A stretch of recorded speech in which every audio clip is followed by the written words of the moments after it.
This pose, this strut, this look, this talk. Your clothes will be so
Down 10 with under 8 minutes to go, never a doubt. The Bills cage the Bengals as they rally from behind once again to win 39-34.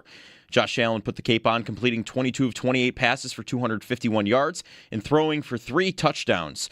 Allen also rushed for 78 yards and 1 touchdown, which was a 40-yard touchdown run. On the defense, Christian Benford tallied a sack early in the game and then later was able to record a pick 6. A.J. Epinesa also recorded an interception off of a tipped pass.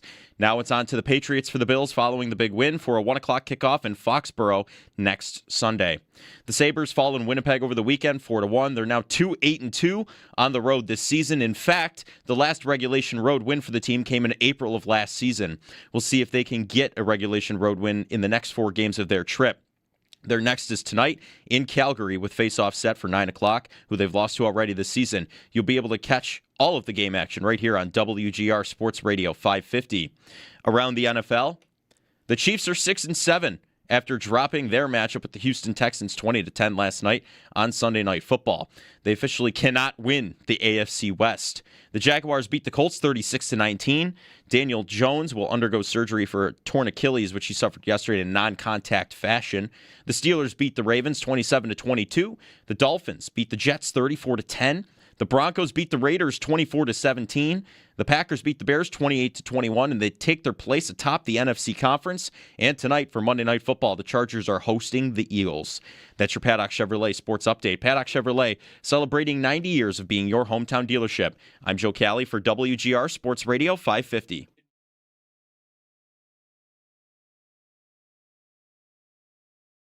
It's all Bills, all day. Buffalo Bills Football Monday on the home of the Bills. WGR Sports Radio 550. Brought to you by Northwest Bank. For what's next, get started at northwest.com. Never doubt. Rolling right, nowhere to go. He's hemmed in, fires late, and it's complete to Shakir in the end zone for a touchdown. All we had to do is score one more point than them. It didn't matter how we did it. Didn't matter how good or bad it looked. We just got to continue to find ways to win football games. Back to pass, blitz coming. Allen steps up in the pocket. 40, 30, down to the 20. Allen looking for the end zone, and he's in for a 40-yard touchdown rip. The beast has been released. Here's the snap. Back to pass. Pumps. Blitz coming. Steps up in the pocket. Allen going to run. Looking for the first down marker. Gets away from the defender, and he's got it. And slides down to the 43-yard line. How is he not your MVP. You're listening to Jeremy and Joe on the home of the Bills. WGR Sports Radio 550. Victory Monday indeed, and a crazy day around the AFC with plenty to talk about. Jeremy and Joe, good morning. It is Buffalo Bills Football Monday, brought to you by Northwest Bank. For what's next, get started at northwest.com. An iconic kind of vintage December home game for the Buffalo Bills that I would hope. You know how the Christmas season is where even Scrooge likes Christmas? Uh-huh. Can we get the... Eventually, at the end of the movie. Eventually. Yeah. Can we get they should have built a dome people can say, you know what? Yeah, it is pretty great when they have a game like that. Yep. Because it's not sterile and inside and forgettable, where it's like, oh, yeah, that time they beat Cincinnati. Which time? Then again, it was just like the last Cincinnati game where it snowed and snow globe situations. And It was an awesome game, a great atmosphere at the stadium. If you were at the game, I'd imagine you had a great time. And the Bills win 39-34 over the Cincinnati Bengals in a game that I saw one person in postgame said, I'm glad we don't have to play them again, to which I said, not so fast. You still might. It's wild. Cincinnati? Yeah, they're not totally dead, but it would be wild. There's a scenario. Capital W. The part of the scenario I saw that needed to happen way back when was that Baltimore and Pittsburgh needed to split. Yeah. And I don't know which part of that you thought would be tougher, but Pittsburgh beat Baltimore. So it's not totally gone. And then, of course, we got last night's game between the Chiefs and the Texans, where the Texans' defense did the thing they do. Yeah. And they won again. And the Chiefs lost, and they are in big trouble to miss the playoffs. I mean, they're as close to dead as you could be. 16%. Right? 16%. Like, they now have... They have to run the table. Yes. And if they run the table... They're a coin toss. They're a coin toss. Mm-hmm. Like, they're going to miss the playoffs. More than likely, I think what we are now looking at is an AFC where the perceived big four quarterbacks, Allen, Mahomes, Jackson, and Burrow, Allen might be the only one that's going to the playoffs. Right. Which is insane. It is nuts. I mean, that Jackson, Burrow, and Mahomes are all staring at... I mean, at the moment... Baltimore and Kansas City are behind Miami in the standings. Like, those teams are looking... I think Baltimore, just because their division is so bad, has a better shot, but I really think all three are going to miss. Well, or could miss. For that, Baltimore. We'll get to the Bills game, of course, but for that, you want your AFC scenarios. Tonight matters. You want the Eagles to win. Sorry. Right. Yes, you want the Eagles to win. Eagles and Chargers. The Chiefs have 8 percentage points of making the playoffs tonight. Oh, okay. Like half of it. Right. The Chiefs have a 16% chance to make the playoffs, according to New York Times. If they lose, that's 12. If the Chargers lose, rather, that's 16. Because here it is. The last playoff spot. Okay. 6 teams are going to make it. Denver, New England, Jacksonville. I would say Pittsburgh is going to win that division. But whatever. It's Denver, right. New England, Jacksonville, the AFC North winner, the Bills, the Texans. To me, you can go ahead and stamp them in. And then the next team is the Chargers or the Colts or the Ravens or the Chiefs or the Dolphins. That would be insane. The Dolphins are 6 and 7. That'd be wilder than Cincy doing it. Just like everyone predicted, the Dolphins have the same record as the Ravens and the Chiefs. Right, and they've won 4 in a row. Congratulations on your draft pick. They play Monday night at Pittsburgh next week, which was the game I was demanding they remove from Monday night, and now I'm kind of interested in it. Now it's got a lot of juice. Yeah. So if you just figure the Chargers are going to be the most vulnerable team that's currently in a spot, yeah, the AFC North winner you treat as like a spot. That's they're going to get a spot somewhere. It's the Chargers, and if they lose, they're 8 and 5. If they win, they're 9 and 4. If they go up 3 games on the Chiefs, are they coming back to earth? I don't know. So we want the Chargers to win. We want the Chargers to win. If you want to keep the Chiefs out, and I do. The Chargers' schedule goes Eagles, and then immediately after that, Chiefs. Right. And then hold on, Chargers fans, strap in if you didn't know what your schedule is. Yeah. Eagles, Chiefs, Cowboys, Texans, Broncos. Ooh. Yeah, they better get going here. They better get going here. That's, yikes. That's a tough one for the Chargers. So they're in a good spot to make the playoffs, and a lot on the line tonight. But anyway, The Bills are going to make the playoffs. You can feel pretty good about that. You should feel pretty good about that. The number of people that were in that if we make the playoffs boat was always a little surprising to me. Like, no, they're in great shape. They're in totally. Yeah. They play the Browns still. They play the Jets still. They should be just fine. So anyway, Bills and Bengals, and a game that had the single biggest play to swing win probability that wasn't in the final 2 minutes in a decade. For the Bills or in the NFL? For the Bills. For the Bills? No, in the NFL. The Benford pick is the biggest win percentage swing. Wow. Not in the final 2 minutes in 10 years. They're up a score at that point, and there's 5 minutes left on the clock, give or take, around there. It's late in the fourth quarter. I mean, it was stunning when he caught the ball. Yep. And caught it clean, right? Like, I don't think he scores if he doesn't catch it clean. Because Burrow is there, and he does have to break a tackle. And even if Burrow doesn't make the tackle, but he wraps him a little bit more and gives Chase an extra second to get there, like, not just getting the pick, but scoring that quickly was big. I mean, because there were a lot of points down the stretch, and you didn't know how much time the Bengals were going to need to go drive down and do another drive. So, I mean, him to catch it clean was maybe the most impressive part of that play. I couldn't believe he did that. I also couldn't believe he outran Chase. I thought for sure he was getting caught from behind. I just can't. I watched it 1,000 times to try and figure out what Joe Burrow did with the football. He tried to loft it over. He tried to, right? but he slipped and he shot-putted it. It definitely did not look like a clean spin. Maybe he was Burrow. was he trying to pull it back because he saw Benford there? Maybe. And by the time, like, it was too late. How about Benford on the play said the technique is to not jump. I'm not supposed to jump. Not supposed to jump. He said, I'm not supposed to jump. But probably because then the quarterback can pump fake and run around you? Yes, you take yourself out of the play. Yes, not supposed to jump, but I jumped. What about if it's Burrow with a foot injury? Right. Maybe then you jump. And he did jump. But, I mean, just absolute scenes at the stadium and reminiscent of kind of like a Taron Johnson pick six vibe. Yeah. The difference, of course, is for the Taron Johnson pick six, the Bills are already winning. And there's only 6,000 people there. Right. They're winning, and that pick kind of locks up the game, which is great, of course, because Baltimore was threatening. This is... They're going to lose if they don't get this play. I think they probably will, yeah. It's 28-25. Cincinnati's leading with the ball, and the number of stops you got on the day, it was 2, and one of them was the end of the half scenario. So, like, you'd stopped them twice, and Benford, I mean, he didn't call game in that moment, but, man, it was such a huge play, which... This defense is, I hope when you watch them and you get mad about the defense, you notice just the players that are on it. Benford's one of the good ones. Yeah. Benford is a good to great player, and after a slow start to the season, he's been a lot better. Is he going to be back-to-back Defensive Player of the Week? Maybe. I mean, he's got back-to-back games with touchdowns. You're right. He's got a real good look at back-to-back Defensive Player of the Week honors. And he was huge in this game. He shut down Chase whenever they put him on Chase. Yep. He had a sack. He had a tackle for loss. He had a pick six. I mean, just an incredible game from Christian Benford. And, of course, Josh Allen. There's going to be tons about Josh Allen. And I don't know if he re-enters the MVP race here now that we get to December. But we should probably remind ourselves every single year when they go through the lull they go through every single year. Mm-hmm. They're like, well, when they get to December, Josh is going to go Winter Soldier mode.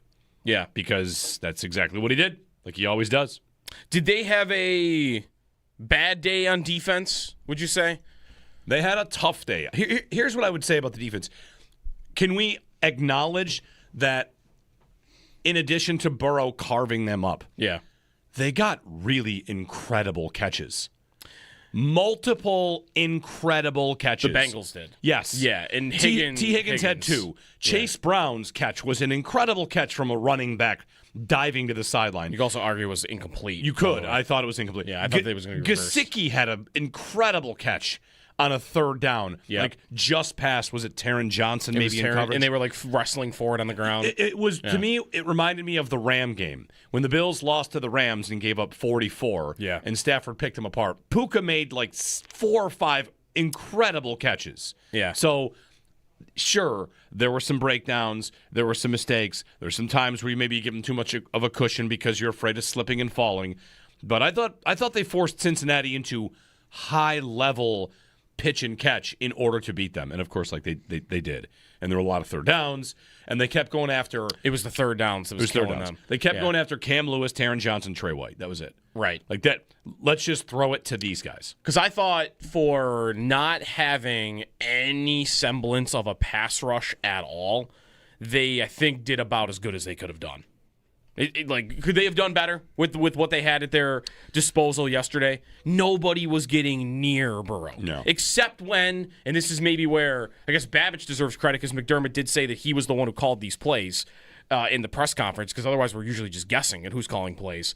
Or usually I think it's when McDermott's wearing glasses, we think he's calling plays.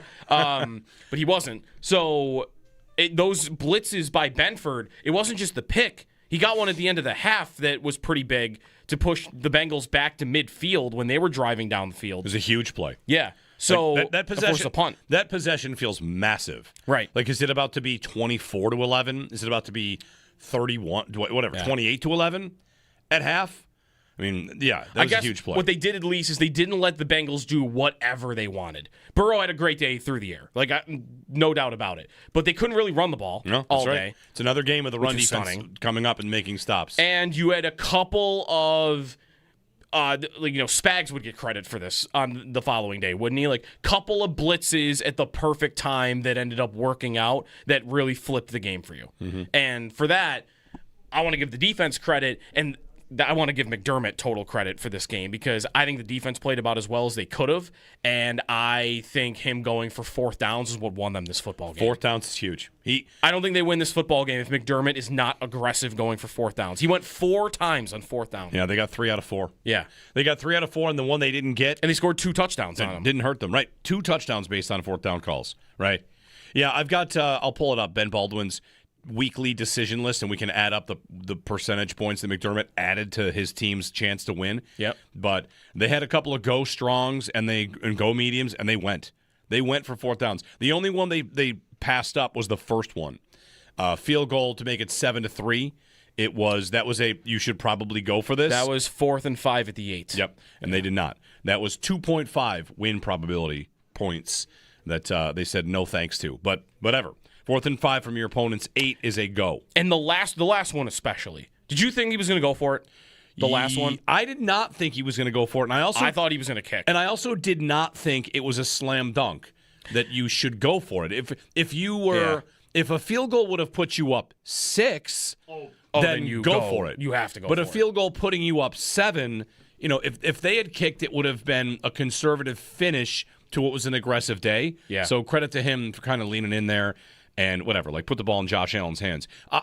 I'll tell you, like I always and do. And really, I think he was proven. Was he proven right immediately? I mean, the Bengals scored a touchdown within a minute. Right. Yeah. Now you could say, okay, well, actually, what they would have done then if that had happened is they would have given the Bills 2 minutes to get down to field goal range. But then you're relying on Prater in the snow, and he had barely missed an extra or made an extra point earlier in the game. I think the Bengals showing that they could hit you that quickly immediately after showed that McDermott absolutely made the right call. Yep, absolutely. I think so too. You also, if you don't get it, part of what's baked into those numbers is if you miss the 4th and short, and you are, you're up only 4, since he's got to go 98 yards on you. Which I think they might have done that. They probably could. But in a normal circumstance, that would help you a lot, is being up 4 and having to defend 98 yards rather being up 7 and only defending 70. What could T. Higgins have done from 98 yards while concussed in a game? It's insane. We'll talk about that, I'm sure, at some point. Yeah. 803-0550 is the phone number, and 1-888-550-2550. I'll tell you what I always do, which is during these games, I think they're going to win the whole time until a moment. The first thought I had, wow, they actually really might lose, was the Gesicki touchdown to go up 10 late. Yeah. Wow. All right, I guess they might lose this game. And Gesicki scores, the Bills go down 10, there's 8:44 on the clock. Right. Their win percentage might have been 8 to 10%. That was the first time I thought, maybe they won't come back. But the reason I thought they'd come back is because that Cincinnati defense has its issues.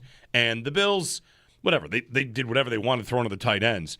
But Josh Allen, if you ever see a game where Josh Allen can drop back and there is no pass rush, good night. How is this going to end? I know how this is going to end. The difference in this game, I mean, Burrow and Allen were both allowed to play quarterback without a pass rush. And if that's ever going to happen, you better bet the over because they're both going to find their answers. Mm-hmm. And Allen certainly did. The difference to me was that Allen is able to kind of like call his own number and get a free 40-yard touchdown, whereas that's not in the cards for Burrow. So it was a great, great day for the Bills. It's a great, great day in the AFC. Everything you probably wanted to happen happened. I can't think of a game we would have hoped went differently. New England didn't play. So you got the Ravens losing. You got, of course, the Bengals losing. You got the Texans over the Chiefs, which I think is a good thing. We can debate what you should have wanted last night.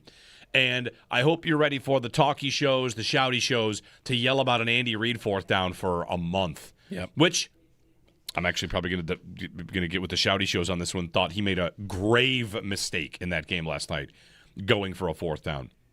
So anyway, I think Allen yesterday, one thing that I left there really appreciating is because I think when Allen gets discussed in the bigger picture, it's he's 29, he's about to be 30, and they got a long time left with him. The one thing I'm not sure how much longer they'll have left with him that was just I think you can't appreciate enough is those running plays.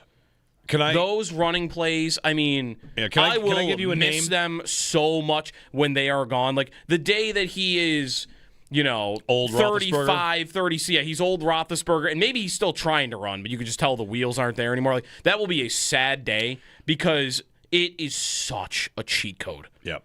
I hope 3rd and 15, he's in open field with a safety, and the guy's not even close. It's nuts. Did anyone ever think that safety was going to bring Allen down in an open field? No chance. Nope. He took one jab step, and he got the first down. It's such a cheat code, I don't think you can appreciate it enough. I'm glad you said 35, because what I wanted to say when you said, like, when will it be where that goes away? I wanted to give you a name to maybe hope that it never does, and that's LeBron. LeBron slowed down what? A year ago? No, this year. Okay. Last year he had a case for first team All-NBA. Okay, so this year. This year. Is he 42? He's 42. Okay, so Josh Allen, can he be LeBron? Can he be doing what he's doing now at 36? I want to say maybe. If he never, knock on wood, suffers any sort of, I've got to get a new knee put in there or something like that. Like, LeBron spends $2 million on his body every year, so Allen might have started that train recently. Okay, good. I think he started doing more and more of that He's type got of stuff. sleep gummies. Yeah. And he stays limber on the golf course. Yeah. All right, 803-0550. We'll get some of your calls in. It's a Buffalo Bills football Monday. A victory Monday. They beat the Bengals. We've already compared Allen to LeBron. Yeah, why not? 621. Is he not on Who the else could we compare? Superman at the beginning and LeBron so far. Is he not on the level? He's at, well, it's time to win one, buddy.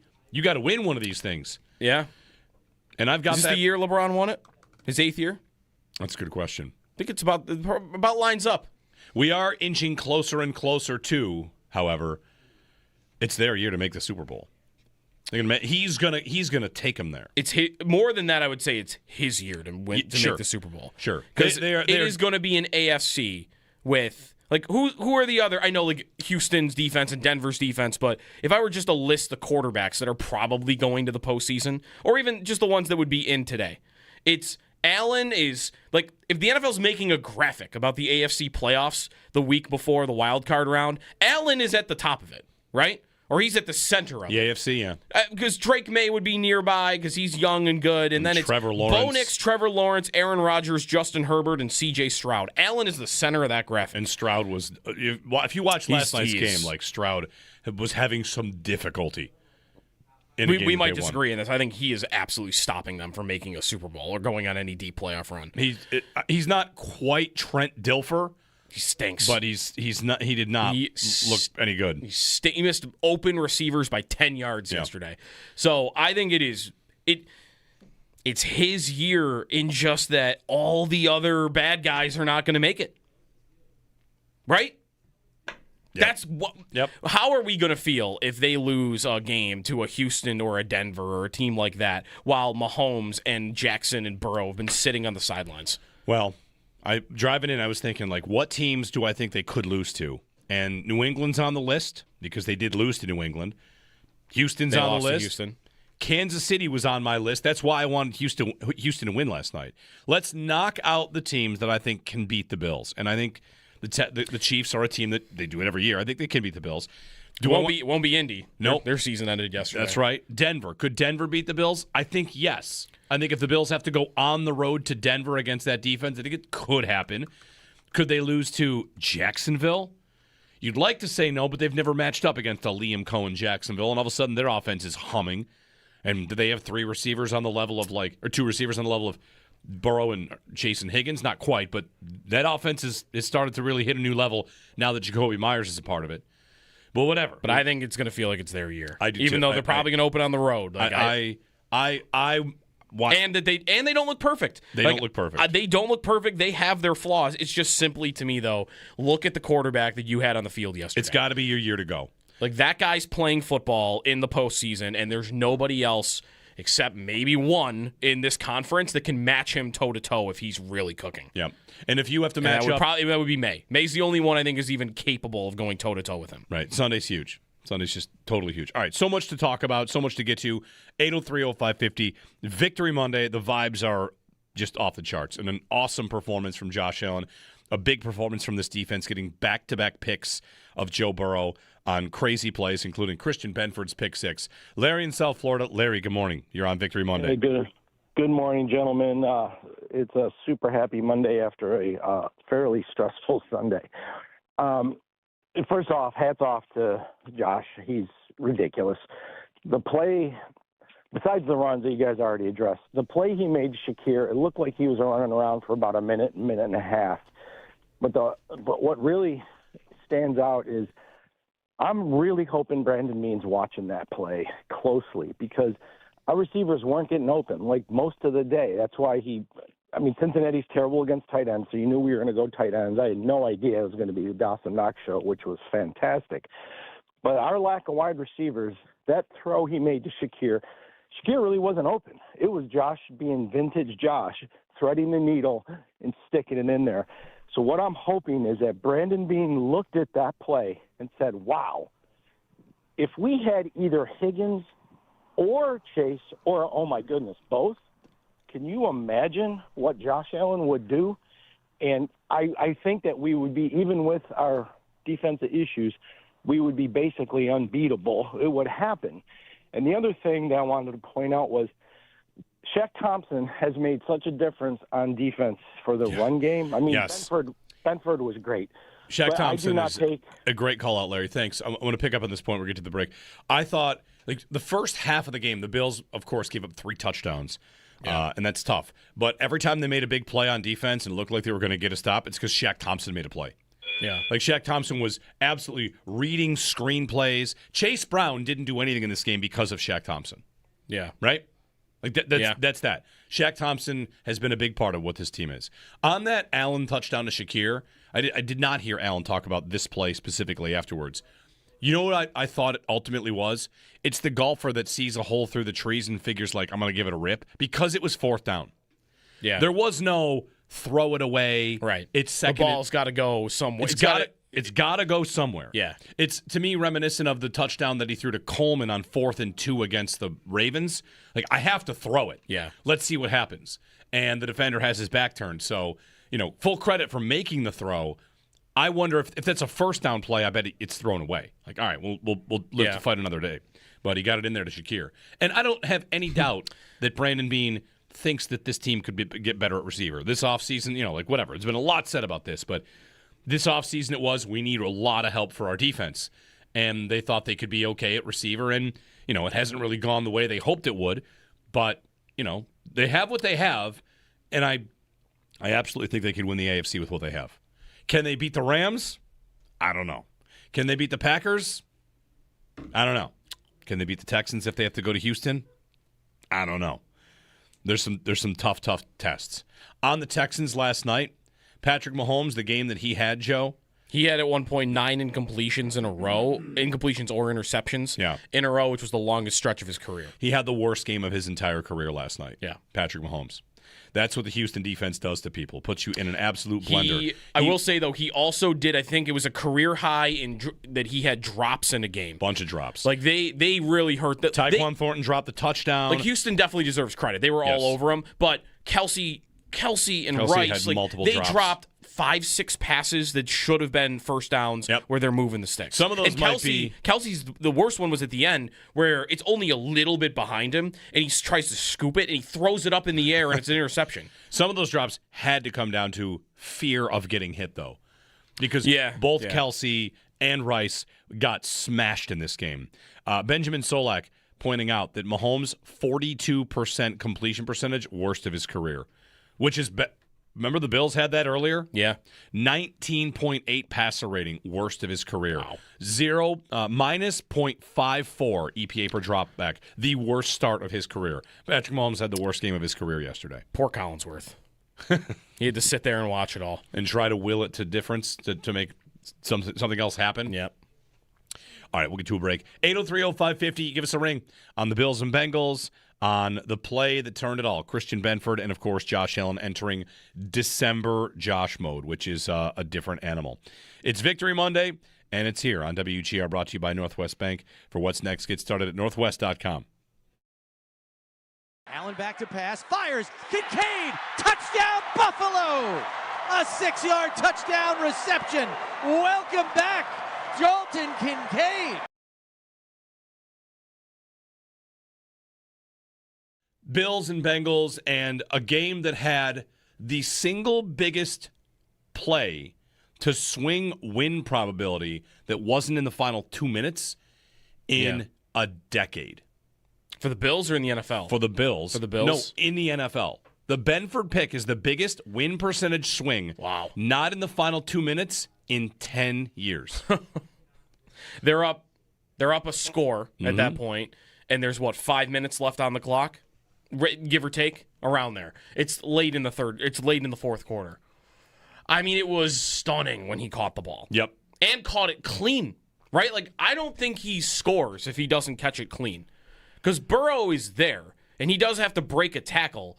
And even if Burrow doesn't make the tackle, but he wraps him a little bit more and gives Chase an extra second to get there, like, not just getting the pick, but scoring that quickly was big. I mean, because there were a lot of points down the stretch, and you didn't know how much time the Bengals were going to need to go drive down and do another drive. So, I mean, him to catch it clean was maybe the most impressive part of that play. I couldn't believe he did that. I also couldn't believe he outran Chase. I thought for sure he was getting caught from behind. I just can't. I watched it 1,000 times to try and figure out what Joe Burrow did with the football. He tried to loft it over. He tried to, right? but he slipped and he shot-putted it. It definitely did not look like a clean spin. Maybe he was Burrow. was he trying to pull it back because he saw Benford there? Maybe. And by the time, like, it was too late. How about Benford on the play said the technique is to not jump. I'm not supposed to jump. Not supposed to jump. He said, I'm not supposed to jump. But probably because then the quarterback can pump fake and run around you? Yes, you take yourself out of the play. Yes, not supposed to jump. But I jumped. What about if it's Burrow with a foot injury? Right. Maybe then you jump. And he did jump. But, I mean, just absolute scenes at the stadium and reminiscent of kind of like a Taron Johnson pick six vibe. Yeah. The difference, of course, is for the Taron Johnson pick six, the Bills are already winning. And there's only 6,000 people there. Right. They're winning, and that pick kind of locks up the game, which is great, of course, because Baltimore is threatening. This is... They're going to lose if they don't get this play. I think they probably will, yeah.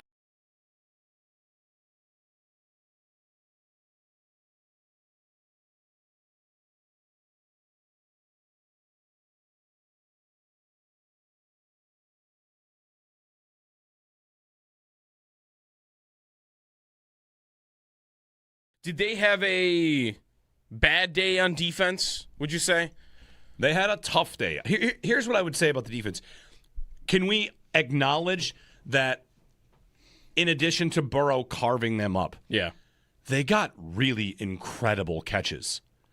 Multiple incredible catches. The Bengals did. Yes. Yeah, and Higgins had two. Chase Brown's catch was an incredible catch from a running back diving to the sideline. You could also argue it was incomplete. You could. I thought it was incomplete. Yeah, I thought they was going to be reversed. Gesicki had an incredible catch on a third down. Yep. Like just past, was it Taron Johnson maybe in coverage? And they were like wrestling for it on the ground. It was, to me, it reminded me of the Ram game. When the Bills lost to the Rams and gave up 44, and Stafford picked them apart. Puka made like 4 or 5 incredible catches. Yeah. So, sure, there were some breakdowns. There were some mistakes. There's some times where you maybe give them too much of a cushion because you're afraid of slipping and falling.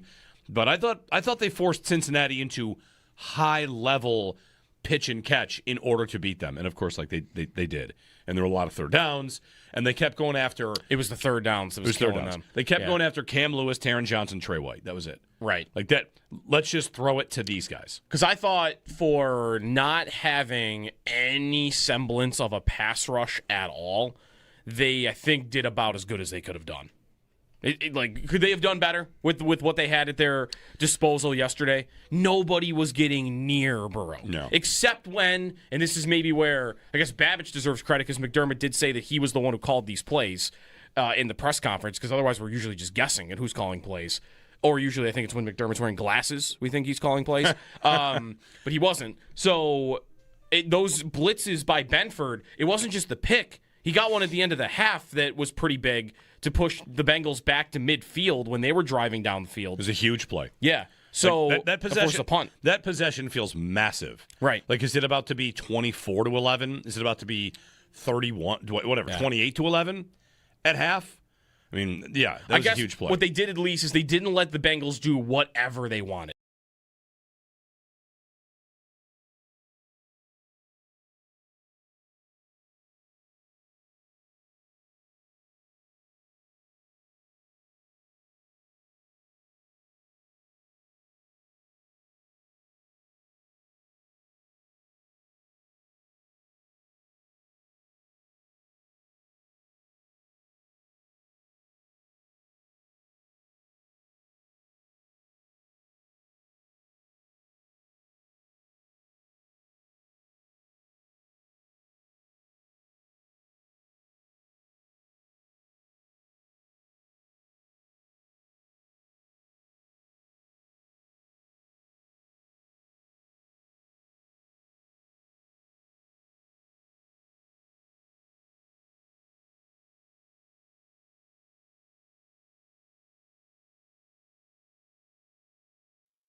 The Bills cage the Bengals as they rally from behind to, once again, to win 39-34. Josh Allen put the cape on, completing 22 of 28 passes for 251 yards and throwing 3 touchdown passes. Allen also rushed for 78 yards and 1 touchdown, which was a 40-yard touchdown run.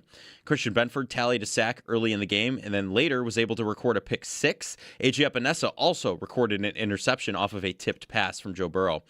Now it's on to the Patriots for the Bills following the big win for a 1 o'clock kickoff in Foxborough set next Sunday. The Sabres fall in Winnipeg over the weekend, 4-1. They're now 2-8-2 on the road this season. In fact, the last regulation road win for the team came in April of last season. We'll see if they can get a regulation win on the next 4 games of their road trip. The next is tonight in Calgary with face-off set for 9 o'clock, who they've lost to already this season. You'll be able to catch all the game action right here on WGR Sports Radio 550.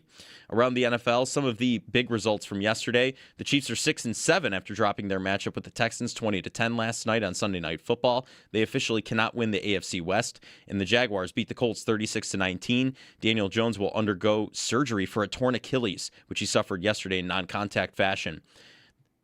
And tonight, for Monday Night Football, the Chargers are hosting the Eagles. Those are your Paddock Chevrolet sports headlines. Paddock Chevrolet celebrating 90 years of being your hometown dealership. I'm Joe Cali for WGR Sports Radio 550.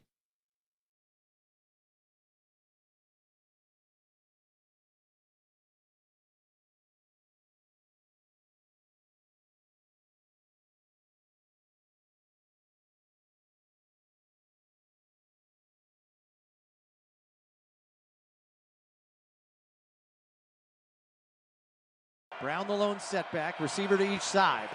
And it's intercepted!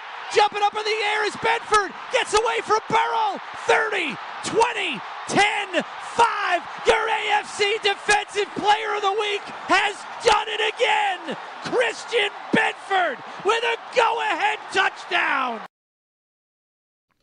One of the highlights of the game, one of the highlights of the season, Christian Benford's pick six of Joe Burrow. A shocker of a moment. Highlights of the game brought to you by Northland Workforce Training Center. Train for what's next. If that happened to you in a video game, you'd get mad. Yes. What? You caught it? My goodness. How did you catch? You caught it? Touchdown Bills. Skyworks stats of the game brought to you by Skyworks Equipment Rental, building America from the ground up. In this game, we got Joe Burrow and Josh Allen doing the thing, and worth the price of admission. I don't know if after this game you end up thinking like, oh, if they play again, I'm signing up for an unbelievable amount of stress again. Yeah. Because Burrow looked the part. And by the way, speaking of, we said on Sunday Night Football, Mahomes had a bunch of drops. The Bengals had a bunch of drops. Mainly T. Higgins. Because he could not catch. I left at halftime to go to a friend's house, and we were watching, and we could. One of the things that was making me lose my mind yesterday was the color commentator being. I don't even know who it was. Greg Olson. That was Greg Olson? Greg Olson. Greg Olson. I love Greg Olson. But come on, dude. You don't know why he's bobbling these footballs? Like, Every single I don't know one. what explains it. Like, how about the guy who had a concussion a week ago who's been slamming his head on the turf all day? Mm-hmm. He was so clearly concussed. When he made that catch in the second half, like maybe fourth quarter, and he immediately... Which was a double catch. He double caught it again, and then pinned it to his head and then his he chest. immediately rolled over, and he went to grab his head and put his head down. How... I think it's the job of the neurologist at that point, or even his coach. You're right. Step in. Like the second you saw that, you can't let him play another snap. He did catch a touchdown after that, one-handed. After that, right? But he shouldn't have been in the. He should not have been in the game. The first time he slams his head on the ground, he just sits there on the sideline for what? A minute? It was a long time. Yeah, well, that's just normal. Huh? I couldn't believe he came back then because he's coming off a concussion. Right. And he sat there for a minute, and they put him back in. And then at halftime, he stayed later in the locker room for further evaluation, and then came out. Every time he came out on the field, I was like sick to my stomach. Was he the only one that really dropped the ball yesterday? He did have a couple. Chase Brown maybe had one. Maybe Chase Brown had one on a touchdown that could have been caught. But, yeah. 803-0550. It's Victory Monday. Anyway, Skyworks stats of the game. Josh Allen goes 22 of 28 for 251, 3 touchdowns, no picks. A QBR, by the way, of 96.4. QBR goes from 0 to 100. So that was the 96th percentile of quarterbacking from Josh Allen, which that's pretty much how it goes in December. Allen ran 9 times for 78 yards and a touchdown. Leading receiver on the day, Dawson Knox, 6 for 93, which I'd like to say, it's a bit of a reminder, Dawson Knox has always kind of been able to do that. He's always been a decent receiving tight end, and he catches a lot of flack for being highly paid, but in large part because they drafted another tight end to take away a lot of the tight end targets. So, Knox... Even 6 for 93 is a little above what he used to do. Like, he didn't have that game... He's rarely had a 6 for 93 game where he was the focal point of the offense. Used to be against the Chiefs where that would happen. He had a 100-yard game against the Chiefs. That's right. Yeah. He being the focal point, we talked about this on pregame a lot. The Bengals, how are they so bad against tight ends? Going in... How are they so bad against tight ends? Hearing all week, they're really bad against tight ends. I thought, how bad could you be against tight ends for this to be such a story? And the answer is unbelievably bad against tight ends. He was wide open on every play. Every play. And Hawes had a touchdown, and Kincaid playing on one leg. I asked Nate, shout out Nate for he said I would take 80 yards from all the tight ends combined in pregame. You know what they combined for? 137 yesterday. And again, one of them was playing on one leg, and the other one's a blocking tight end. 803-0550. Rob in Connecticut is up next. By the way, Skyworks stats of the game brought to you by Skyworks Equipment Rental, building America from the ground up. Good morning, Rob. Happy Victory Monday. Happy Victory Monday to you, Jeremy and Joe, and the other Joe and Owen. You guys were just talking about the tight ends, and I actually was saying to Joe when he answered the phone, I said, one of the things I appreciated was the fact that we poured salt into the open wound right off the rip with that 38-yard pass to our tight end, which was beautiful, and we took advantage of that. As far as this game for me was very dramatic and loved every minute of it, except the part where we fumbled the ball. That's where I lost my mind, and I was like, "Hi." But then, as the game was going, I said, "You know what? We might still be able to hang on in this game." And I kept saying, "We need that turnover. We need that interception or the fumble. We need that. We need that." And as soon as Bedford intercepted that ball, that's when I was like, "We got this." And it was probably I think this was our best game. And I think it's going to give us great momentum to go into Foxborough next week. I mean, this was huge. This was huge. And yesterday I called the station, and I did use your reference, Jeremy, must win. So that's in my head now. Must win every game out. I'm not afraid of any AFC team going into the playoffs. I think we should be all right now.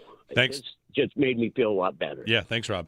I do think, when you say I'm not afraid of any team, you might say that until the day of the game. And then, because remember, once you get to the playoffs, it's if you don't have a good day, you're done. And we'll see. There's no super team. Listen, I haven't been afraid of the Chiefs the last couple of years, and the Chiefs have still found a way to get by them by 3 points. But it is what it is. Sneaky, by the way, how about this? Sneaky no-punt game for the Bills. No punt punts. game, right? Okay. No punts. Turnovers and turnovers on downs. Yeah. A sneaky no-punt game. Did they ever even have a opportunity to punt in this game? Only a fourth down that they decided to go for. They did not punt the ball in this game. The Bengals punted. And there was only one of the fourth downs that would have been in that area, right? They had 4th and 3 at the Bengals 43. Mm-hmm. You could have punted from there. I mean, that is McDermott. And that's a weak punt. That's you could punt, but that's what I mean. That's a weak punt. There are a couple coaches in the league that's the type of punt where there's I could count on one hand the amount of coaches that are still punting that ball. Right, Tomlin, Carroll. Yep. Honestly, McVay, he's a punter. Yeah, but there's not many of them. No, that's right, and it's definitely not McDermott. No, and that's something we should probably consider. We love our charts, folks. Right, where how your coach has been on fourth downs. And McDermott this year, I've pointed out a lot. I like to point it out because it matters to me, and I think it matters to the Bills' success. He'd been kind of drifting, and we'd wondered, well, what'll happen when he gets into a game against the Chiefs? And now substitute Burrow for that. He knows the guy on the other side can tear me apart. He's going to throw the ball wherever Cam Lewis is until the clock hits zeros. He's going to throw the ball at Tre'Davious White until the clock hits zeros. So I've got to go for some fourth downs. I've got to be more aggressive. And if that's McDermott's plan now, it's once I get to the meaningful games, the postseason games, I'm going to go for it more often. I'm going to put trust in Josh Allen because that's what this is. The fourth down plays, you and I were talking about this in the break. The fourth down plays, how many of them went as expected or as planned? The touchdown to Shakir is all Allen. Yep. The touchdown to Jackson Hawes is more of just hang out. Waiting for someone to break. Hawes was blocking at the beginning of the play. Yeah, so I don't think he was the plan by any means. And then once to Gabe Davis on a rollout. That's another one, right? Fourth and 4 on that drive where they ultimately get the one to Shakir. Right. It's fourth down is make sure the ball is in Josh Allen's hands and see what you can do here. Right. Which is exactly what the Kansas City Chiefs did not do last night. On a key fourth down, they hand the ball to Samaje Perine. Good luck. Yeah. Have a good time with that. Or Kareem Hunt. Kareem Hunt. Perine's on the Bengals. That's right. He played the Bills yesterday. He did. They went. I'm thinking of Rashard which Smith. fourth down did they hand it off to? Because they tried to throw it on the 4th and 1. I'm thinking about a 4th and 4 that they had. Okay. They went for a couple. They had to go to a couple. They did hand off to. They handed off to Hunt on a 4th and 1 that they did get over the line and get him into the end zone. That's right. The Chiefs, by the way, are not dead. They are in trouble. Big trouble. I mean, they're close to dead. They're not dead. If they win out, which they could, which might be difficult for them, but they're under 500. Just let me ask this way. This is the horror movie, Joe. You don't shut the bedroom door and say, "Well, I guess the monster is dead." You don't do that in the horror movie. You're glad that they took a couple of hits, but they're not dead. Here's my way of putting into context how dead they might be. Can you answer for me what the Dolphins' playoff odds are this morning? What their chances are? I can. Of getting in? I can. I'd like to know that answer. Less than 1%. Really? Yes. With the same record? Yes. Why is that? Just because the Chiefs are more likely to run the table? That must be what it is, right? Because I think the Dolphins are ahead of them in the standings. But maybe I'm wrong on that, too. I saw this morning them ahead of the Chiefs. No, they are less than 1% to make the playoffs. Miami is. Okay. They're very close on everything. That must just be that would imply the Chiefs are way more likely to win 4 in a row. The Dolphins in the conference are 3-6. And the Chiefs are 3-5. 3-5. That's Kansas City's more likely to win 4 in a row. That's what that is. It's got to be. I don't exactly know. It might be a ton of tiebreakers. Maybe. But the Dolphins are less than 1%. All right. I don't think Miami's going to win 4 in a row anyway. I mean, Miami this year has losses too. If we're doing they lost to the Chargers, they lose that tiebreaker. Yep. They lost to the Colts, they would lose that tiebreaker. Uh-huh. They lost to the Jags in the preseason, so that's not one to worry about. They lost to the Ravens. That's that tiebreaker. Okay. And they have no tiebreakers. That might. And the Chiefs have a couple. The Chiefs beat the Colts if they get into a tie. The Chiefs beat the Ravens if they get into a tie. Yeah. And the Chiefs can still pass the Chargers going head to head. So they are not dead. They are closer to dead, but they're not dead. If they get in, it'll be annoying. Or we could, of course, have the perfect scenario, which is the Chiefs get hot in the playoffs and come here in the AFC Championship game and the Bills host as the 5, while the Chiefs do the dirty work of knocking off the top seeds. I mean, the Texans could do that, too. That's right. Texans could come here, AFC Championship, if they're the 6 or the 7. If you want to draw it up, get the Bills in as the 5, the Chiefs and the 7, and the Chiefs go to Denver and knock them out, or New England and knock them out, and the Bills are hosting in the divisional round as the 5. Could happen. Mm-hmm. 803-0550. All right, I just want to say, they're not dead. Ben Volin just said, I think the playoff field is kind of set. Nope. He tweeted that from the Boston Globe, and the Chiefs are not dead. They run the table, they get a coin toss to get in, basically. Anyway, we'll talk more about this Bills game with you in the AFC, which is setting up quite nicely for the Buffalo Bills. And next week's game looms huge. 803-0550, Victory Monday here on WGR. I think Allen yesterday, one thing that I left there really appreciating is because I think when Allen gets discussed in the bigger picture, it's he's 29, he's about to be 30, and they got a long time left with him. The one thing I'm not sure how much longer they'll have left with him that was just I think you can't appreciate enough is those running plays. Those running plays, I mean, I will give you a miss name? them so much when they are gone. The day that he is, old 35, 30, yeah, he's old Roethlisberger, and maybe he's still trying to run, but you can just tell the wheels aren't there anymore. That will be a sad day because it is such a cheat code. Yep. I hope 3rd and 15, he's in open field with a safety, and the guy's not even close. It's nuts. Did anyone ever think that safety was going to bring Allen down in an open field? No chance. Nope. He took one jab step and he got the first down. It's such a cheat code. I don't think you can appreciate it enough.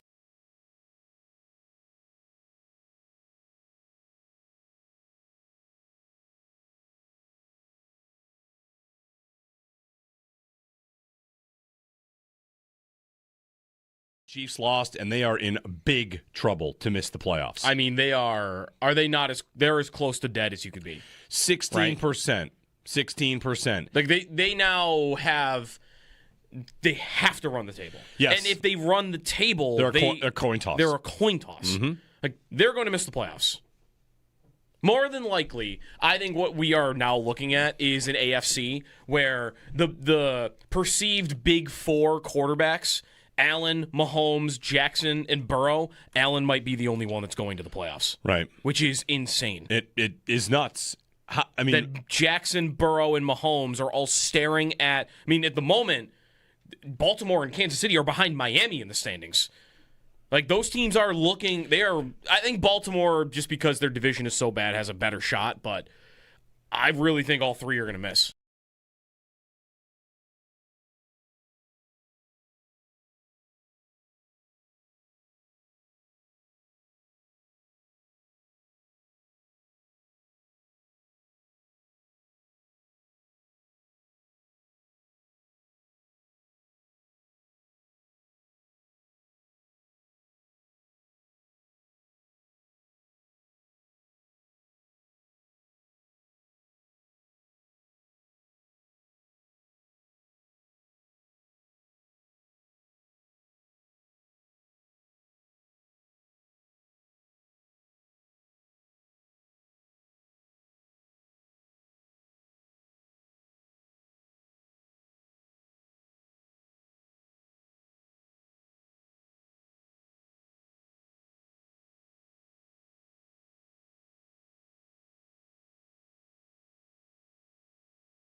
I could feel the energy. I could feel the juice, the energy, the love. And again, I was excited because there was so much love. You know what I'm saying? As a man of God, that's what God wants from all of us. He's a relational God, and to spread love and spread positivity. So I was glad to feel that energy. You know what I'm saying? And then for them to feel it, and that was more importantly not just me, but for them to feel it and to feel good, because it was it wasn't no like heads down, but we wasn't up at the time. I was glad and I was grateful. I was the one to help bring some juice and energy. Christian Benford. Yeah, the pick six that turned the tide against the Cincinnati Bengals. Locker Room Audio brought to you by Reimer Home Services. Homes rely on the Rhino. I'm the quarterback. We can do that with Josh Allen and Joe Burrow both. I'm the quarterback brought to you by Great Lakes Building Systems. We keep an eye on your business so you don't have to. Our business is protecting your business. So Allen was amazing, QBR of 96.4. Joe Burrow was up to it in this game as well. Mm-hmm. Their schedule from here, the Bengals, again, they are not totally out of it. They're in trouble. They might have felt like they're going to win the division if they won yesterday. They could beat the Bills. They could chase down anyone. They're at 3%. They play the Ravens this week, and after that, it's Dolphins, Cardinals, Browns. Yep. So basically what I'm doing is punching in, if they ran the table, what would their chances be? Cincinnati, if they ran the table, is at 28%. Kansas City, if they run the table, is at about 50%. Uh-huh. Baltimore, if they run the table, of course that includes beating Cincinnati this week. If Baltimore runs the table, they'd be at 100%. Yeah. They can still make it on their own merit. And they play the Bengals, Patriots, Packers, and the Steelers, and I don't know if anybody thinks they're going to win. You can't beat the Steelers. Meanwhile, in Pittsburgh, just kind of funny to watch the reaction there. Last week it was rock bottom. Now it's, hey, maybe... Yeah, maybe what? Which is what they do every single year, 7 times a year. Maybe what? Yeah. So, Bills win, and it's a Victory Monday. We're talking about it with you. We'll talk with Sal Capaccio coming up on the other side of the break. Get arrow up, arrow down, and kind of just relive the moments from another just spectacular win at Highmark Stadium. They're closing down the final season of the stadium in style. We've had some pretty great days out there, and yesterday was on the list. So 2 more home games, and we'll see if the Bills can earn any more, which they still can. They're still in the mix for that. This week against New England, of course, looming very, very large. 803-0550, if you were on hold, you dropped off, we have wide open phone lines. Get on with Sal. Jump in, make a comment, get a question in, give us your take on the Bills' chances in the AFC, and just looking back at yesterday's game. It's Jeremy and Joe, and Sal coming up next here on WGR. Here's the snap. Back to pass, has time. Nobody open, rolling right. Nowhere to go. He's hemmed in, fires late, and it's complete to Shakir in the end zone for a touchdown.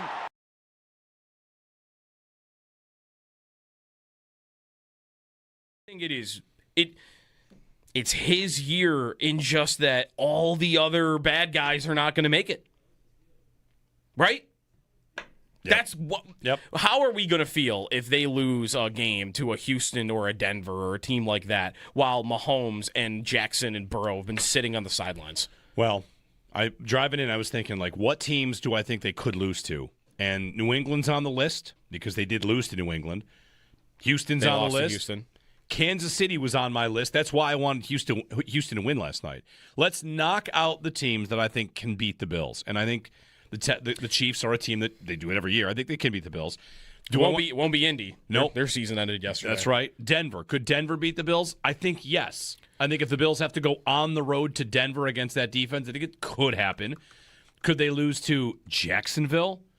You'd like to say no, but they've never matched up against a Liam Cohen Jacksonville, and all of a sudden their offense is humming. And do they have 3 receivers on the level of or 2 receivers on the level of Burrow and Jason Higgins? Not quite, but that offense is started to really hit a new level now that Jacoby Myers is a part of it. But whatever. But I think it's going to feel like it's their year. I do even too. though they're probably going to open on the road. Like and they don't look perfect. They don't look perfect. They don't look perfect. They have their flaws. It's just simply, to me, though, look at the quarterback that you had on the field yesterday. It's got to be your year to go. Like, that guy's playing football in the postseason, and there's nobody else except maybe one in this conference that can match him toe-to-toe if he's really cooking. Yeah. And if you have to match up... that would be May. May's the only one I think is even capable of going toe-to-toe with him.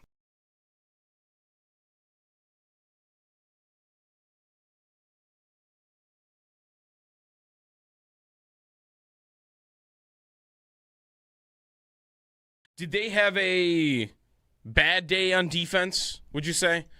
They had a tough day. Here's what I would say about the defense.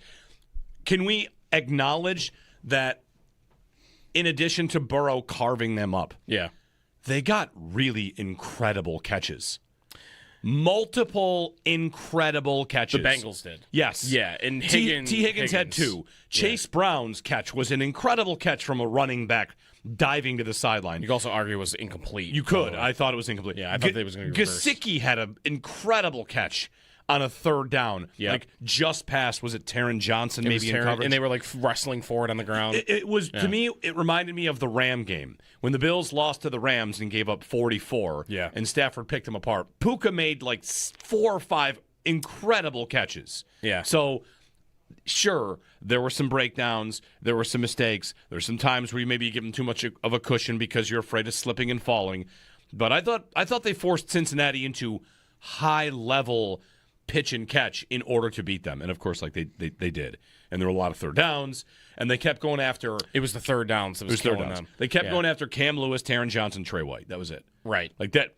Let's just throw it to these guys. Because I thought for not having any semblance of a pass rush at all, they, I think, did about as good as they could have done. Could they have done better with what they had at their disposal yesterday? Nobody was getting near Burrow. No. Except when, and this is maybe where, I guess Babbage deserves credit because McDermott did say that he was the one who called these plays in the press conference, because otherwise we're usually just guessing at who's calling plays. Or usually I think it's when McDermott's wearing glasses, we think he's calling plays. But he wasn't. So those blitzes by Benford, it wasn't just the pick. He got one at the end of the half that was pretty big to push the Bengals back to midfield when they were driving down the field. It was a huge play. Yeah. So that possession, a punt. That possession feels massive. Right. Like, is it about to be 24-11? Is it about to be 31, whatever, 28-11 at half? I mean, yeah, that was a huge play. What they did at least is they didn't let the Bengals do whatever they wanted.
Down 10 with under 8 minutes to go. Never a doubt. The Bills cage the Bengals as they rally from behind to win 39-34. Here's the snap. Back to pass. Pumps. Blitz coming. Steps up in the pocket. Allen going to run. Looking for the first down marker. Gets away from the defender, and he's got it. And slides down to the 43-yard line.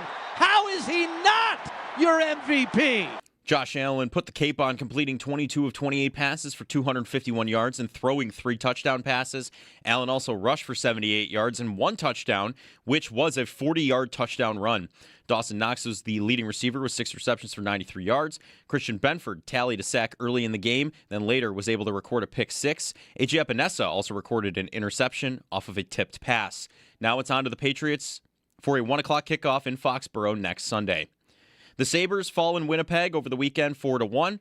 They're now 2-8-2 on the road this season. In fact, the last regulation road win for the team came in April of last season. We'll see if they can get a regulation win in the next 4 games of their road trip. They're up next is Calgary tonight with face-off at 9 o'clock. You'll be able to catch all the game action right here on WGR Sports Radio 550. Around the NFL, the Chiefs are 6-7 after dropping their matchup with the Houston Texans 20-10 last night on Sunday Night Football. They officially cannot win the AFC West.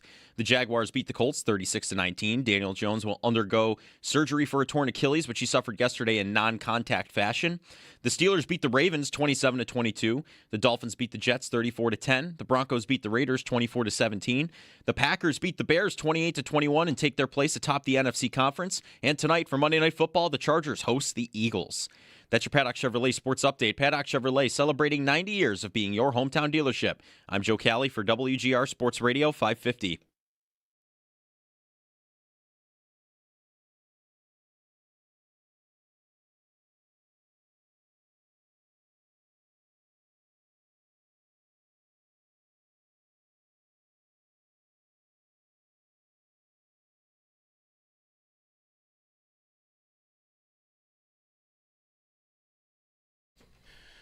It is a Buffalo Bills football Monday and a victory Monday. Jeremy and Joe, good morning, everybody. You know, when you think about it, they should have had 50 yesterday.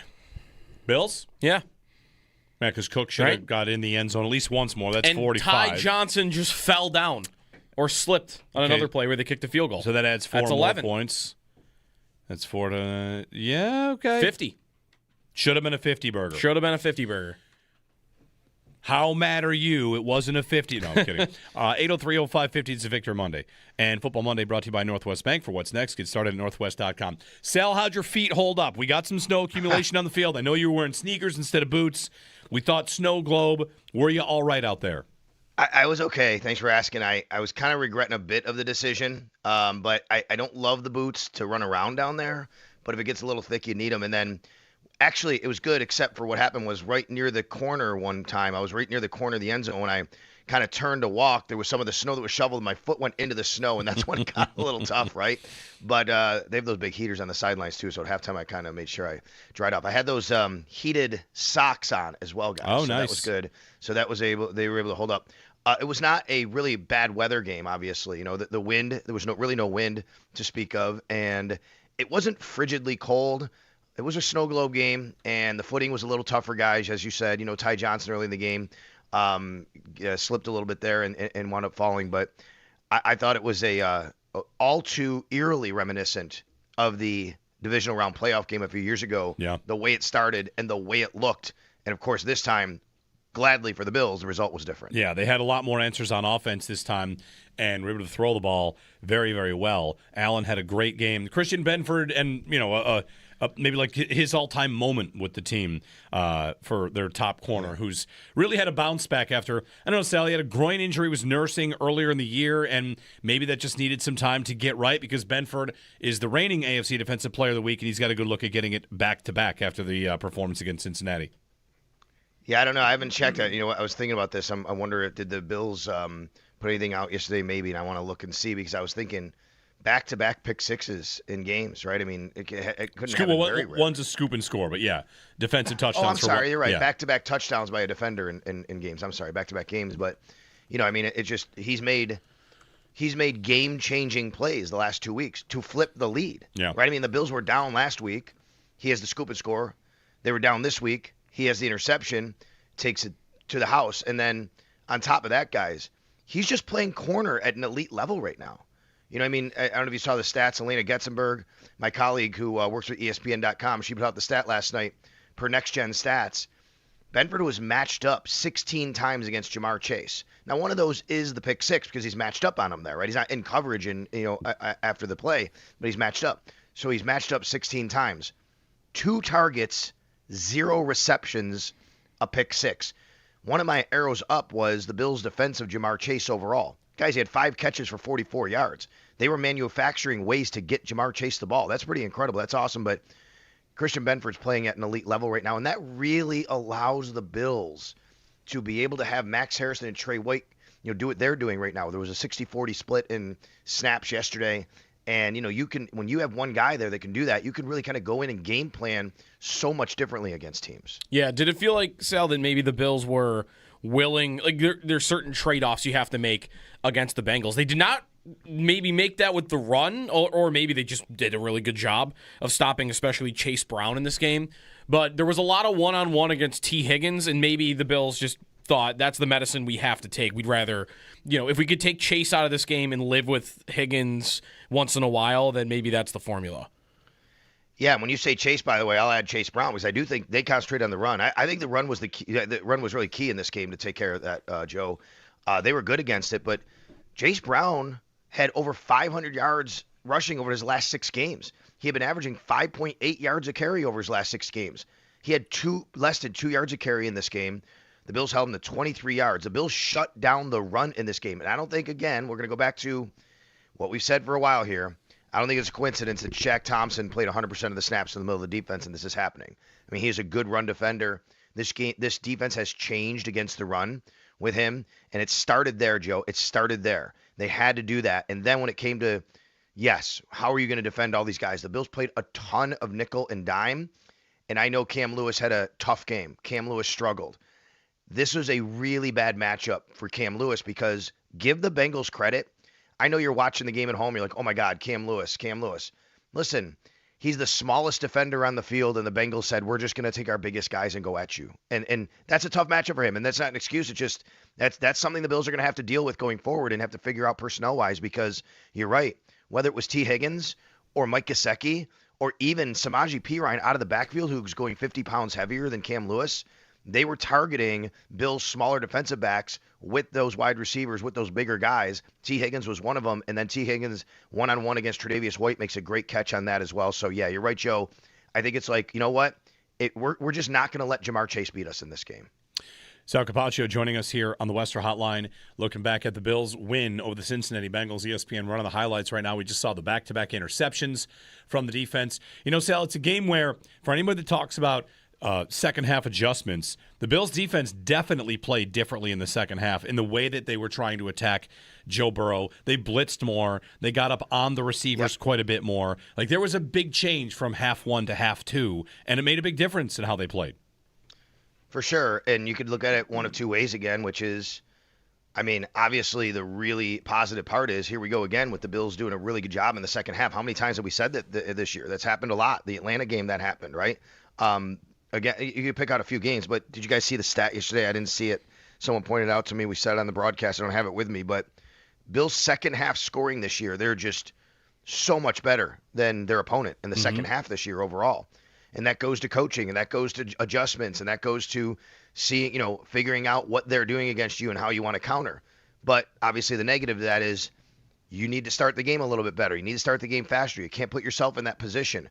The game plan coming into the game, probably not, the best looking game plan when you compare it to what happened a few years ago. Again, in the playoffs, it looked really similar, right? Soft coverage. You're giving them a little too much room. I mean, the Bengals were 7 for their first 7 on third downs. They were 10 of 12. That is unacceptable. You can't have that. And part of that was because the Bills were not pressuring. They were not getting pressure. I think of it a little bit like the game in Houston, but from the other side, guys, which is you go into the game and you say, we're going to trust our guys, Deion and Spencer. And that's okay. There's nothing wrong with that. But once it starts to go awry, you have to make changes. And they really didn't. In this game, okay, we're going to trust our guys to try and get pressure on Joe Burrow and, hopefully get home. We don't have Joey Bosa. That wasn't happening. So they did make an adjustment. The adjustment was we have to start selling out and blitzing. So what's the result of that, though? Let's understand. If you want to blitz and put pressure, you might make a play like Christian Benford, which is great. You might get a hand on a ball and an interception or whatever. you're also going to have one-on-one like Mike Gesicki in the back of the end zone because you have a busted coverage and there's one guy there. And that's the life the Bills led the entire second half. Yeah. Sal, go ahead. Sal Capaccio with us. Sal, on the offensive side of the ball in this game, I mean, it's Allen, right? It's an Allen game. They ran the ball well, too, not to take credit away from them. And right. We can get to the tight ends because they were unstoppable in this game. But we have talked about this, haven't we, that Allen has had his best games when the other team's got a star quarterback, and that happened again yesterday. Yeah, I think, he's such a competitor. I think it just rises the level of competitiveness in him, but he's always at that level of competitiveness going into a game. And then I think when the chips are down and he knows that he needs to make a play, that's when he's at his best. And that's when he was at his best in this game. Josh Allen played like the MVP of the league yesterday, guys. I mean, he, going unnoticed was his efficiency in passing. Yeah, he made these big plays. He was close to 79% completion percentage in the snow on 28 attempts, right? I mean, 251 yards. He accounted for, he had 78 yards rushing, right? I mean, what's that? 340 yards, basically, 330 yards of offense. The running, having those decisions to run when he did, making great decisions. And, yeah, sorry, there were a couple of plays where, he just had to kind of put the cape on, and he did it. And you're right. He was absolutely awesome in this game, and I think that he should at least be creeping back into the MVP conversation after that performance, because that's what MVPs do in games like that. How nice was it to see Knox especially have the game he did? Because Kincaid was banged up, and Hawes isn't going to be someone who catches a lot. And we had talked about how bad the Bengals have been against tight ends. I don't know what explains, Sal, how bad they are against tight ends. It's amazing, though, that was like obvious from the jump. Like, we knew it going in, and even if you hadn't watched the Bengals all year, you would know immediately, like, oh, yeah, the tight ends are just wide open. Yeah, I mean, I don't, I'm not so intimately familiar with their defense, but I'm sure that, people would tell you, the middle of the field, linebacker coverage, safeties, that's a reason for them being so poor against it. But we did talk about it earlier this week, and give credit to Joe Goodberry, who covers the Bengals. He was on Always Game Day in Buffalo. I don't know if you guys had him. I know he was on our station, I think, with Show Up in the Bulldog as well. But he said, he made a point. He said the Bengals have been terrible against tight ends, and so much so to the fact that they were giving up 250 yards more against tight ends than the next closest worst team in the league. And we talked about how having Dalton Kincaid would be such a really big benefit to the Bills, and they did. But, Joe, give Joe Brady credit, because when you have a weakness on the other side of the field, the job of the coordinator is to exploit that weakness. And from the very first play of the game, the Bills said, we are going to exploit that weakness. 32 yards over the middle to Dawson Knox. Bam. Pitch and catch. Right away, you're like, okay, here we go with the tight ends. I believe because Dalton Kincaid is nursing the injury, they wanted to make Dawson Knox more of the focal point and said, we're still going to use Dalton, but Dawson's got to be the guy that's got to come up big for us, because we don't want to put that much on the plate in the snow with the injuries that Dalton's been dealing with, that he's going to have to, take so much of the load. And good on the Bills to do it. I think Joe Brady deserves a lot of credit for that. And I think Dawson Knox deserves a lot of credit. There's a lot of people who talk about, his contract, and I get it. He's getting paid a lot of money. He's a number 2 tight end. He's not this field stretching guy. He doesn't make these elite plays. But Dawson Knox is just a really steady presence. He can catch the ball. He can block. And I think that's why he was unlocked in this game, because he's on the field. The Bengals aren't necessarily thinking about him being the threat as the catcher, as the receiver, but the Bills did a nice job there. And then, of course, Dalton Kincaid, Jackson Hawes becomes available. Bills tight ends in this game. I want to get you the overall numbers here. I think I had it here. Bills tight ends in this game. 11 catches for 137 yards. Pretty good. Pretty good. Sal, the offensive line, let's shout out the offensive line. I mean, in Houston, of course, they got beat up quite a bit, and Spencer Brown has been absent since that game. But I've seen a little bit Deion Dawkins crediting communication. Like, they kind of got things back on the same page, and that's one of the reasons. Like, we talk about Josh Allen making it happen by scrambling, but sometimes that comes down to the line blocking it up in a way that lets Allen kind of get free. We saw that on the 4th and 4 pass to Gabe Davis, where Dawkins just kind of took his man down who was trying to spin move. And then on the 40-yard touchdown run, that's Dawkins with 2 guys coming at him. He takes the inside guy, allowing Allen to kind of squeeze through. Whereas if he takes the outside guy, Allen's kind of got no place to go. So sometimes the offensive line, who they pick up, their communication, that is what really sets the table for Allen to make the plays that he makes. You're right. And a little while ago, the video was tweeted out.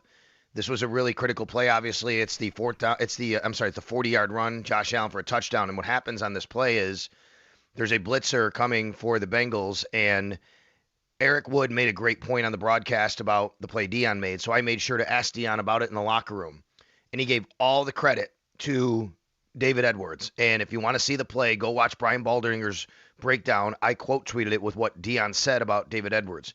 He said David Edwards is one of the best guards he's ever played with as far as communicating. He is great at communication. He understands what's happening. He said if it wasn't for David Edwards, he wouldn't have. He said I made like 3 or 4 mistakes in this game, but on that one, that is Dave. He said Dave told me and communicated to me to do that.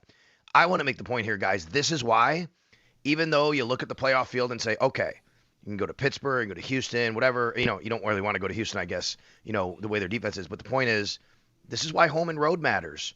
Can you get that communication on the road when it's so loud? Yeah. The Bills on the road have been not as efficient like this on offense. And one of the reasons is this very thing you're talking about, Jeremy. Like having the ability to communicate at home when you see that, when the crowd is lower when you're on the field, is so different, and it helps so much. And on this play, great job by David Edwards to communicate to Deion. Deion takes the blitzer. Josh Allen, he takes the free rusher then, which becomes the outside guy after Deion chips on him, and then Josh Allen takes off. And by the way, Brandon Cook's down the field blocking the entire way. Yeah. Did you hear also on kind of this same point, Allen said that on the 3rd and 15, he thought it was going to be, 0? So he hot routed Ty Johnson to go to the side so that he could open the middle of the field. That's another one where, maybe it's the running back, so he's right next to you. Maybe you could do that one on the road, but that's another one where, like, if you can't communicate that before the snap, Allen might not be able to run for the first down there. That's right. So just big picture for everybody when you're thinking about, like, I try to make this point sometimes, not an excuse, right? But it's just a reason. This is why every little detail matters.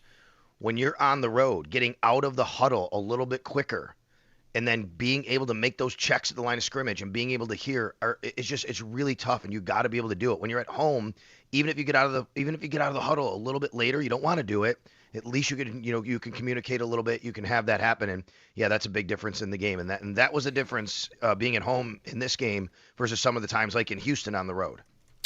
Sal Capaccio on the Western Hotline. The James Cook fumble, Sal, that was reviewed or challenged and then maybe reviewed after. Did you know exactly rules-wise, like what was going on there? My confusion, maybe this was McDermott's too, because it seemed like McDermott was a little hot after the ref, was if they challenge the play and they don't take the result, then why do they get to keep their timeout? But that was just a very confusing situation, it felt like. Yes, so when you challenge a play, first of all, they actually did screw up in a different regard that people aren't even maybe thinking about, but I'll get to that in a second. When you challenge a play, the entire play is challengeable, right? Like they go through the play, like the whole play gets kind of looked at. No matter, even if you're kind of challenging a different aspect of the play, the whole play gets challenged, right? So I actually thought he was out of bounds originally, but he wasn't. He didn't step out of bounds. It's called a touchdown on the field. They say, wait a minute, but we think he actually fumbled it through the end zone. Because it was not ruled a fumble and they changed it to a fumble, even though it wasn't through the end zone, that means they won their challenge because they changed something about the play. Does that make sense? Okay, so they didn't call it a fumble. They did call it. Sorry. What's that? So sorry. To win the challenge, you just have to have any aspect of the play changed. Basically correct. Here's where they're screwed up, Joe. What was the call on the field? It was a touchdown, right? Yep. Teams aren't allowed to challenge scoring plays. That's supposed to come from the booth. Okay. Oh, okay. That was the mistake. So that's why they were not charged a challenge? No.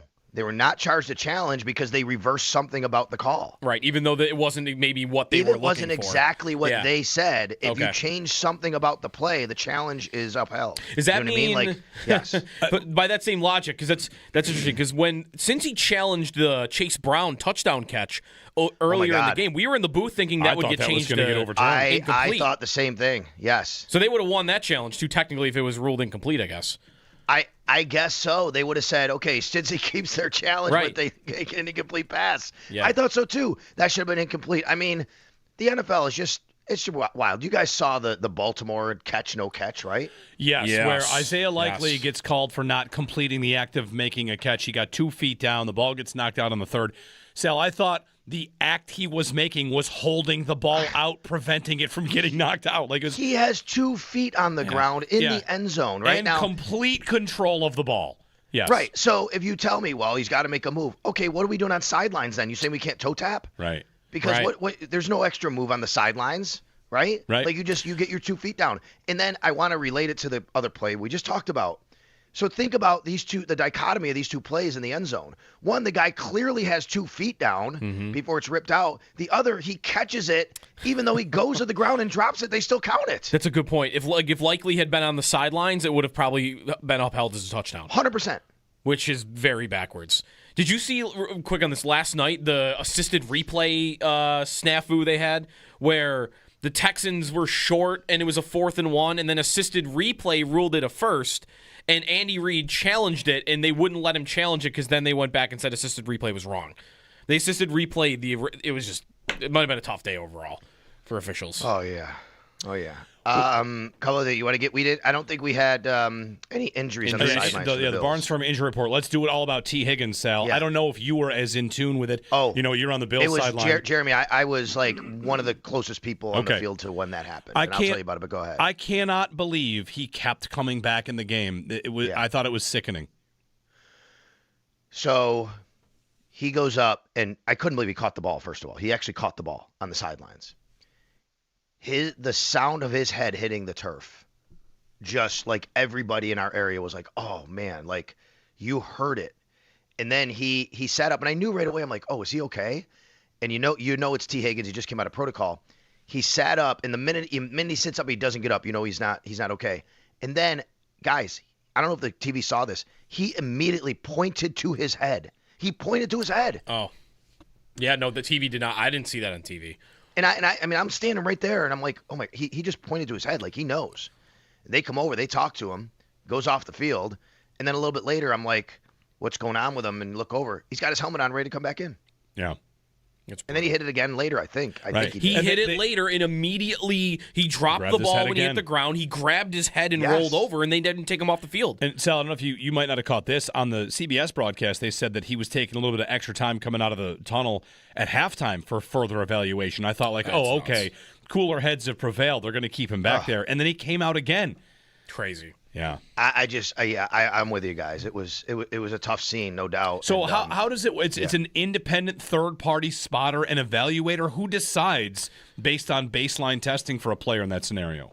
Yeah, that's who it is. It's the independent neurologist on each sideline, and they see what's happening. They bring them over. They take them in and they run through a bunch of tests, right? Baseline tests, and it's interesting. I don't know exactly what goes into them of when they did the baseline for each player and things like that, but they go through all that testing. Deion Dawkins spoke about this last week, and remember when he went back in the game, and then he was evaluated and actually they said he had a concussion after the game, which, by the way, that could happen today, right?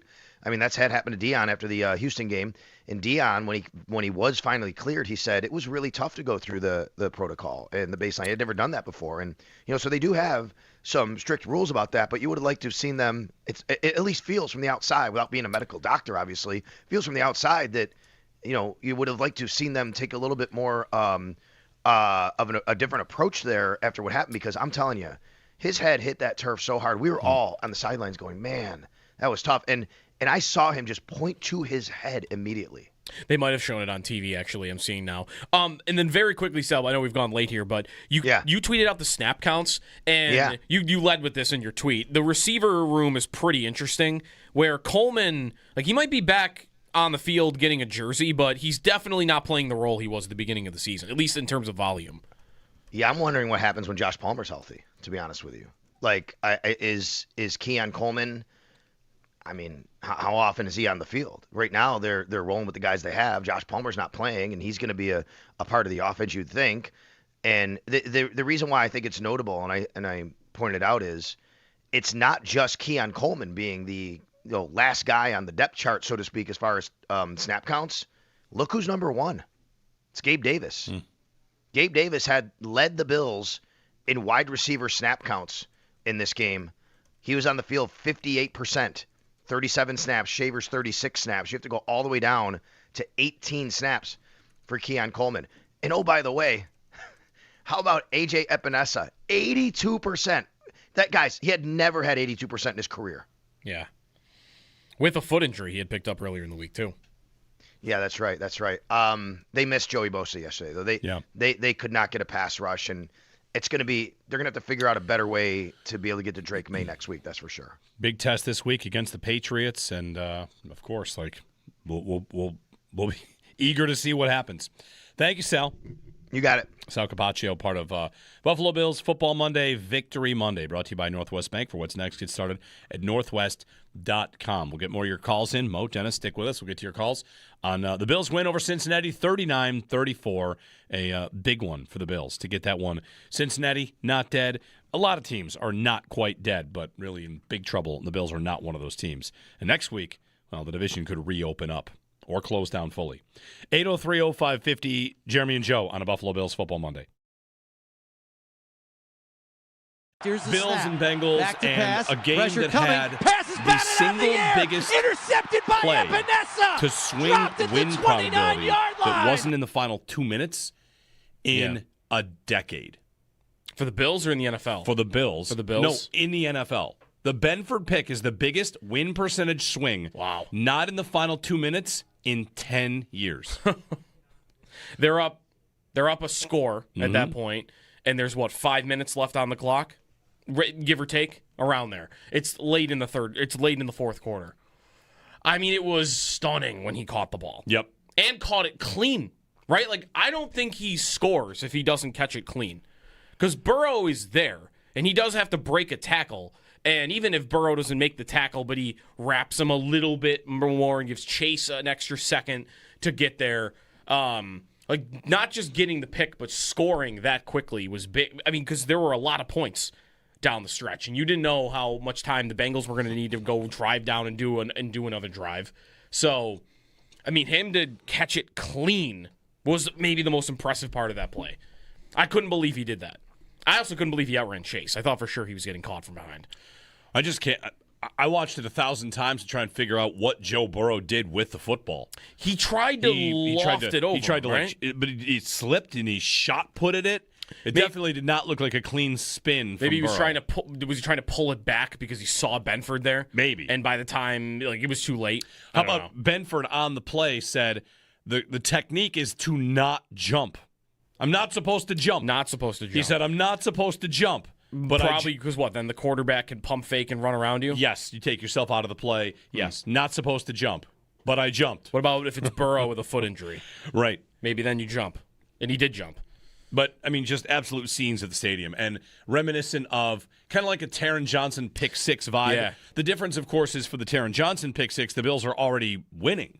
And there's only 6,000 people there. Right. They're winning, and that pick kind of locks up the game, which is great, of course, because Baltimore is threatening. This is... They're going to lose if they don't get this play. I think they probably will, yeah.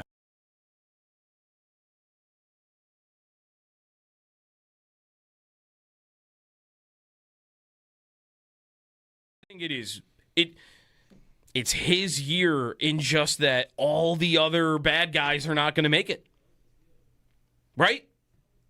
Yep. That's what. Yep. How are we going to feel if they lose a game to a Houston or a Denver or a team like that while Mahomes and Jackson and Burrow have been sitting on the sidelines? Well, driving in, I was thinking, like, what teams do I think they could lose to? And New England's on the list because they did lose to New England.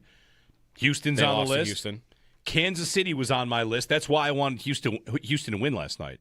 Let's knock out the teams that I think can beat the Bills. And I think the Chiefs are a team that they do it every year. I think they can beat the Bills. It won't be Indy. Nope. Their season ended yesterday. That's right. Denver. Could Denver beat the Bills? I think yes. I think if the Bills have to go on the road to Denver against that defense, I think it could happen. Could they lose to Jacksonville? You'd like to say no, but they've never matched up against a Liam Cohen Jacksonville, and all of a sudden their offense is humming. And do they have three receivers on the level of or two receivers on the level of Burrow and Jason Higgins? Not quite, but that offense has started to really hit a new level now that Jacoby Myers is a part of it. But whatever. But I think it's going to feel like it's their year. I do even too. though they're probably going to open on the road. Like And they don't look perfect. They don't look perfect. They don't look perfect. They have their flaws. It's just simply, to me, though, look at the quarterback that you had on the field yesterday. It's got to be your year to go. Like, that guy's playing football in the postseason, and there's nobody else except maybe one in this conference that can match him toe-to-toe if he's really cooking. Yeah. And if you have to match up... that would be May. May's the only one I think is even capable of going toe-to-toe with him.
The Bills cage the Bengals as they rally from behind once again to win 39-34. Josh Allen completed 22 of 28 passes for 251 yards. He threw 3 touchdown passes as well. He also rushed for 78 yards and 1 rushing touchdown, which was a 40-yard touchdown run. Dawson Knox was the leading receiver with 6 receptions for 93 yards. Christian Benford tallied a sack early in the game and then later was able to record a pick 6. A.J. Epinesa also recorded an interception off of a tipped pass. Now it's on to the Patriots for the Bills for a 1 o'clock kickoff in Foxborough next Sunday. The Sabres fall in Winnipeg over the weekend, 4-1. They're now 2-8-2 on the road this season. In fact, the last regulation road win for the team came in April of last season. We'll see if they're able to get one in the next 4 games of their road trip. Up next is Calgary tonight with face-off at 9 o'clock. You'll be able to catch all the game action right here on WGR Sports Radio 550. Around the NFL, the Chiefs are 6-7 after dropping their matchup with the Texans 20-10. The Jaguars beat the Colts 36-19, and Daniel Jones will undergo surgery for a torn Achilles, which he suffered in non-contact fashion. Those are your Paddock Chevrolet sports headlines. Paddock Chevrolet celebrating 90 years of being your hometown dealership. I'm Joe Cali for WGR Sports Radio 550.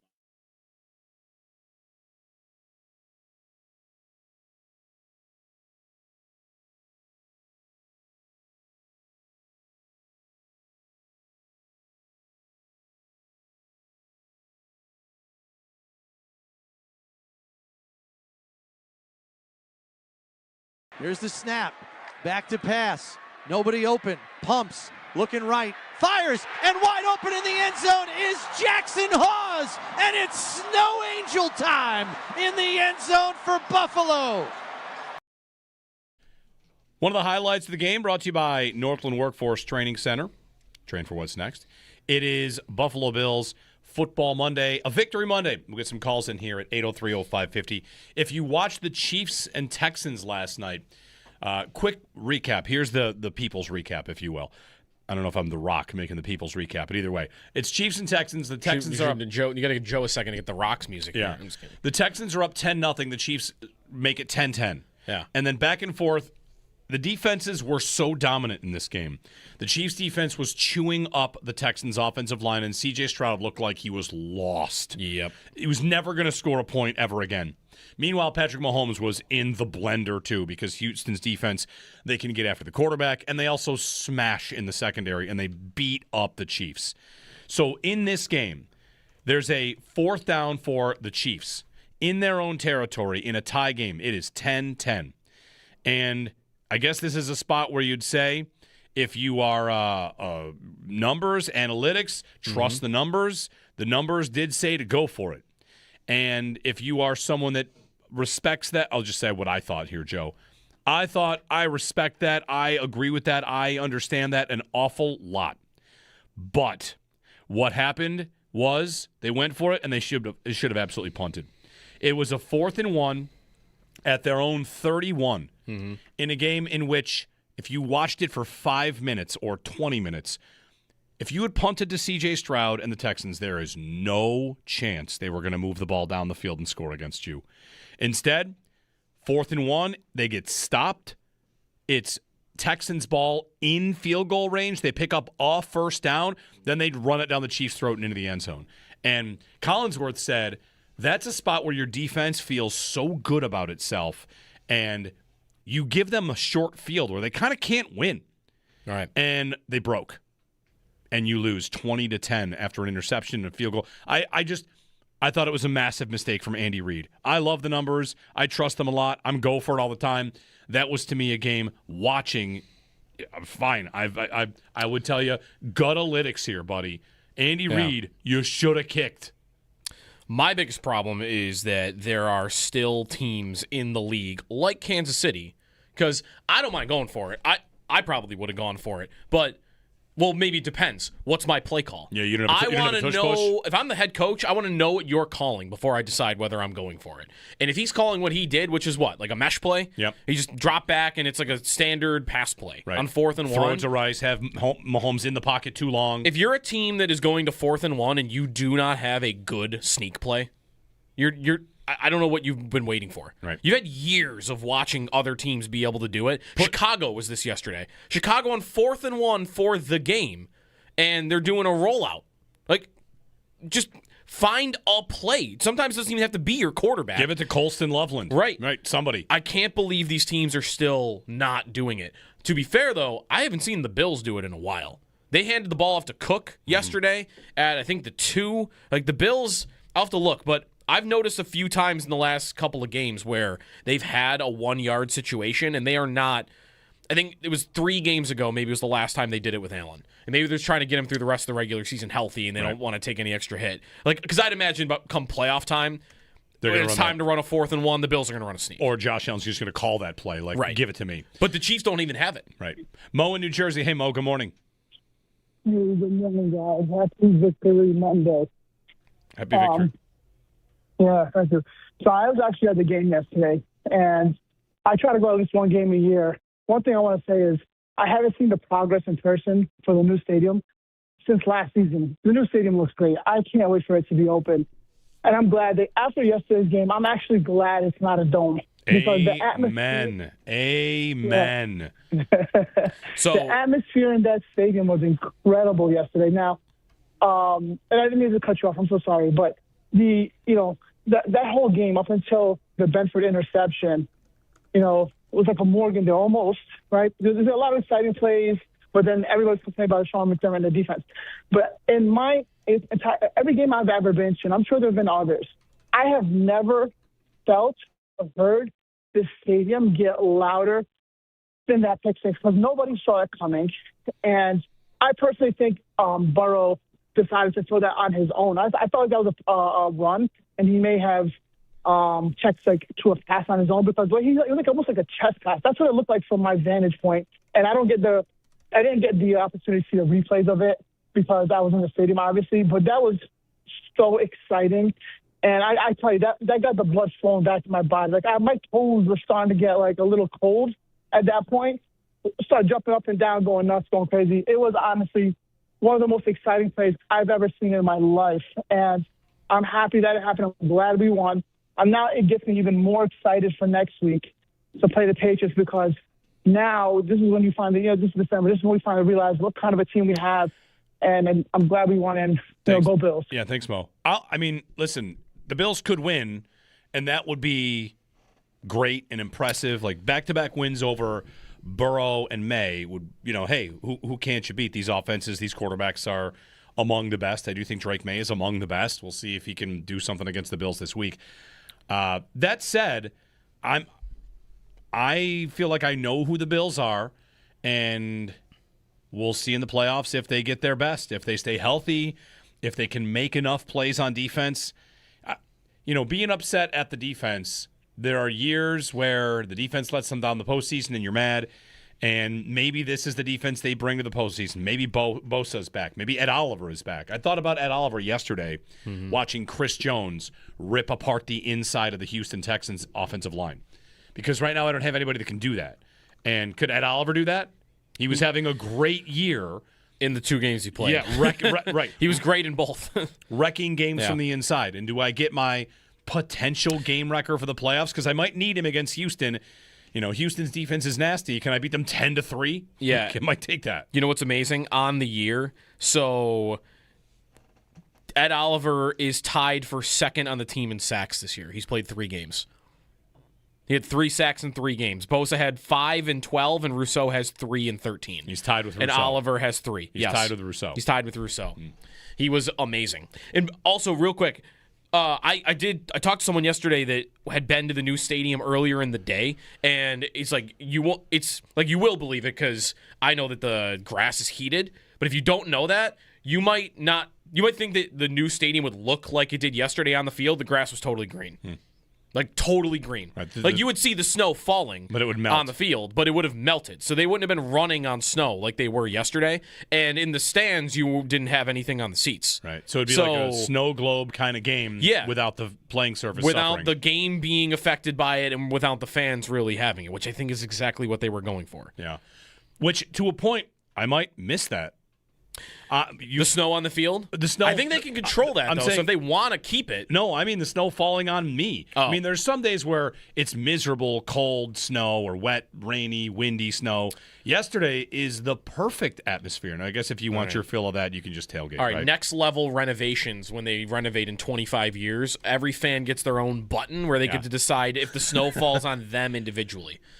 Actually, this might have been a good idea. They've got a retractable roof in Buffalo. But it's for every person. Well, everyone has their own retractable roof. You tell me they're opening the roof when it's snowing outside? Like, yeah, the fans voted and they think this is a nice enough snow to be snowed on. Yeah.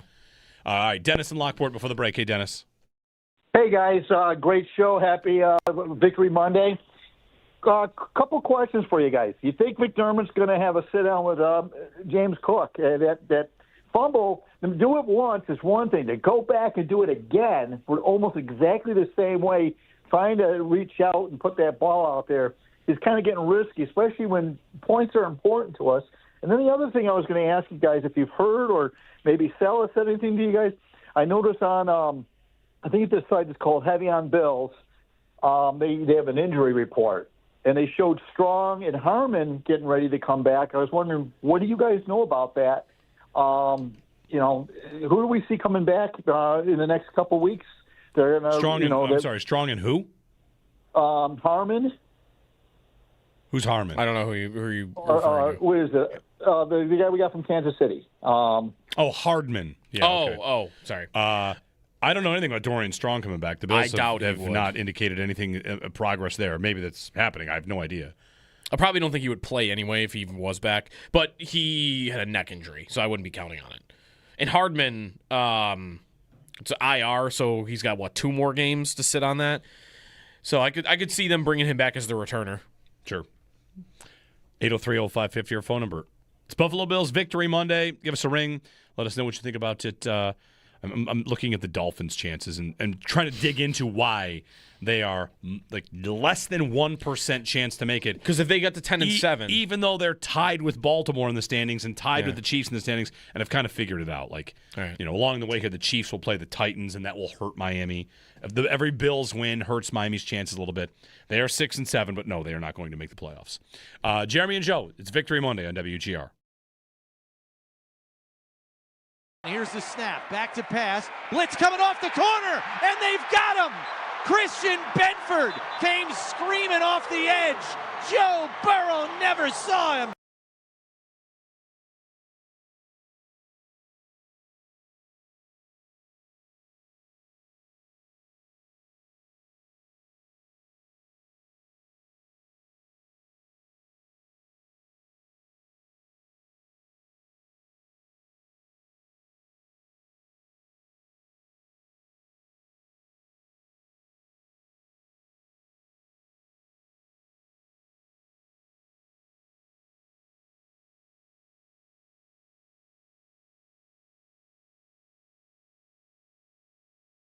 Christian Benford and, maybe like his all-time moment with the team for their top corner, who's really had a bounce back after, I don't know, Sally had a groin injury, was nursing earlier in the year, and maybe that just needed some time to get right because Benford is the reigning AFC Defensive Player of the Week, and he's got a good look at getting it back-to-back after the performance against Cincinnati. Yeah, I don't know. I haven't checked it. I was thinking about this. I wonder, did the Bills put anything out yesterday maybe, and I want to look and see because I was thinking – back-to-back pick sixes in games, right? I mean, it couldn't happen very rare. One's a scoop and score, but yeah, defensive touchdowns. Oh, I'm sorry, you're right. Yeah. Back-to-back touchdowns by a defender in games. I'm sorry, back-to-back games. But, it just he's made game-changing plays the last 2 weeks to flip the lead. Yeah. Right? I mean, the Bills were down last week. He has the scoop and score. They were down this week. He has the interception, takes it to the house. And then on top of that, guys, he's just playing corner at an elite level right now. I don't know if you saw the stats. Elena Getzenberg, my colleague who works with ESPN.com, she put out the stat last night per Next Gen Stats. Benford was matched up 16 times against Jamar Chase. Now, one of those is the pick six because he's matched up on him there, right? He's not in coverage after the play, but he's matched up. So he's matched up 16 times. 2 targets, 0 receptions, a pick six. One of my arrows up was the Bills' defense of Jamar Chase overall. Guys, he had 5 catches for 44 yards. They were manufacturing ways to get Jamar Chase the ball. That's pretty incredible. That's awesome. But Christian Benford's playing at an elite level right now, and that really allows the Bills to be able to have Max Harrison and Trey White, do what they're doing right now. There was a 60-40 split in snaps yesterday, and you can, when you have one guy there that can do that, you can really kind of go in and game plan so much differently against teams.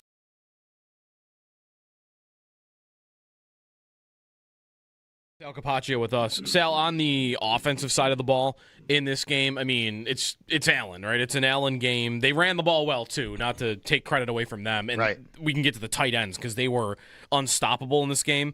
But we have talked about this, haven't we, that Allen has had his best games when the other team's got a star quarterback, and that happened again yesterday. Yeah, I think, he's such a competitor. I think it just rises the level of competitiveness in him, but he's always at that level of competitiveness going into a game. And then I think when the chips are down and he knows that he needs to make a play, that's when he's at his best. And that's when he was at his best in this game. Josh Allen played like the MVP of the league yesterday, guys. I mean, he, going unnoticed was his efficiency in passing. Yeah, he made these big plays.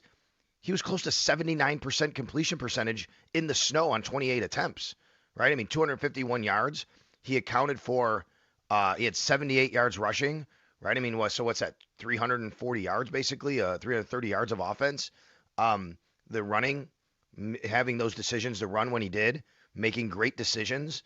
And there were a couple of plays where, he just had to kind of put the cape on, and he did it. And you're right. He was absolutely awesome in this game. And I think that he should at least be creeping back into the MVP conversation after that performance, because that's what MVPs do in games like that.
They brought zero, had a motion, guy jumping up in the window for my hot, and just kind of tucked it and felt space and just ran. Cooksey did such a great job of running his guy off and then blocking downfield to spring me loose. So you don't get those plays too often, so they're fun. Josh Allen, did I see the Bills tweet out that was the longest touchdown run in franchise history? Regular season. Regular season because playoffs was longer. Yeah. Pittsburgh, yeah. He has a longer one. Yeah. 52? 50, 54, 52 against Pittsburgh? He was in the 50s. Yeah. Nice play by Josh Allen. Get that guy some runway. Listen, Mr. December. They are 24-4, I believe. That might be McDermott's record in December. And I think 2 of those losses are when they had backups in. So right, once to New England last year when they didn't care. You want to throw it on his Pro Football Reference page? I want to give Josh Allen or whatever. Like it sounds like a little bit of a shot. The Winter Soldier is already on that nickname. I've got that one, but you get to December football. Yeah, he said it this week. We mentioned it a few times. He said this week, like this is the time of year. And what did he do? He does what he does. I don't know if this counts yesterday, but his December splits, he's 22-9 for his career. 57. Actually, hold on. If I count the rushing, I'll include the rushing in here. He has 81 touchdowns and 17 interceptions in December. 24 of them are rushing. He also has a receiving touchdown in December. Actually. Right. So 83 touchdowns, 82. You turn that calendar, he does not lose. Just got to move it into January. Is that just what is? Teams are worse late in the year when you play them because a lot of teams have given up, or how many quarterbacks would find that they are better in December? How about this? Is it going too far to say this? What did McDermott say this week? Backs are against the wall. When the Bills and what happened yesterday? Why does Josh Allen play the best in the playoffs? Why does he play the best in December? Why does he play the best against Burrow? He has wins over Burrow, Lamar, Mahomes, and Baker this year. Yeah, he's kind of beat all the best quarterbacks now, at least once. He is at his best when he knows he has to be. When they try to make him into this, hey, just, take care of the football, blah, blah, blah, blah, blah, that's when you get into trouble. Right. What is he able to do yesterday? He's like the golden retriever that's allowed to run around in a field. Yep. Do what you got to do. And that's him at his best. That's what December brings.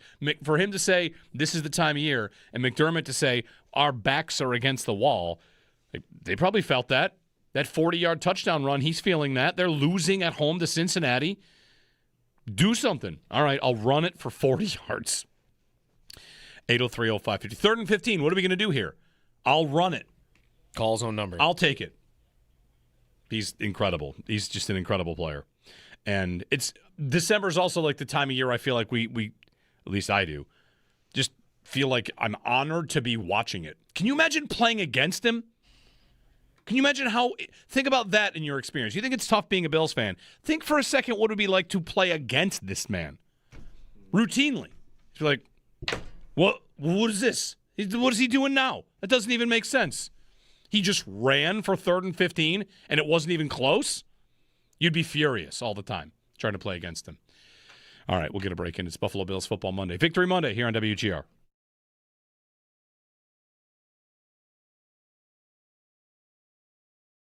Sal, it's a game where, for anybody that talks about second half adjustments, the Bills defense definitely played differently in the second half in the way that they were trying to attack Joe Burrow. They blitzed more. They got up on the receivers quite a bit more. Like there was a big change from half one to half two, and it made a big difference in how they played.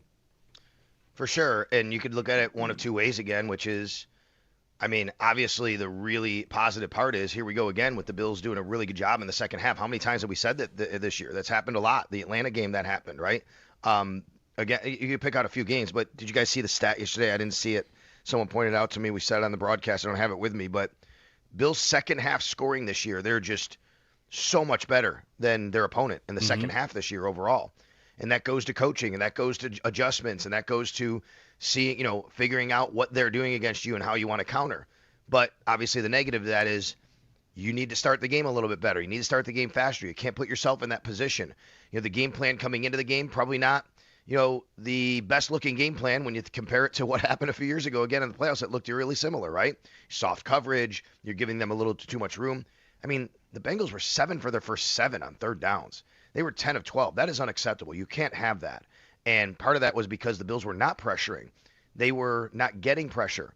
I think of it a little bit like the game in Houston, but from the other side, guys, which is you go into the game and you say, we're going to trust our guys, Dion and Spencer. And that's okay. There's nothing wrong with that. But once it starts to go awry, you have to make changes. And they really didn't. In this game, okay, we're going to trust our guys to try and get pressure on Joe Burrow and, hopefully get home. We don't have Joey Bosa. That wasn't happening. So they did make an adjustment. The adjustment was we have to start selling out and blitzing. So what's the result of that, though? Let's understand. If you want to blitz and put pressure, you might make a play like Christian Benford, which is great. You might get a hand on a ball and an interception or whatever. You're also going to have one-on-one like Mike Gesicki in the back of the end zone because you have a busted coverage and there's one guy there. And that's the life the Bills led the entire second half.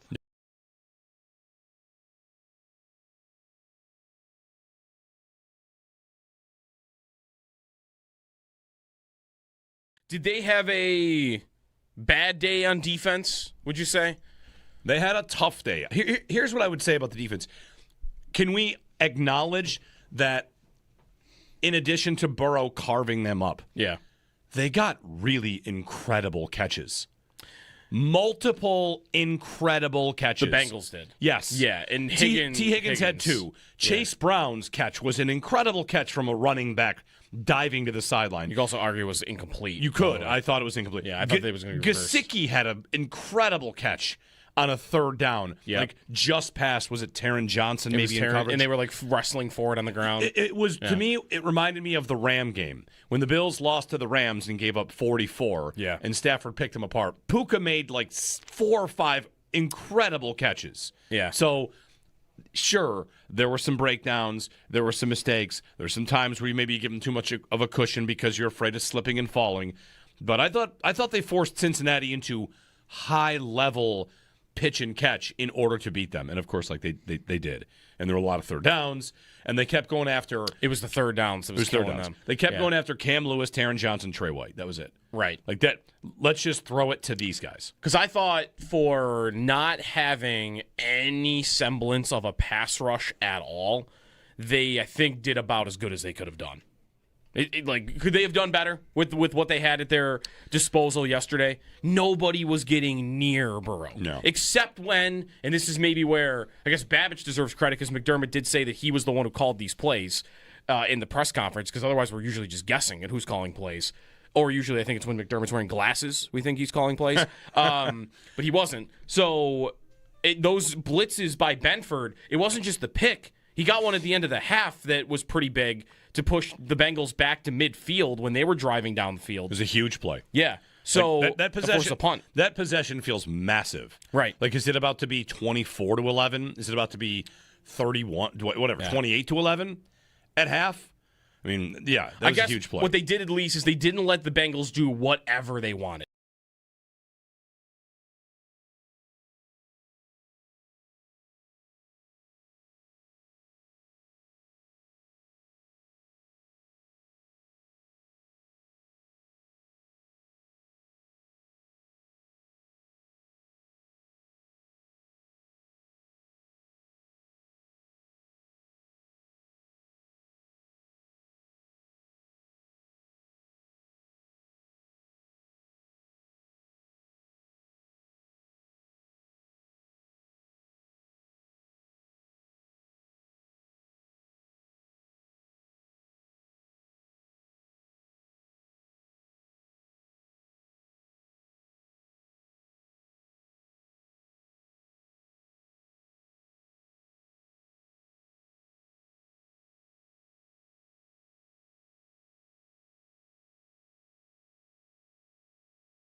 The Bills cage the Bengals as they rally from behind once again to win 39-34. Here's the snap. Back to pass. Pumps. Blitz coming. Steps up in the pocket. Allen going to run. Looking for the first down marker. Gets away from the defender, and he's got it. And slides down to the 43-yard line. How is he not your MVP? Josh Allen completed 22 of 28 passes for 251 yards and threw 3 touchdown passes. Allen also rushed for 78 yards and 1 touchdown, which was a 40-yard touchdown run. Dawson Knox was the leading receiver with 6 receptions for 93 yards. Christian Benford tallied a sack early in the game and then later was able to record a pick 6. A.J. Epinesa also recorded an interception off of a tipped pass from Burrow. Now it's on to the Patriots for the Bills with a 1 o'clock kickoff in Foxborough next Sunday. The Sabres fell in Winnipeg over the weekend 4-1. They're now 2-8-2 on the road this season. They look to get a regulation road win in one of the next 4 games on their road trip. Their next is tonight in Calgary with face-off set for 9 o'clock. You'll be able to catch all of the game action right here on WGR Sports Radio 550. That's your Paddock Chevrolet Sports Update. Paddock Chevrolet celebrating 90 years of being your hometown dealership. I'm Joe Cali for WGR Sports Radio 550.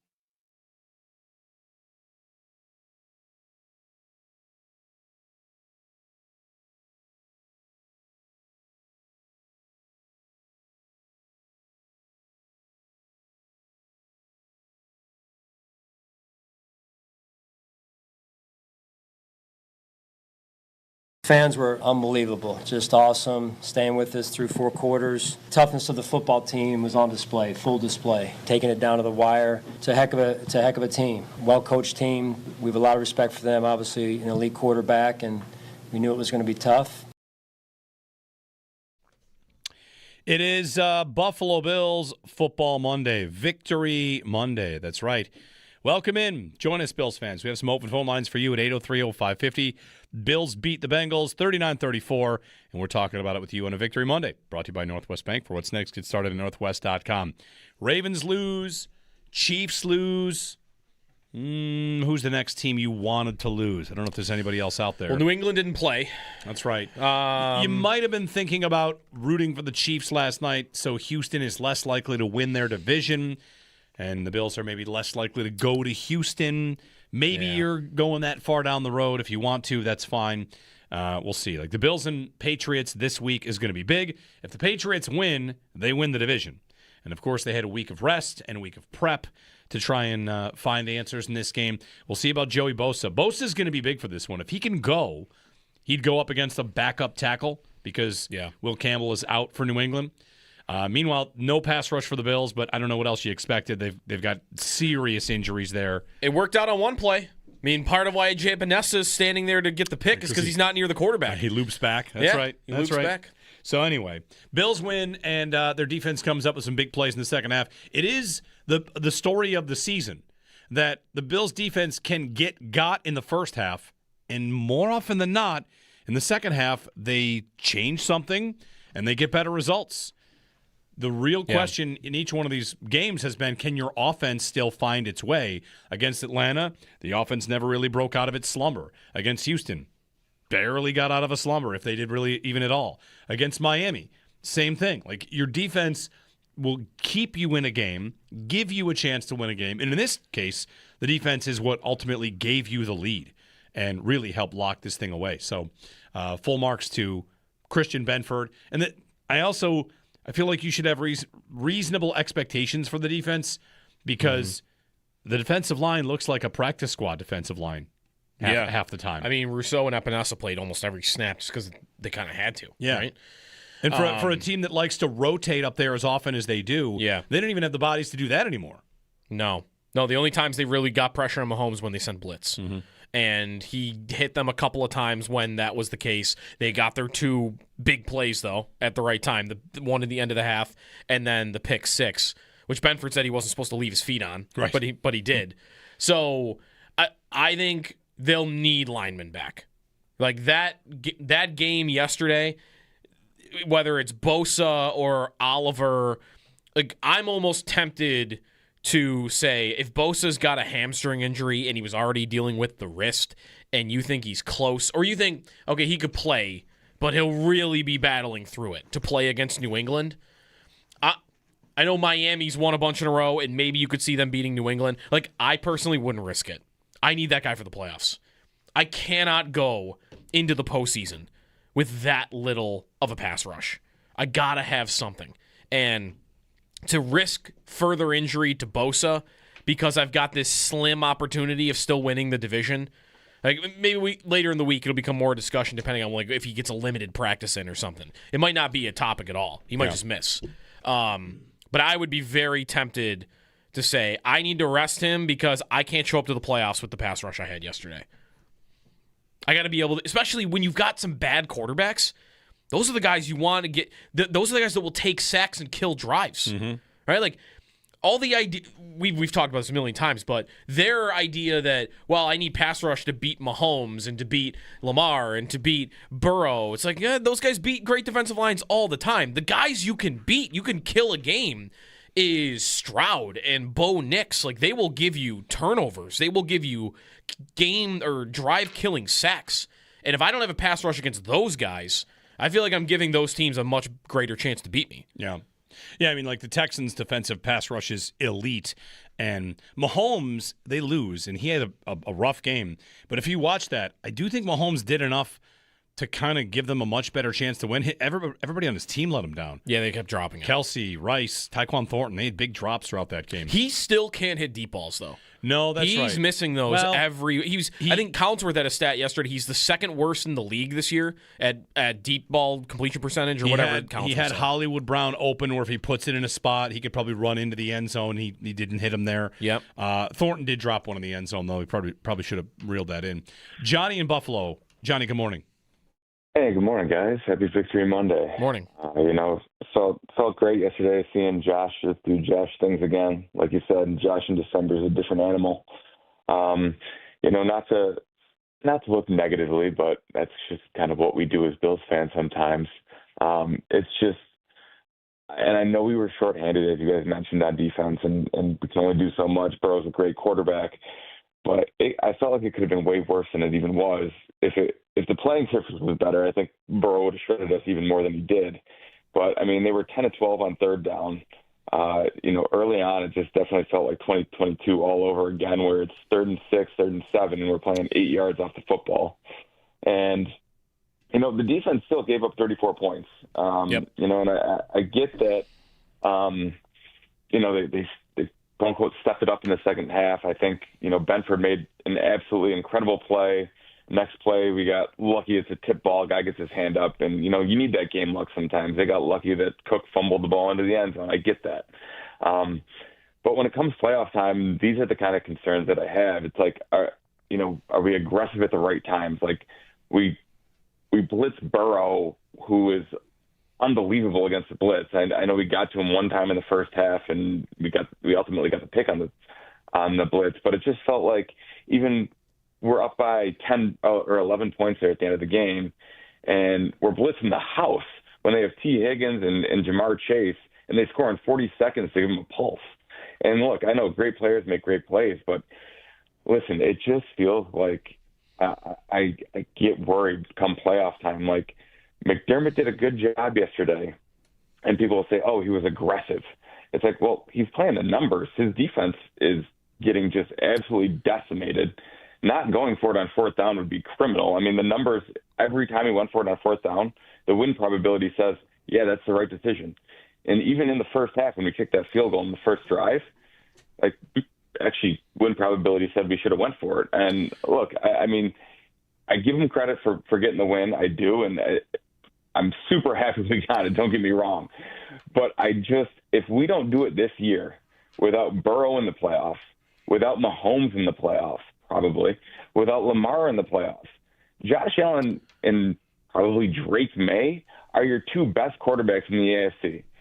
And if your defense, Sean McDermott, your defense, regardless of who's out there. Yeah, no. You cannot do regardless of who's out there. You can't have it. Why? Because players matter, man. No matter if you're he doesn't get it done Johnny, every year. Johnny, if you're mad, he struggles in the playoffs. Johnny, if you're mad at McDermott and you just want to be on McDermott on a Monday, just say it. Don't try to pass off no matter who's out there. In what world could anyone agree that no matter who's out there is a reasonable standard to hold for literally any coach?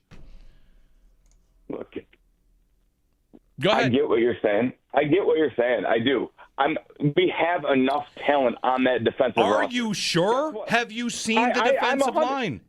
Oh, come on! Is Greg Rousseau that ineffective? Is AJ Epinesa that ineffective? Our corners look great. I don't know, man. They got like 5 sacks combined for the year. How good are they supposed to be? I understand guys. I understand, and we're gonna get Bosa back. Oliver could come back in the playoffs. We're gonna get some reinforcements, and we've seen this defense make some good plays against some good quarterbacks. And you're right; it does matter who's out there. It 100% does. I was wrong in saying it doesn't matter who's out there. But with this defense, the talent that we have out there, yes, we are less talented than other rosters. Most other teams, right now, they are less talented on defense than a lot of teams. They've got Benford, Bishop, Hairston, Shaq Thompson has been great for them. Terrell Bernard, if he's out there. Like you do not have a cohesive, put-together defense. Your defensive line has been Jordan Phillips. Your defense, I mean, he makes a play for you. Well, Johnny, can I ask, what did you want McDermott to do differently yesterday? You just didn't want him to blitz less? Oh, no. I thought in the first half we were playing way too soft coverage. I thought everything was, the footing was terrible, right? And we're giving the advantage to the offense when we're playing so soft. And then in the second half, we start blitz. Look, I get it. Joe Burrow's going to beat you. You're going to get beat by Burrow, and some of these receivers and tight ends are making great plays. I'm not saying they're not. My whole thing is, come playoff time, I get worried about just the game scheme. It just seems like we never have a good scheme going in against some of these better quarterbacks. In this game, your complaint is that they're too soft, so then they start being more aggressive and they blitz, and then you're saying that they should have gone back to being soft instead of blitzing because they got scored on in like 60 seconds. Like, I feel like you're just angry at McDermott all the time, and you're just going to be that way. And really, maybe I'm wrong about that, Johnny. Like, I appreciate you calling, but you're so ready to just get after McDermott no matter what. And in this game, they made adjustments, and his defense got a pick six. I know. And if your concern is from yesterday, because they did score. They scored a lot of points, and they moved the ball at will on a lot of their drives. If your concern is that is the game in the playoffs, it's gonna kill me when I play a top quarterback. Who are you gonna play? It's Drake May. You can tell me Drake May. But, if your biggest concern is, McDermott's not going to do it in the playoffs when he plays a top quarterback. They're about to play an AFC that doesn't have many of those. They're about to play an AFC with a bunch of great defenses. So he won't face those teams head on when he's calling plays. I mean, you're not going to see the Chiefs. And when they've played mid-level teams in the postseason, you could say McDermott doesn't show up in the playoffs, but when he plays Bo Nix, he holds them to 7. When he holds Mason Rudolph, he holds them to 17. When he plays the Skylar Thompson Dolphins, remember they got a bunch of points on defense, he holds them to 20. When you play Mac Jones's Patriots, you hold them to 17. Lamar, it was 3 once. Phillip Rivers, it was 24. He doesn't have a bad playoff game against a mid-level quarterback. And it's only against Mahomes. Right, and if they're all mid-level on the way there, we'll see.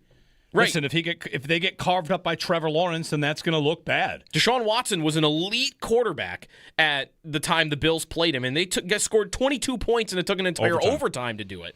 They held the Jaguars to 10, who then went, and it was 7 years ago now, they held the Jaguars to 10, who then went to Pittsburgh the next week against Mike Tomlin and scored 45. So I think it is a specific complaint you should have about McDermott. He has no answers for Kansas City, and he's probably not going to play Kansas City. I also think, listen, this might be your point, Johnny. Does he have answers against Joe Burrow? I'm not sure that he does. I don't know that answer either, but I'm not going to play Joe Burrow. You don't think so. You probably won't. And in the future, they might play Burrow, and he might rip him for 303 touchdowns again. Are you mad at defensive coordinators because Josh Allen beats him? It's not the day to go after McDermott. I thought, especially, this is more about the defense. He won them the game by going for 4th downs yesterday. Right. And to say by having confidence in his offense and being aggressive. And did he do it by the numbers, or did he do it because he said in postgame, I did it because of toughness? Sure. It doesn't matter. I got to the result. They won the game because they went for 4th downs and scored touchdowns on 2 of them. That's why they won. Yeah. And like the players they have on their defense, it's part of the story of the season is they spent a full offseason trying to fix their defense, and how many players did they truly add to it? They added Bosa, who wasn't out there. He's hurt, and he's been playing like with one hand. They added Ogunjobi. Okay, he's a guy in the rotation, like he's just kind of a piece out there. They added Hoyt, out for the year. TJ Sanders, non-factor. Landon Jackson, out for the year. Deion Walker made some nice plays in this game. He shows up every once in a while to make a couple nice plays. But, like, they've really shined up Cole Bishop quite a bit. He left the game for a little bit as well due to cramping. So, I mean, it felt like it was all over the place just trying to get at McDermott. It comes down to your expectations for the defense, I suppose. And what I'm looking for in a game like this one, the defense did not have a lot of success early. They made like 3 stops, and they were really important. Really enter a playoff game. You tell me it's Bills-Patriots in the AFC Championship game in New England. I'm going to tell you going into the game, you give me 4 stops. I'll take it. 4. You got to think about it in terms of these high-level games. Like what was yesterday? It was a high-stakes, high-level, offensive, absolute slobber knocker. It was 2 unbelievably good quarterbacks at the top of their game. And you got one of them to give you a pick 6 because you sent Benford on a corner blitz. You sent Benford on a corner blitz twice. Anyway, thanks, Johnny, for the phone call. 803-0550. The Bills' defense this year, just again, like part of this is the playoff picture and what they're headed for, is the Bills this year, EPA per play on defense, they are the 16th ranked defense in the NFL this season. Okay. 16th. You know how many AFC teams in the playoff picture right now rank above 16th in offensive EPA per play? 1. There's only one offense that ranks higher than where the Bills' defense ranks. That's New England. It's the only team you would face where your expectation should be kind of what it was yesterday. Like, yeah, they're probably going to get their points. So, like, we'll see. I can foresee what it will sound like if their defense gets lit up by a bad offense. I agree. Or a mid-level offense in the playoffs. I agree. I just guess I'm not really expecting that. I have enough confidence in this coach, and I don't think they're very talented on defense either, but there are enough pieces coming back. I think I've seen enough this year to think, yeah, they'll do a job against Bo Nix or Stroud or whoever they end up playing that. It might wear thin because you've heard it before. Last year, it's Benford got hurt. 2 years ago, it was it's the linebackers. all the linebackers. But if they're rolling out in the AFC Championship game against Jacksonville, and they're trying to cover the receivers there, which are pretty good. Like, all of a sudden, Thomas and Myers. Adding Jacoby Myers has been really good for them. Or you're trying to cover, you pick the team. I don't care who. And I've got Cam Lewis, Taron Johnson, Trey White. Like, teams are going after these guys. They know if they get into if they make the Super Bowl, God willing, and they play the Rams, I got news for you. They're going to get worked defensively. What's the difference between this Bills-Bengals game and the previous ones? You know what the difference was? The offense showed up. In the previous Bills-Bengals game, the offense scored 10 and 18 in their last 2 losses. The playoff game is 27-10. Why'd you lose? You might think it's because Leslie Frazier played a soft zone. Your offense wasn't there. You lose in Cincinnati in 2023 or whatever, 24-18. This game you put up 39. The answer is always just put up 39 points. That'll usually win. All right, we got some people that want to talk about this. 803-0550. Give us a ring. Johnny, thanks for the phone call. Good call. You know, any call that gets conversation moving, we appreciate you. Chris Brown on the other side. It's the Buffalo Bills Victory Monday. Victory Monday brought to you by Northwest Bank. For what's next, get started at northwest.com.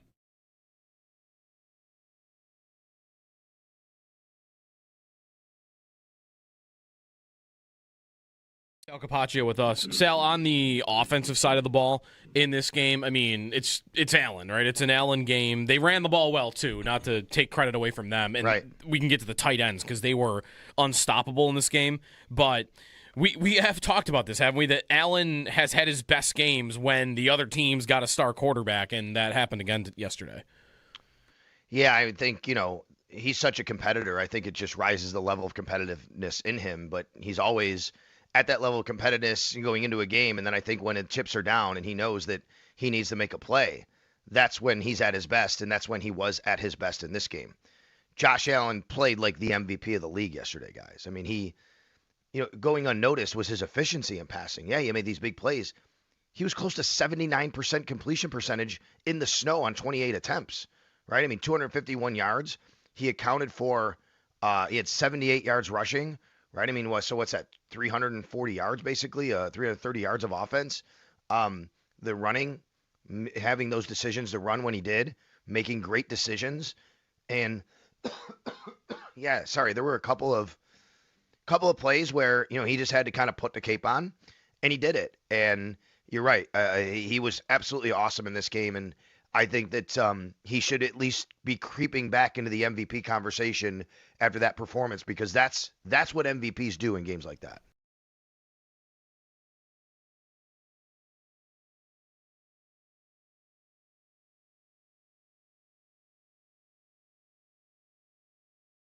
Sal Capaccio with us. Sal, on the offensive side of the ball.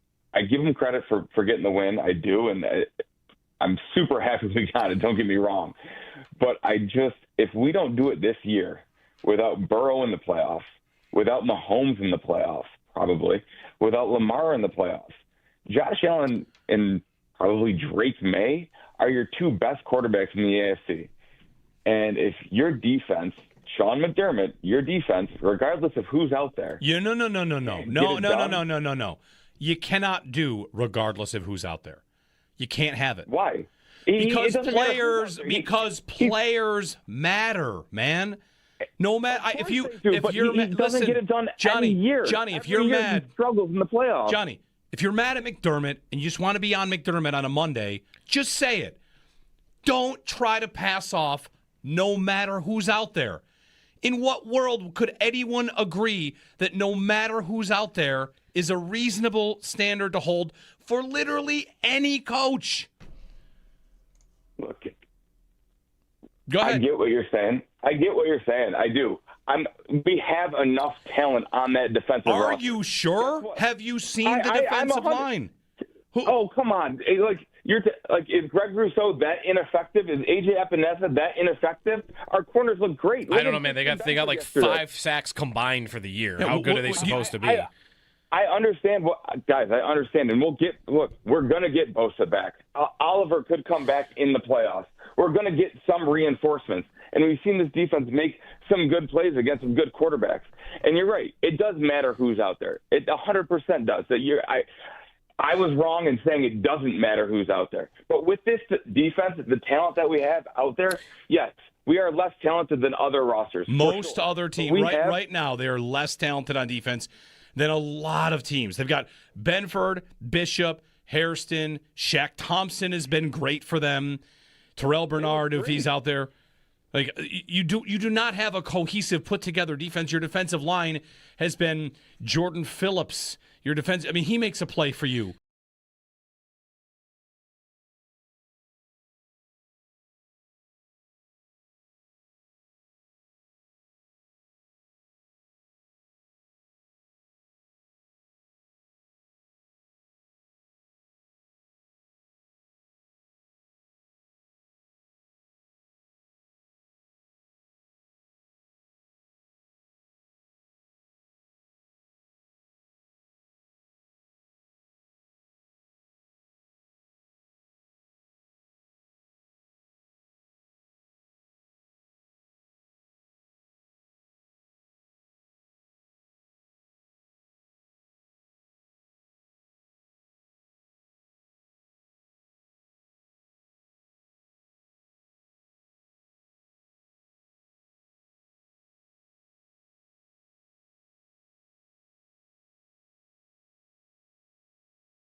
The Bills cage the Bengals as they rally from behind once again to win 39-34. Josh Allen completed 22 of 28 passes for 251 yards. He threw 3 touchdown passes. He also rushed for 78 yards and 1 touchdown, which was a 40-yard touchdown run. Dawson Knox was the leading receiver with 6 receptions for 93 yards. Christian Benford tallied a sack early in the game and then was later able to record a pick 6. A.J. Epinesa also recorded an interception off of a tipped pass. Now it's on to the Patriots for the Bills with a 1 o'clock kickoff from Foxborough next Sunday. The Sabres fall in Winnipeg over the weekend, 4-1. They're now 2-8-2 on the road this season. We'll see if they'll be able to get a regulation win on the road in their next 4 games of their road trip. Next up is Calgary tonight at 9 o'clock. You'll be able to catch all of the game action right here on WGR Sports Radio 550. Those are your Paddock Chevrolet sports headlines. Paddock Chevrolet celebrating 90 years of being your hometown dealership. I'm Joe Cali for WGR Sports Radio 550.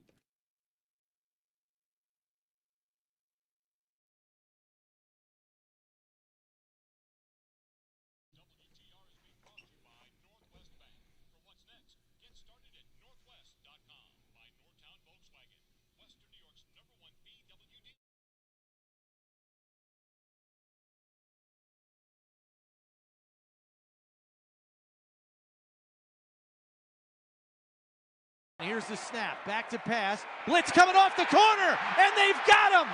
Christian Benford came screaming off the edge. Joe Burrow never saw him. Chris Brown on the call. Christian Benford had a couple of big plays in this game. Looking at a maybe back-to-back AFC Defensive Player of the Week honor for Mr. Benford. It's Victory Monday, and we chat with Chris Brown here after the Snow Globe. Beautiful scenery, beautiful big plays, beautiful win. Hey, Chris, good morning.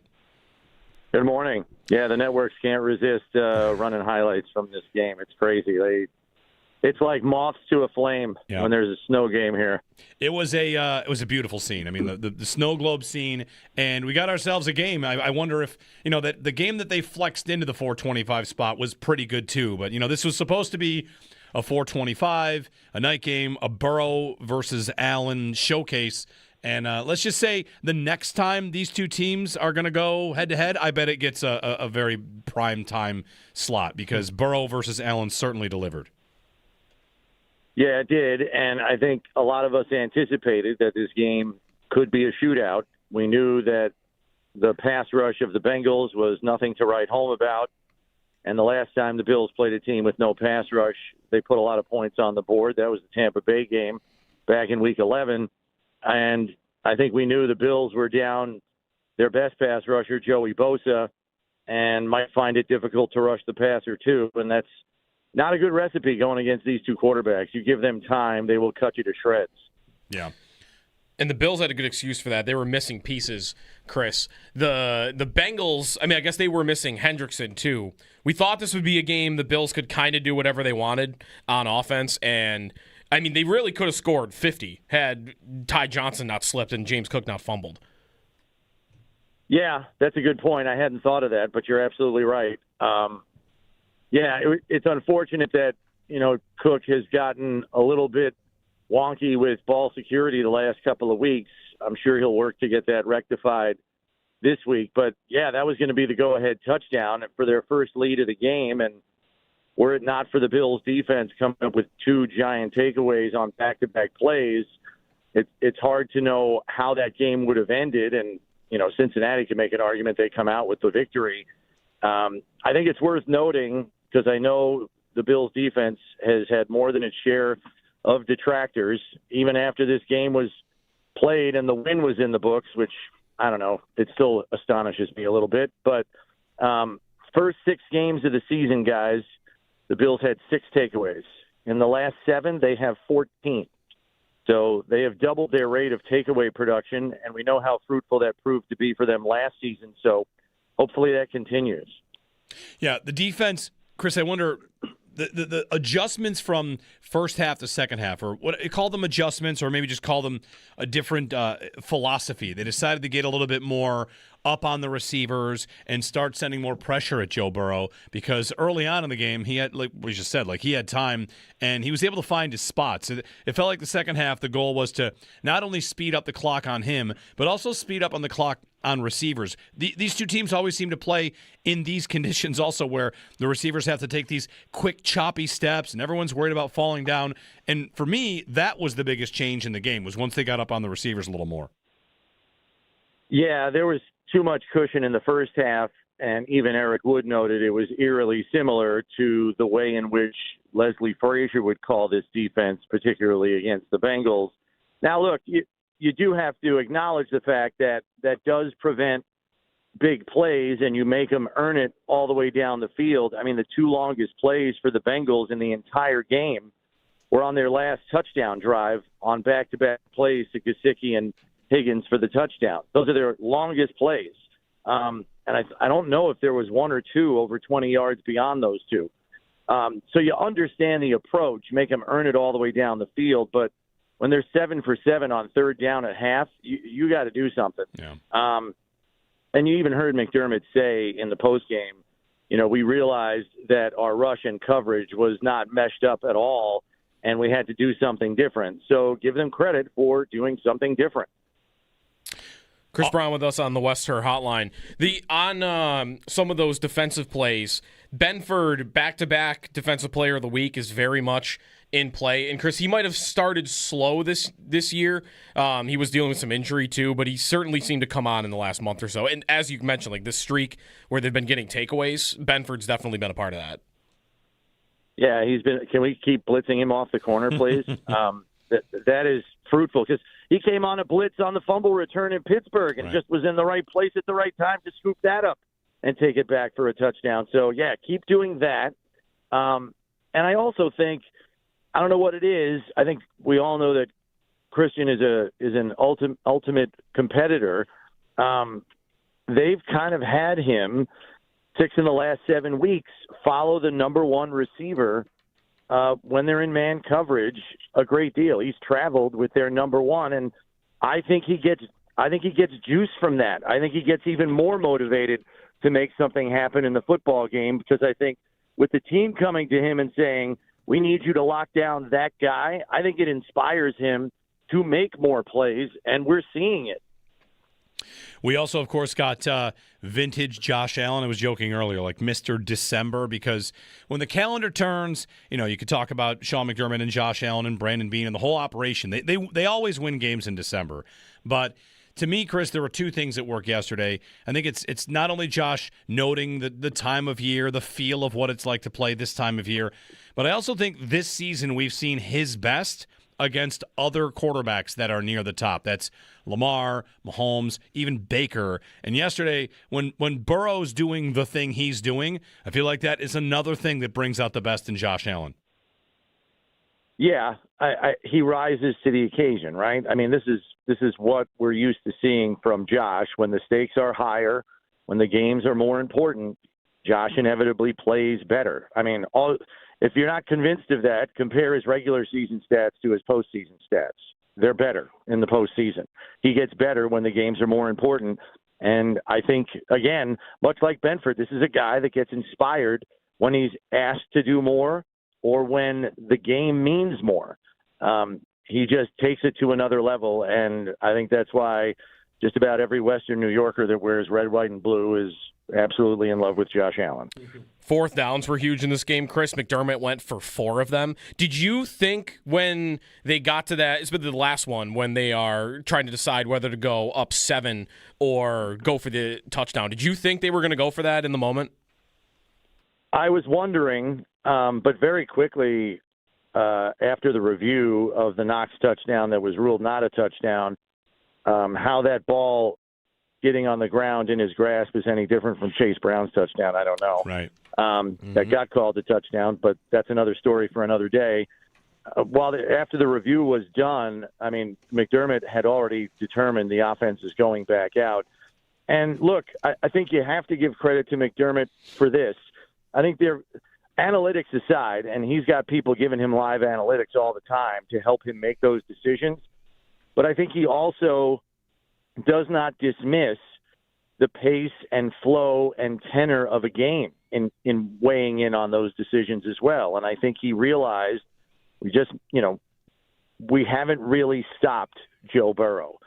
So let's make this a 2-score game and score a touchdown here rather than a 1-score game, giving Cincinnati the opportunity to go down the field, score a touchdown, and then get a 2-point conversion and win. So I think all of that factors in, but how the defense was playing, recognition of time and score, I think he layers all of that into his decisions in addition to the live analytics. And, it paid off for Buffalo, and, Josh waited as long as he could again.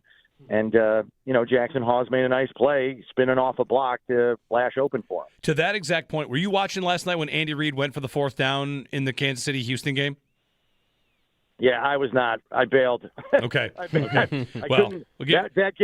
That game for me, I was like, I don't know. My stomach was in knots on that game. I really don't want to play Houston. I'm sorry. No, you're good. You're good. It was one of those moments where, like, the numbers said go, but it's a 10-10 game, and nobody can escape the other team's ferocious defensive line. And you're on your own, 30-yard line? They're on their own 31. They went for a 4th and 1, didn't get it, and I feel like they lost the game there because Houston's in field goal range. They ultimately punch it into the end zone and win by 10. So, that's one of those spots where he got aggressive. He went by the numbers, but they called a bad play. They didn't get it, and they put Houston in field goal range. I thought Houston was dead. It was 10-10, and I thought Houston would never score again because they looked so lost. But Yeah, that's an interesting decision because Andy Reid does have a good defense. Yep. Does have an excellent defensive coordinator. So, yeah, that's an interesting call there. I'll have to go back and look at that. Well, here we are, Chris. It'll be New England week and Bills-Patriots as the Bills will try to just keep the door open a little bit for the AFC East. I mean, we know they're very, very much in good shape to make the playoffs, but the division is not over yet. And maybe backs against the wall, the speech McDermott gave, he gave that kind of comparison this week, like we're playing with our backs against the wall. He'll be able to say that again because if they lose, then they lose their run as champions of the AFC East, and I feel like that means we'll get the best version of the Bills and maybe the best of Josh Allen. Yeah, they're going to be out for revenge, I think, because I think they felt that they threw that game away against the Patriots back in Week 5 with 3 turnovers, and the turnovers have to stop, and they've reared their ugly head on the road way too much, even in the win over Pittsburgh. So they've got to get that under control. Number one, they're playing a team coming off their bye. Number two, and yeah, you're right. It's single-digit chances to win the division. They basically need New England to lose 3 of their last 4, including the one against them this week. But hey, if you can delay it and delay them getting crowned, because you certainly don't want to see them crowned division champions in a game that you can't pull out against them. That would be a tough way to head back to Buffalo next week. Chris Brown joining us on the Western Hotline. Thanks, Chris. We'll talk on Friday. All right, take care, guys. Bills win 39-34. They beat the Cincinnati Bengals, and if they run the table, I can kind of do it. There's a couple different things that will factor in terms of like who beats who, common opponents.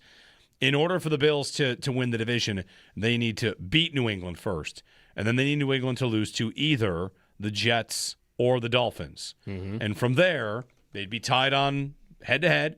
They'd be tied in the division. It would go to common opponents. And the Patriots still have to play the Ravens. The Bills still have to play the Browns, depending on how those 2 games go. So whatever. They don't have a great shot to win the division, but it certainly improves a great deal with the win on Sunday. Get me to Week 18 with it mattering. That's my current. Here's my goal. And for that, you just need to win. The Bills just need to win their next. I think win their next 3. I'd say it's easy. They play New England and Philly. But if the Bills win their next 3, I'm pretty sure they're guaranteed that they're live in Week 18. I think that's right. Yeah, I think that's right. One quick question: would you rather see New England play the Jets and Dolphins first, and then the Bills in Week 18, or are you glad the Bills and Patriots play before the games where you're going to need the help? That's a good question. I think the very small case for wishing it were the other way around would be you would know, and then you could maybe get a bye. Like if they're not going to lose to the Jets or the Dolphins, you'd say like, all right, we don't have to play in Week 18. We'll take our own little bye here because we have locked into a wild card seed. We don't have to go all out. That's all. That again, it's a hypothetical. It's not going to happen. So anyway, you are taking away a game that is stakes, I guess. So for entertainment value, it wouldn't be great, right? No, that's right. Wouldn't be great for this week. But no, from that vantage point, I would because I'd be resting my starters in week 18. You would be. Versus in the scenario where you win the next 3, they'll probably be playing at the same time as Miami and New England. Mm-hmm. So you'll be playing all out even if it's hopeless because Miami's just going to end up losing anyway. Right. 803-0550, our phone number. We'll get more of your phone calls in on this Victory Monday and take a look around the league when we return here on WGR. Allen back to pass, fires, Kincaid, touchdown Buffalo! A 6-yard touchdown reception. Welcome back, Dalton Kincaid. I give him credit for getting the win. I do, and I'm super happy we got it. Don't get me wrong. But if we don't do it this year without Burrow in the playoffs, without Mahomes in the playoffs, probably, without Lamar in the playoffs, Josh Allen and probably Drake May are your 2 best quarterbacks in the AFC. And if your defense, Sean McDermott, your defense, regardless of who's out there. No. You cannot do regardless of who's out there. You can't have it. Why? Because players matter, man. No matter if you're doesn't get it done Johnny, any year. Johnny, if every you're year mad, he struggles in the playoffs. Johnny, if you're mad at McDermott and you just want to be on McDermott on a Monday, just say it. Don't try to pass off no matter who's out there. In what world could anyone agree that no matter who's out there is a reasonable standard to hold for literally any coach? Look, go ahead. I get what you're saying. I do. We have enough talent on that defensive roster. Are you sure? Have you seen the defensive line? Oh, come on. Is Greg Rousseau that ineffective? Is A.J. Epinesa that ineffective? Our corners look great. I don't know, man. They got like 5 sacks combined for the year. How good are they supposed to be? I understand guys, I understand. And we're going to get Bosa back. Oliver could come back in the playoffs. We're going to get some reinforcements. And we've seen this defense make some good plays against some good quarterbacks. And you're right. It does matter who's out there. It 100% does. I was wrong in saying it doesn't matter who's out there. But with this defense, the talent that we have out there, yes, we are less talented than other rosters. Most other teams right now, they are less talented on defense than a lot of teams. They've got Benford, Bishop, Hairston, Shaq Thompson has been great for them.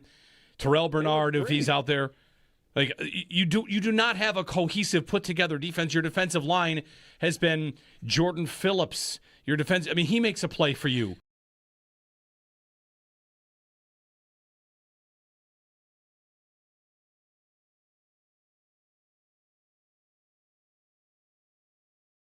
I think Allen yesterday, one thing that I left there really appreciating is because I think when Allen gets discussed in the bigger picture, it's he's 29, he's about to be 30, and they got a long time left with him. The one thing I'm not sure how much longer they'll have left with him that was just I think you can't appreciate enough is those running plays. Those running plays, I will give you a miss name? them so much when they are gone. Like the day that he is, old 35, 30, yeah, he's old Roethlisberger, and maybe he's still trying to run, but you can just tell the wheels aren't there anymore. Like that will be a sad day because it is such a cheat code. Yep. I hope 3rd and 15, he's in open field with a safety, and the guy's not even close. It's nuts. Did anyone ever think that safety was going to bring Allen down in an open field? No chance. Nope. He took one jab step and he got the first down. It's such a cheat code. I don't think you can appreciate it enough.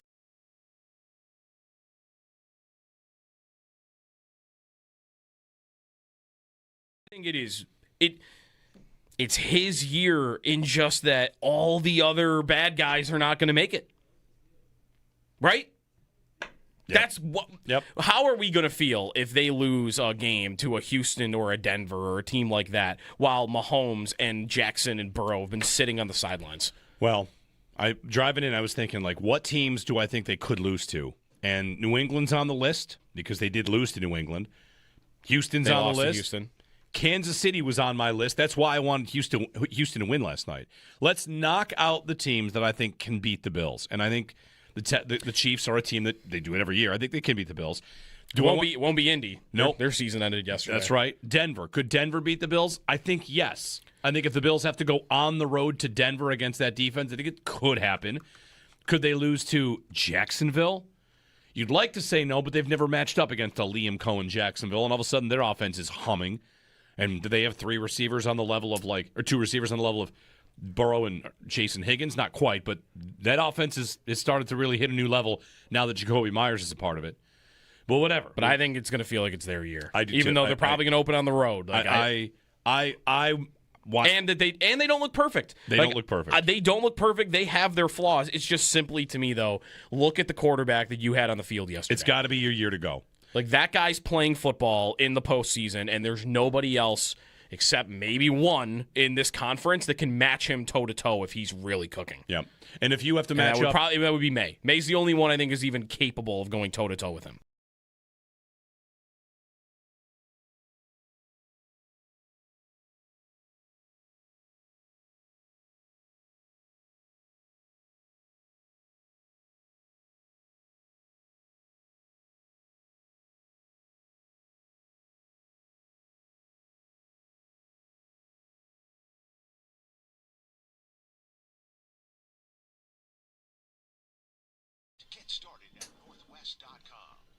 And especially with those tight ends, they do such an amazing job in the run game. They don't get a lot of love and a lot of praise, but they got their opportunities tonight and they made the most of them, and we're going to need that going forward.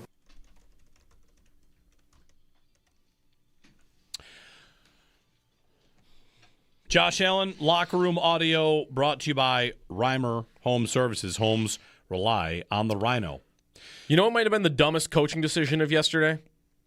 Why didn't Zach Taylor kick an onside kick with 2:15 to go? Absolute great question. Oh, we were it's a slippery, us watching it. We slobbery game. Yeah, we literally. I said, "This is the perfect." There's no better time to kick an onside kick than right now. Mm-hmm. You have a slippery field and it's snowy, and he chose to kick it deep. It's a terrible decision. No idea why they kicked it deep. Terrible the onside decision. kick is at best. What, is it a 10% chance this year? Maybe, yeah. But the Bills are just playing for a first down. One. And you only have one timeout. Yeah. And there's 2:13 to go. So even if you get the ball, you're going to get it with like a minute left. Mm-hmm. So they're going to wind, and you'll have no timeouts, and it's in the snow. Like, kick. There's no better time to kick the onside kick. Have to kick that onside. Couldn't believe he didn't do that. Thank you. Thank you, Zach Taylor. 803-0550. All right, around the league, you want this note for you?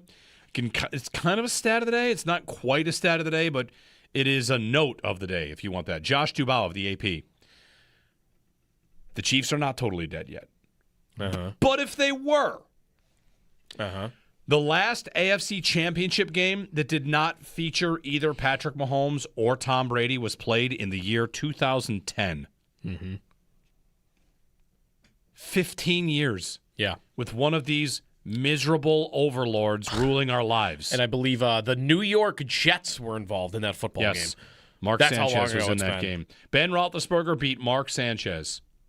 Can I tell you the other Jets, thought? who, by the way, were eliminated from the playoffs for the 15th consecutive year yesterday. So see you soon. Can I tell you another thought I had yesterday? Huh. As we're all burying the Chiefs and their dynasty is coming to an end and it's over, just between me and you know what I thought? Uh-huh. What? I just thought, the Bills will probably be even better next year. Don't you think the Bills will be better next year than they are this year? What are they about to lose? Like what players are they about to lose? Yeah. Nobody. Milano. Okay. And they're going to have another draft class and free agency, and they're going to attack some weaknesses, and maybe they'll be a little more healthy. Someone's screaming at you right now. The drafts stink. I'm just saying. Right now, the AFC looks as gettable as it ever has. And while they, at their best, probably could and should win it, I had the thought about what if the Bills just decide to be the next dynasty?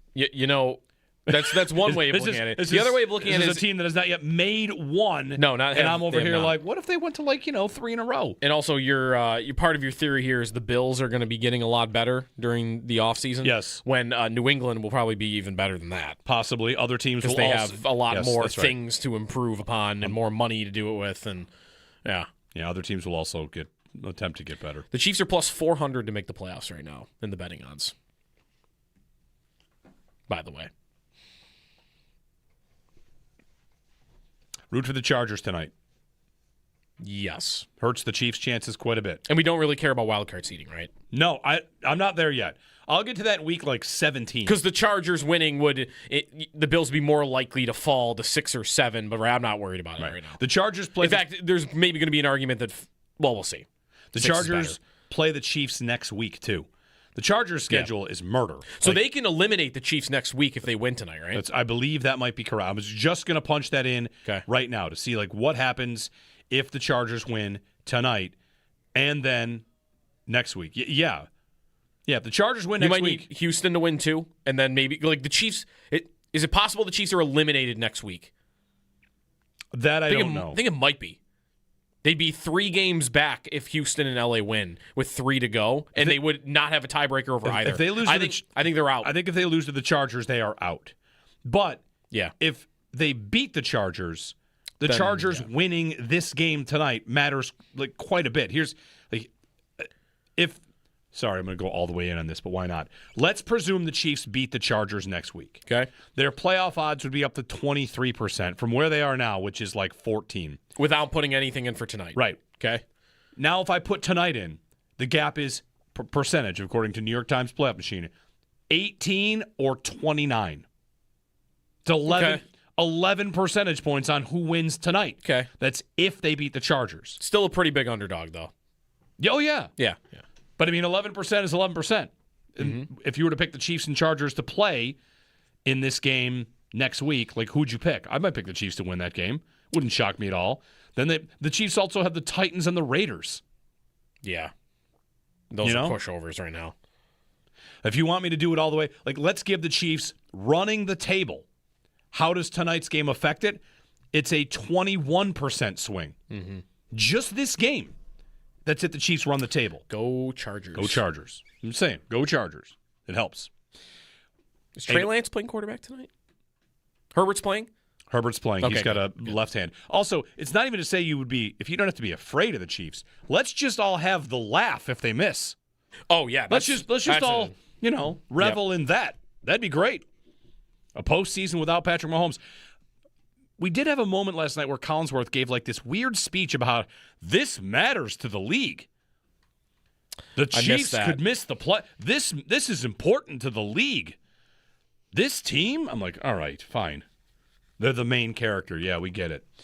All right, we'll get more of your calls in. 803-0550. Victory Monday. And that was Around the League. Brought to you by Dash's Market, serving Western New York for over 100 years. Shop the family of finer foods. What'd you think of the Bills and Bengals? Give us a ring. We'll talk about it here on a Victory Monday.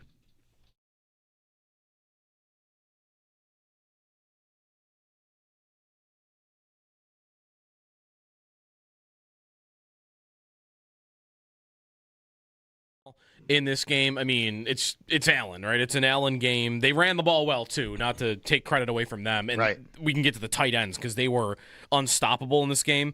But we have talked about this, haven't we? That Allen has had his best games when the other team's got a star quarterback, and that happened again yesterday.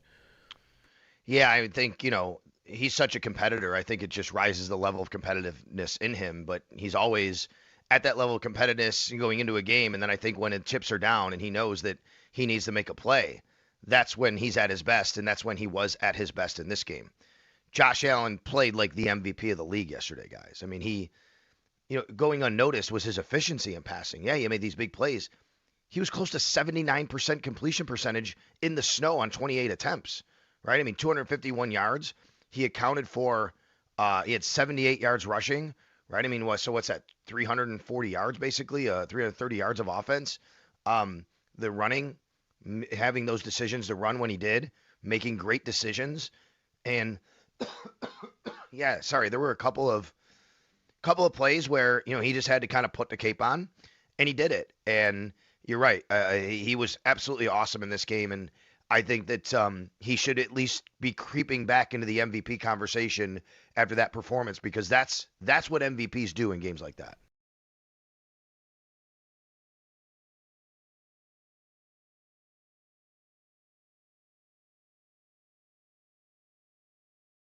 Christian Benford, and maybe like his all-time moment with the team for their top corner, who's really had a bounce back after, I don't know, Sally had a groin injury, was nursing earlier in the year, and maybe that just needed some time to get right because Benford is the reigning AFC Defensive Player of the Week, and he's got a good look at getting it back-to-back after the performance against Cincinnati. Yeah, I don't know. I haven't checked it. I was thinking about this. I wonder, did the Bills put anything out yesterday? Maybe, and I want to look and see because I was thinking back-to-back pick sixes in games, right? I mean, it couldn't happen very rare. One's a scoop and score, but yeah, defensive touchdowns. Oh, I'm sorry. You're right. Yeah. Back-to-back touchdowns by a defender in games. I'm sorry, back-to-back games. But, it just he's made game-changing plays the last 2 weeks to flip the lead. Yeah. Right? I mean, the Bills were down last week. He has the scoop and score.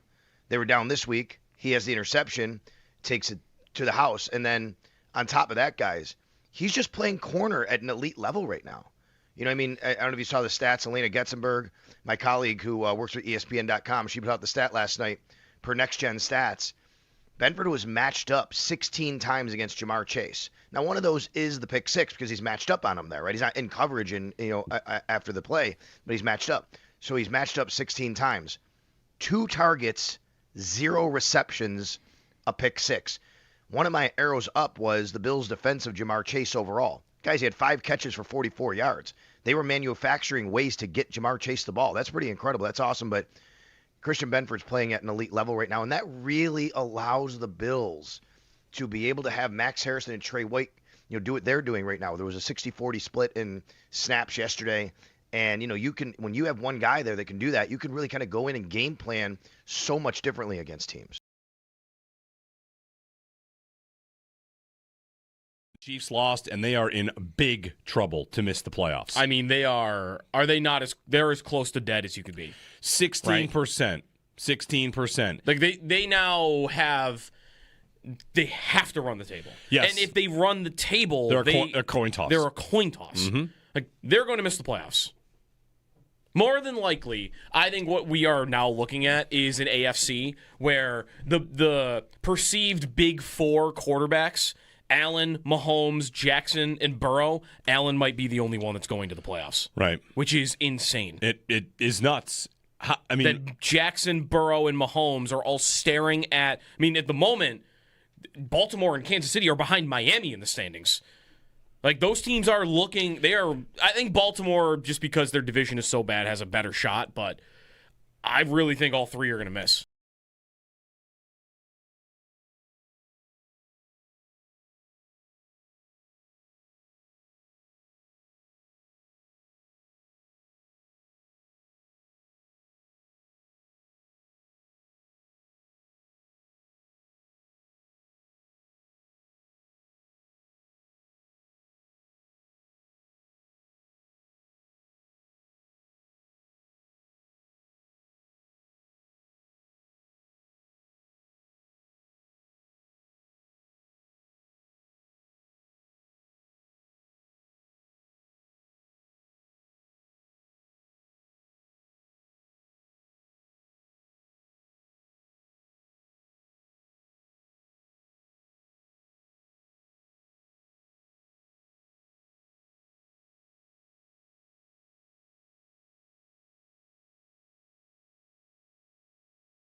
And to win 39-34, Josh Allen completed 22 of 28 passes for 251 yards, throwing 3 touchdowns.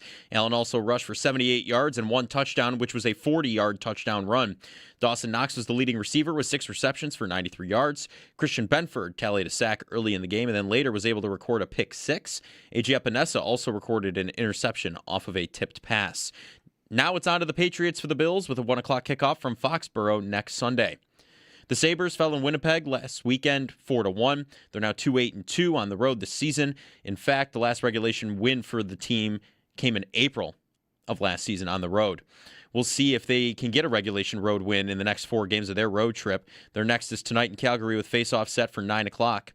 You'll be able to catch all of the game action right here on WGR Sports Radio 550. Around the NFL, the Chiefs are 6-7 after dropping their matchup with the Houston Texans 20-10 last night. They officially cannot win the AFC West. The Jaguars beat the Colts 36-19. Daniel Jones will undergo surgery for a torn Achilles, which he suffered yesterday in non-contact fashion. The Steelers beat the Ravens 27-22. The Dolphins beat the Jets 34-10. The Broncos beat the Raiders 24-17. And the Packers beat the Bears 28-21 and take their place atop the NFC Conference. And tonight for Monday Night Football, the Chargers are hosting the Eagles. That's your Paddock Chevrolet Sports Update. Paddock Chevrolet celebrating 90 years of being your hometown dealership. I'm Joe Cali for WGR Sports Radio 550.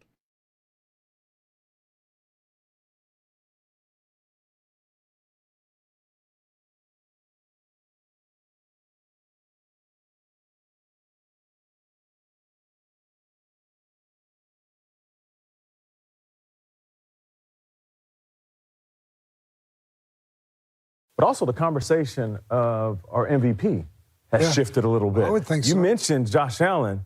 We weren't talking about him in the first half of the season. Now it's hard to talk about the MVP award without him in the conversation. And I think you have to talk about the month of December, because this is when the game is on the line, the season is on the line. That's when it matters. And also when the stars start to rise to the top, because you start to lean on those guys that can get you across the finish line. Yeah. Now it's December. The MVP race turns into a horse race. Who's in front today? Josh Allen putting his stamp on another December game like he normally does. Jeremy and Joe. Joe took off for the morning, just me and you. And you can hop on the phones, 803-0550, 1-888-550-2550. It's Buffalo Bills Football Monday, Victory Monday, as the Bills win and beat the Cincinnati Bengals 39-34. Victory Monday, Football Monday, brought to you by Northwest Bank. For what's next, get started at northwest.com. We can talk about the offense finding its rhythm just with tight ends and Josh Allen. I mean, not a lot of production from receiver in this game. Not that that's a problem. They didn't really need it. And Gabe Davis was number 1 in snaps among receivers. Saw Keon Coleman's number drop a bit, but he was still out there and a part of the game a little bit. Khalil Shakir involved again, but it was about Dawson Knox, Dalton Kincaid, and the defense. I keep saying it. We had a caller earlier kind of upset about how the defense looked, and you'll be worried about the defense going forward. And I think that is fair to be worried about how the defense might give up its points in playoff games and to some of these teams, because they are a defense that's missing a lot of pieces, and I think this team goes as far as Josh carries them. So can he carry them all the way through the AFC? Quite possibly. Are they the favorite to win the AFC right now? I should look at that. They probably are, because people like to bet on and people like to believe in things they have seen happen before. And Allen has obviously in the playoffs been very good. So to win the conference right now, the conference winner, it is a 3-way tie. There are 3 teams on FanDuel that are tied in terms of the odds. New England, Denver, Buffalo. 1, 2, 3. 4th is Houston. And Jacksonville 5th. Chargers after that. The Chargers play tonight. So give us a ring if you want to on anything on this game. We'll talk about the Patriots through the week. But for now, still kind of recapping that Bills-Bengals game. And I'm just being at the stadium for pregame, for tailgate, in the snow globe. I went home to watch the game. 2 more games at the stadium, unless the Bills can kind of extend that with the division win or in the playoffs. But it was a perfect scene. Perfect snow globe scene. For the first time, I actually thought I might miss getting snowed on at games. My seats in the new stadium, I did get seats in the new stadium. I went under the canopy and thought, like, all right, good. Protected from the rain, protected from the elements. And there's yesterday where it's like, it's not always bad to get snowed on. There are nice snow games. And that was one. A nice, awesome snow game. Did it affect the game, the outcome? Sure. Did it affect the way the game had to be played? Yeah. But, man, I'm so glad the Bills have not decided to build a dome. I don't want a dome. I want those games outside. I want the character of those moments. I want the memories people share in a game like that. Like, this is the final season of Highmark, and they've got 2 really incredible wins. The Baltimore game, and then this one where, hey, stay till the end because you never know. And this one, there's 8 minutes left. The Bills are down 10, and they scored quick. They scored quick. They got explosives on Cincinnati. If you're looking for any sort of, I don't know, temper it a little bit because of who they played defensively, the Bengals are number 1 in the NFL in how much they give up in terms of explosive plays. 12% of the plays against Cincinnati from the league, 12% have been explosives, and the Bills hit 13%. So if there's a team that maybe you can do that against, it might be Cincinnati. Get down the field quickly. And there are bigger tests to come for this offense. I'm not so sure there's a bigger test to come for this defense, though. Like, Cincinnati was the biggest one. And any team they play in the playoffs, I don't think you're thinking about New England that way. I don't think you're thinking about Jacksonville that way. Definitely not Houston. Not Denver. There's some offenses that are going to be tough. There's some defenses that are going to be tough. And in the AFC playoffs, there are tougher defenses to worry about. The best offense is probably belongs to the Bills because of number 17. So we'll get your calls at 803-0550 and 1-888-550-2550. The playoff picture has Bills, Patriots, Broncos, Jags, Texans, AFC North winner. To me, they're not all locked, but it looks like those 6 are safe, which means one more spot, and we'll see who gets that. Cincinnati, who the Bills just beat, not totally dead. Baltimore, not dead. They could still win their division or be the 7 seed. Kansas City, not totally dead. So if you want to give us a call in the playoff format as well, the playoff picture, I should say, you're welcome to. Go back to the phones here on Victory Monday. Mike in Rochester, you're next up. Good morning, Mike. Hey, good morning. Listen, I only called to make a point from that somebody said probably close to an hour ago now at this point. But I don't know if anyone's mentioned this yet, but so far this year the Bills are 3-0 when they give up 32 or more points. Right. So and if you go back to last year, if you include the Lions game, they're 4-0 in their last 4 regular season games. The only time they lost. Rams. They lost to the Rams, yep, and they also lost to the Chiefs. The Chiefs scored exactly 32 points in the playoffs, but that's the Chiefs. Right. So the point, I think, of all this is it's going to be the offense. The offense is going to have to carry this team, particularly if they're not going to play the Chiefs in the playoffs. The formula that we all saw last night, that's the way to win. The defense can do its job by just, staying on the field and watching Josh on the sidelines. That's really all I had to say. Yeah, thanks, Mike. I was looking at some of the advanced box scores. So Ben Baldwin does advanced box scores. You can click any game and see what was your EPA on run plays, what was your EPA on pass plays, and yeah, they'll go as far as the offense takes them. Sometimes that is 50 running plays for James Cook and Ray Davis. What was this game? To me, this game, and it's not always going to be this way, but this matchup was have Josh Allen drop back as many times as possible. And I often think that is almost always the way for this team to win and to hit its highest point total. How are you going to get the most points? You're going to have Josh Allen dropping back. And this is a game where he didn't need receivers to shake loose and get open on the outside. Maybe the biggest play to a receiver on the outside in this game was the throw intended for Brandon Cooks on 2nd and 18 that ends up as a holding penalty or pass interference and a first down. If he doesn't draw that holding penalty, it's 3rd and 18 from inside your own 10, and you're in trouble. Instead, that holding penalty kind of moves things. There will be games where the tight ends probably won't be as available. I mean, Dawson Knox doesn't go 6 for 93 against everybody. We kind of came in knowing Cincinnati against tight ends was a mess. And sure enough, that is how it played out. But for the Bills and the Bengals in this game, I got James Cook running the ball. They were a little bit committed to it, right? But nothing crazy. He ran 18 for 80, 4.4 yards per carry. That's not that different than what he did against Pittsburgh. Pittsburgh, where it's all about how they ran all over the Steelers, and holy cow, they just dominated. He ran for 4.4 per carry against Pittsburgh. 4.5 against Pittsburgh, 4.4 against Cincinnati. They just ran it half as much. And that's because they were down. They're in a shootout. And that's one thing, you'd hope to see this Bills offense able to do what they did yesterday against other teams and against better defenses. It gets tougher. There are some defenses where the game script is going to be, you're down 10 points with 8 minutes to go, and it is not easy to score that quick touchdown. Against Cincinnati, it is. So, if it's trying to figure out the best build for the Bills in an offseason, we'll get to that. For now, they're in it. They're in it, and, you might say you're not scared of any team.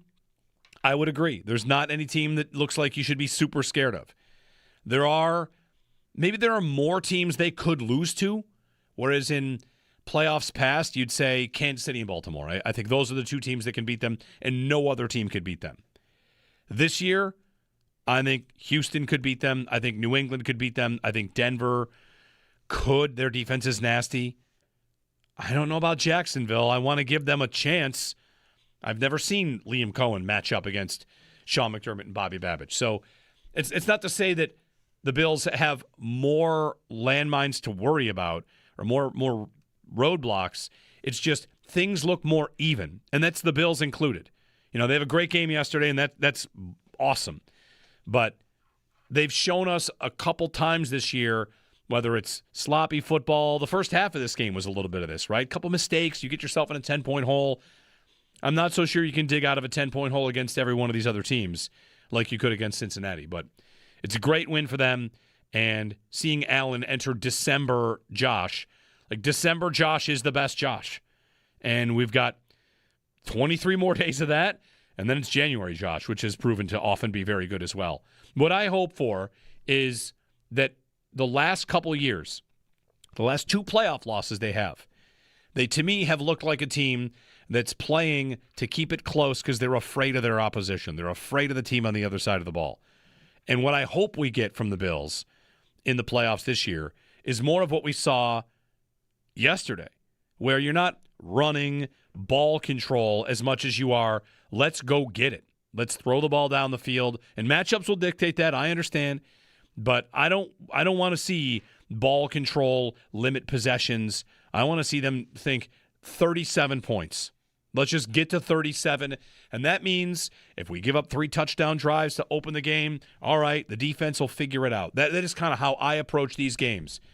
If they can be the best version of themselves offensively and get 4 stops in every game, they'll go far. They'll go far. 803-0550. Also looking at Houston quite a bit. Houston's resume is good. It's really good. And their offense is just not that good. It's not that good. Can the Bills get the kind of pressure on Stroud that Kansas City did yesterday? Maybe if Ed Oliver is back, they can. Otherwise, it's a tall task. Eric in Gowanda. Eric, good morning. Hey, how we doing? We're doing good. Personally, for me, I think I would love to stay at the 5 seed because you're getting a Baltimore or Pittsburgh matchup in the wild card round. Give me that every day of the week and twice on Sundays. That's an easy matchup, I think. Yep. And then you're going to get who? Maybe it depends. New England or Denver in round 1? Yeah, it depends. In the divisional, and then you would get Houston in the conference championship. Sign me up. I think that's a pretty easy path, personally. Okay. I think the first game is a very easy path. I do not think going on the road to Denver or New England is easy. And I also don't think Houston who wouldn't take Houston back here in the AFC Championship game? 100 out of 100 Bills fans, I think, would sign up for that. Hosting the AFC Championship game, it doesn't matter who you put in there. We'll take it. But I do not think going to Denver or going to New England is an easy path. Wouldn't the easier path – actually, maybe that's debatable. What's the easy – what is the easiest path? It's tough to know with a month to go.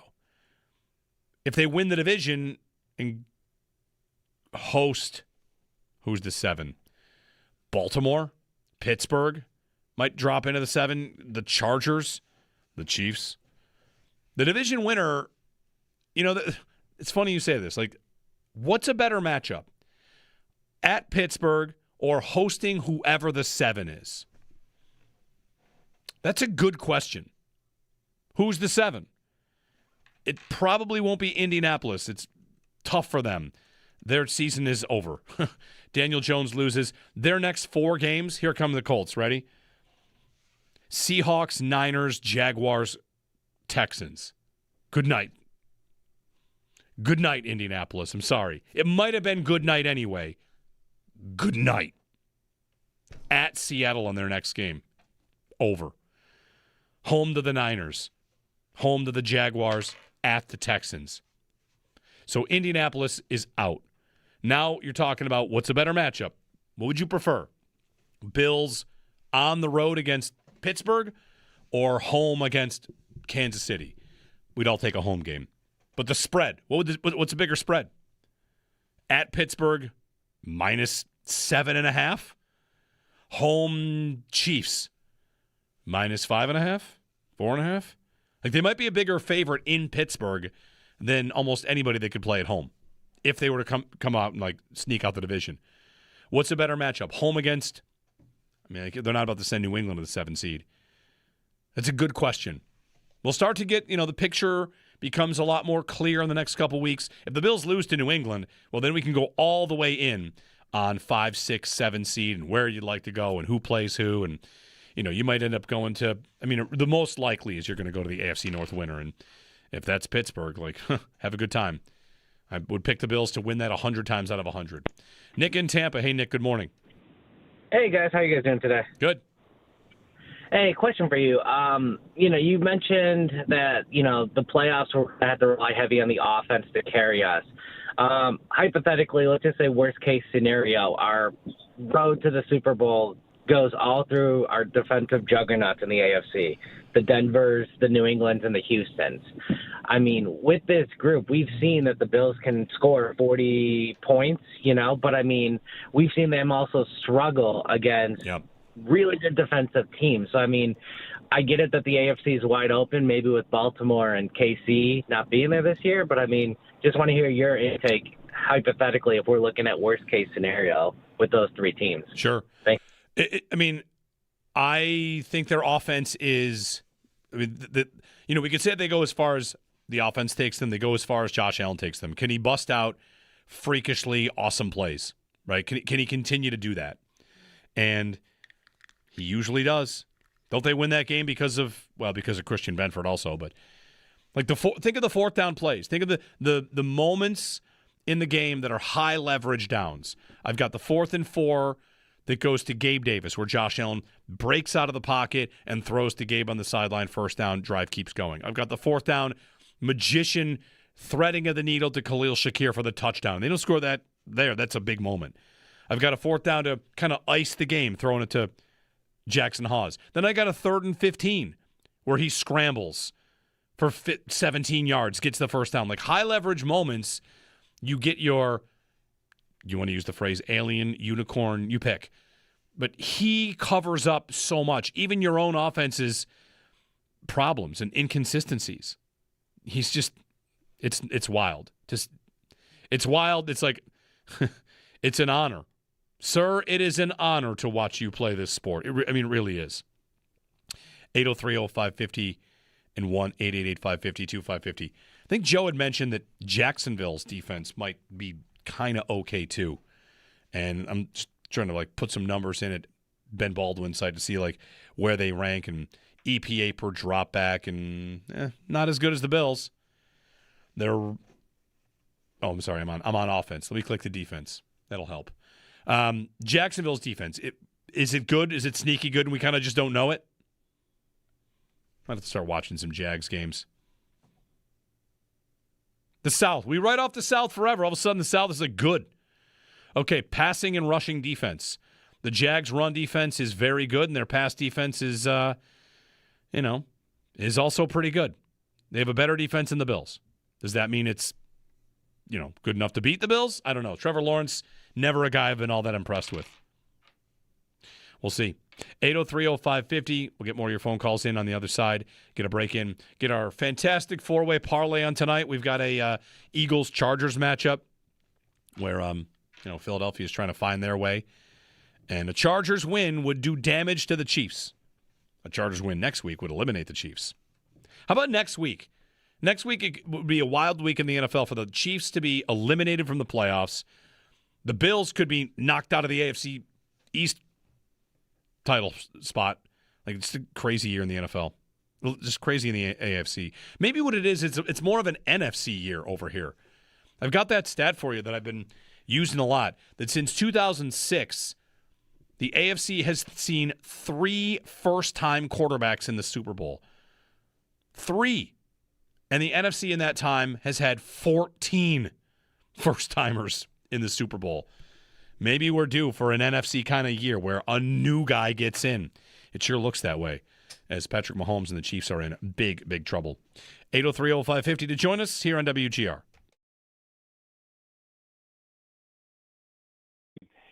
I give him credit for getting the win. I do, and I'm super happy we got it. Don't get me wrong.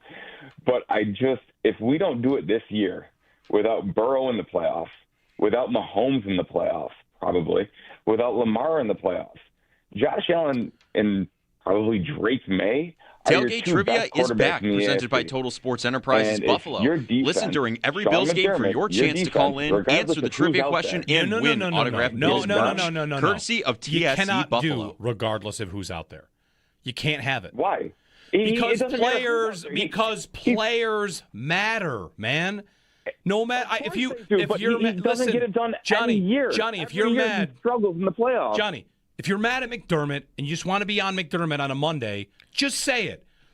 Don't try to pass off no matter who's out there. In what world could anyone agree that no matter who's out there is a reasonable standard to hold for literally any coach? Look, go ahead. I get what you're saying. I do. We have enough talent on that defensive roster. Are you sure? Have you seen the defensive line? Oh, come on. Is Greg Rousseau that ineffective? Is A.J. Epinesa that ineffective? Our corners look great. I don't know, man. They got like 5 sacks combined for the year. How good are they supposed to be? I understand guys, I understand. And we're going to get Bosa back. Oliver could come back in the playoffs. We're going to get some reinforcements. And we've seen this defense make some good plays against some good quarterbacks. And you're right. It does matter who's out there. It 100% does.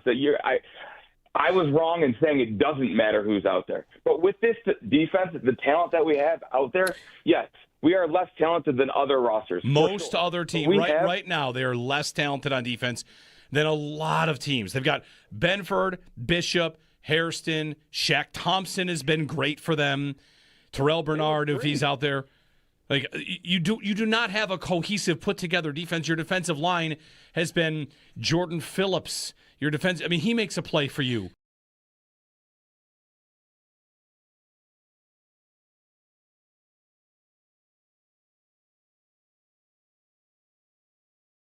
Sal, it's a game where, for anybody that talks about second half adjustments, the Bills' defense definitely played differently in the second half in the way that they were trying to attack Joe Burrow. They blitzed more. They got up on the receivers quite a bit more. Like, there was a big change from half one to half two, and it made a big difference in how they played. For sure. And you could look at it one of two ways again, which is, obviously the really positive part is here we go again with the Bills doing a really good job in the second half. How many times have we said that this year? That's happened a lot. The Atlanta game, that happened, right? Again, you can pick out a few games, but did you guys see the stat yesterday? I didn't see it. Someone pointed out to me. We said it on the broadcast. I don't have it with me, but Bills' second half scoring this year, they're just so much better than their opponent in the second half this year overall. And that goes to coaching, and that goes to adjustments, and that goes to figuring out what they're doing against you and how you want to counter. But obviously the negative to that is you need to start the game a little bit better. You need to start the game faster. You can't put yourself in that position. The game plan coming into the game, probably not the best looking game plan when you compare it to what happened a few years ago. Again, in the playoffs, it looked really similar, right? Soft coverage. You're giving them a little too much room. The Bengals were 7 for their first 7 on third downs. They were 10 of 12. That is unacceptable. You can't have that. And part of that was because the Bills were not pressuring. They were not getting pressure. I think of it a little bit like the game in Houston, but from the other side, guys, which is you go into the game and you say, we're going to trust our guys, Deion and Spencer. And that's okay. There's nothing wrong with that. But once it starts to go awry, you have to make changes. And they really didn't. In this game, okay, we're going to trust our guys to try and get pressure on Joe Burrow and, hopefully get home. We don't have Joey Bosa. That wasn't happening. So they did make an adjustment. The adjustment was we have to start selling out and blitzing. So what's the result of that, though? Let's understand. If you want to blitz and put pressure, you might make a play like Christian Benford, which is great. You might get a hand on a ball and an interception or whatever. you're also going to have one-on-one like Mike Gesicki in the back of the end zone because you have a busted coverage and there's one guy there. And that's the life the Bills led the entire second half.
Victory Monday, Buffalo Bills Football Monday. Happy Victory Monday. Spread was 5.5. Bills did not cover. How about that? Five-point spread. All right, so let's get to a fantastic four-way parlay here on WGR. Tonight, Eagles and Chargers. Who do you want in the playoffs? You know, you could decide who your matchups are. You could decide. But the Chargers, their schedule is brutal from here. All difficult games. They play the Eagles tonight. And then it's the Chiefs, the Cowboys, and the Texans. And the Broncos. Wow. Good luck, Chargers. They are in a playoff spot. They could, of course, drift. But a win tonight at home would do good for them. So we'll put it together. We've got Joe's leg. Sneaky Joe took off in the morning. We got his leg. We'll get our three together. We'll get a fantastic four-way parlay and see if we can come away winners. So I'll start with Joe's leg because he let us off. He has Quentin Johnston under on Quentin Johnston for 33.5 yards. Under 33.5 for Quentin Johnston, Chargers receiver. I'm going to take mine. Give me the over on Justin Herbert's rushing yards today. Okay. He has been scrambling quite a bit this year, and the Eagles still generate quick pressure. With the Joe Alt injury, Herbert, he can scramble a little bit, he can move, and he's needed to a little bit more than usual. So I'm going to go for him. Scrambling a bit. Give me 20 yards rushing for Herbert today. Okay. Right. I like it. I'm gonna add a little bit of Eagles flavor in here. A.J. Brown, I'm going to take as an anytime touchdown scorer. We're going to fade the alt bet this time, see if we can shake up the mojo a little bit. Okay. And I am going to go real off the board and do something I don't think anybody's done. I'm going to pick the game. I'm going to pick the Chargers to win. Oh, okay. All right, moneyline Chargers. Beat the Chiefs down into the playoff ether. Just get them out of here. All right. I like the Chargers to win tonight. Chargers to win. Herbert over 19.5. A.J. Brown touchdown. Quentin Johnston under 33.5. It was a Lad McConkey game. Maybe.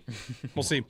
We got like this is the last game before in most leagues dynasty playoffs get started. Or not just dynasty, but like fantasy football playoffs get started next week. I do have a league though. My wife's league started this week. But maybe you need something big to make the playoffs. For me, I've got a dynasty team that's like working on a first round bye, and I gotta make sure there's a needle that could be thread where I don't get the bye, and I'll be furious. Oh, that's furious. Yeah. Me and Bulldog are just up on Mike in the GR League with Paul. Yeah. And it is to get in for the last playoff spot. I think we're up 109 to 100. We've got Hurts. He's got Goddard tonight. So barring any sort of psychotic outcome, I think we have claimed our victory over Mike to get into the playoffs for Paul. So that's good luck. There we go. 803-0550. We didn't get too much into it today, and maybe during the week it becomes a thing, but I'm with Joe, who pointed out that Greg Olsen's very good. Like, I think he does a great job. But T. Higgins needed him, too. T. Higgins needed everybody to step in and say, please don't kill this man on the field. I could not believe that he was the first hit that he took where he smashed his helmet that Sal talked about earlier, where you could hear it. Where he just sat down. Isn't that like, it's over? If you take any reach for your head, any kind of moment, they're like, right. You're done for the day. Exactly. And just coming off of concussion protocol. That guy should be marked. If there's whoever the independent spotter was for that game yesterday needs to be fired. No joke, that guy needs to go. Because that... Is the spotter a different person than the evaluator? Because the spotter would have gotten it done. Whoever said, yeah, go back in. That guy needs to be taken out. Like, that is not acceptable. I have a lot of experience with concussions and head injury. It's a big part of what ended my hockey career, right? Mm-hmm. So I'm very intimately involved with all of this. I talk to kids about it all the time. The kids I coach, I'm very vocal about it. That is the kind of thing that leads to permanent damage to a person's brain that does not go away. I still, to this day, need to wear blue light glasses or I get migraines every day. And that is that's from having 5 over the course of the entirety of my hockey career. I'll tell you how people get brain bleeds is they get a second one a week after they just had one. Yeah. And then get a third one within 20 minutes of that. You're asking for something catastrophic to happen to T. Higgins. I texted you guys last night. I would not be surprised if we wake up today and we get a report that Higgins is in the hospital today. Yeah. And he needs surgery to drain blood from his brain. Because that's what happens. Your brain gets hit like that. It starts to swell. And then if it's swollen and it gets hit again, things get very, very bad, very, very fast. Yep. And it's scary. I'm not joking, nauseous watching that game last night. The second one where he rolled over and reached for his head, I just can't believe a teammate, a coach, nobody said, hey, I know he cleared here, but we got to be careful. And did you see after he said, yeah, I'm a team player? As if that is bad. That is... It was so bad. It really, really bothered me to a point where, people need to be... it needs to be addressed, I think. There's no way that this league that there is way more of this out there with this league than there should be, and this is just adding to that problem. And there's so much damage done to these guys' brains every day we watch it. It's impossible for me to ignore just because I'm involved with it and I know how it all works. Every game I watch, I'm just like, oh, there's one. But this is everybody can see this. Yeah. And it's an issue. And you claim to care about your player safety? How about you show it off a little bit? Because that guy he's going to have a hard time speaking when he's 60, if he makes it that old. Maybe just because of last night. They shortened his life last night. Yeah. It's real. It's rough. It was terrible.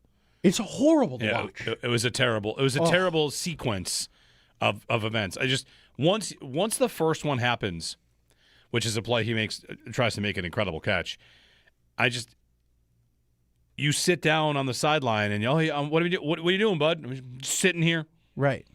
Oh, okay. Well, it's gonna end your day. Right. He points to his head. Sal Sal said on that one he pointed to his head.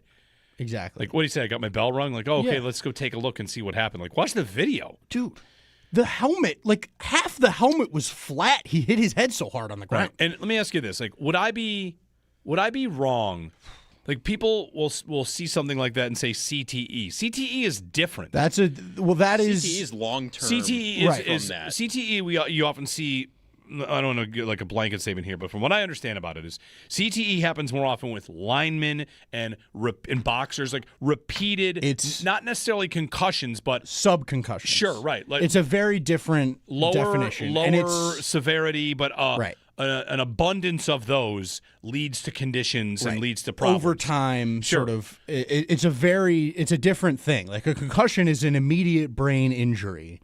CTE is it develops over time, and it's literally your brain almost rotting because of the bruising on the physical brain that you develop over time. And as you get older, your brain doesn't heal itself as well, and it leads to early onset Alzheimer's. It leads to all of these things, all this research that's done. There's no cure. There's no way to diagnose it until someone's already passed away. You need to look at the physical brain to diagnose it. Now, we've got someone in the chat saying CTE can happen from one concussion.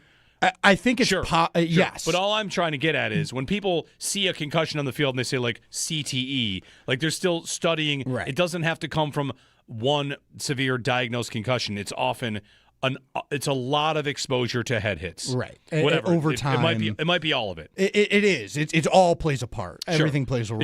It's more common in people that have extended sort of higher frequency brain injuries or brain impacts. And to me, like, it's not the moment there to talk about CTE, which of course is an issue, but that is a violent hit. Yeah. Those were two violent hits off a guy that missed a week because he was in concussion protocol. In the worst place, too. Like, that head snap back hit the turf is the worst kind of concussion you can have because your neck snaps and it gives you all that momentum. Your brain bounces off the back of your skull, bounces right back off the front. And you've got two spots where you've got a bruise, and it's in your frontal lobe and in your motor cortex, and you're in trouble. Yeah. Tough. It's horrible to watch. Roger in North Carolina on this. Hey, Roger, good morning. Good morning, guys. I got a little triggered about the spotter. You guys were kind of going at them. I have a first cousin from Buffalo who's hired by the NFL as a independent spotter. They are just what they are, spotters. They don't have any evaluation capabilities. They get heads. If somebody gets head slapped on the field, they got to call it out. And there's not a big incentive. They're part-time, maybe like $2,500 a season for 8 home games and including playoffs. Plus playoffs, like $250 check a week. So part-time job and no real power except to call it on, and if they miss anything, they can be replaced. Right. So, these guys are just what they are, spotters. They don't have any real responsibility except to, if someone gets hit, like any contact to the head, that's it. Right. Gotcha, Roger. And we talked about this a little bit with Sal. Like, there's a third-party doctor. This is where, like, the situation with Tua 2 years ago, like Miami got in real trouble because he was clearly concussed and he went back out and played more against the Bills. And that led to an investigation and maybe a change of protocols and a change of procedure. Sal Capaccio's popping in right here. Sal, do you remember, did the league change anything from when Tua's concussions against the Bills happened and then the next week against Cincinnati? Were they already at third party or did they go to third party after that? What came of the Tua fallout? So they were already at third party. This is my recollection of everything. Okay. They're already at third party, but what we found out after that was the third party is actually an employee of the team in some respect. Like what we found out after that Miami game was somehow that doctor was affiliated with the Dolphins already. Right. Even though they're a third party, it's not like somebody that just fly in from somewhere else, has nothing to do with the team. And I don't remember exactly the relationship, but that was kind of like surprising to me and other people, like, oh, it's third party, but it's kind of not. Right, kind of like an e-bug situation.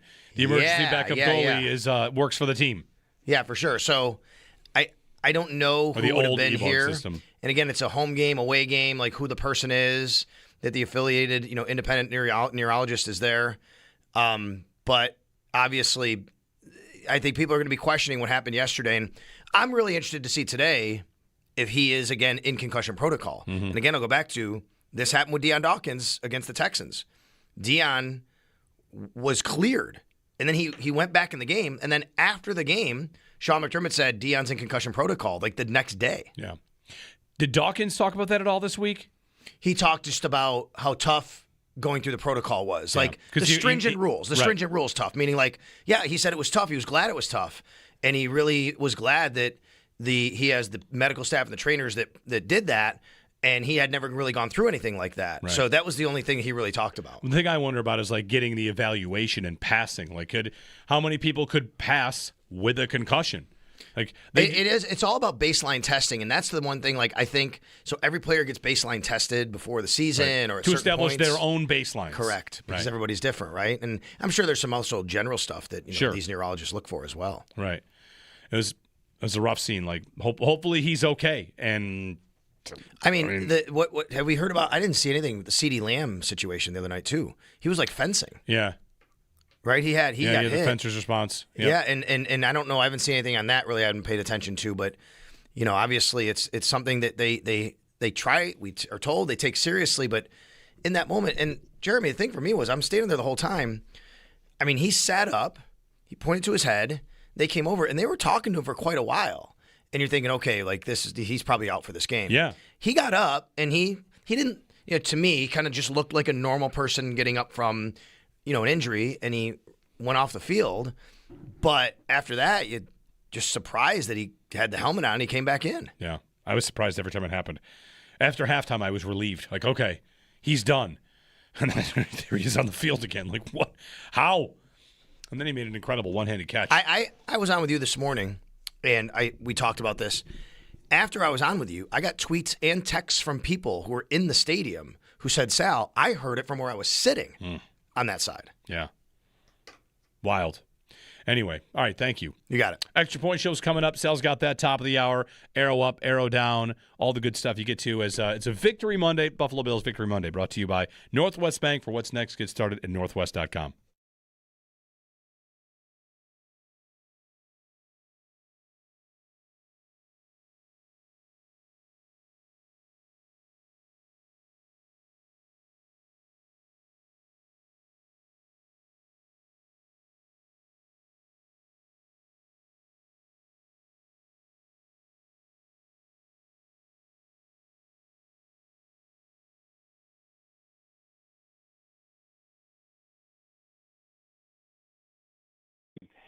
I give him credit for getting the win. I do, and I'm super happy we got it. Don't get me wrong.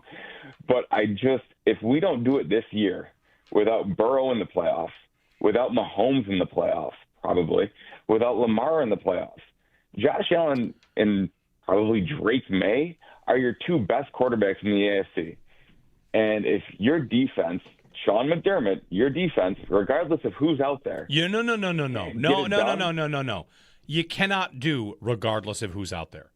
You can't have it. Why? Because players matter, man. No matter if you're mad, doesn't get it done Johnny, every year. Johnny, if every you're year mad, he struggles in the playoffs. Johnny, if you're mad at McDermott and you just want to be on McDermott on a Monday, just say it.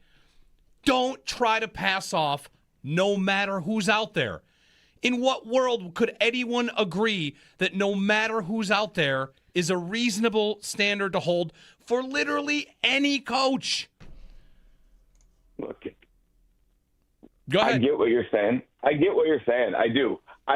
We have enough talent on that defensive roster. Are you sure? Have you seen the defensive line?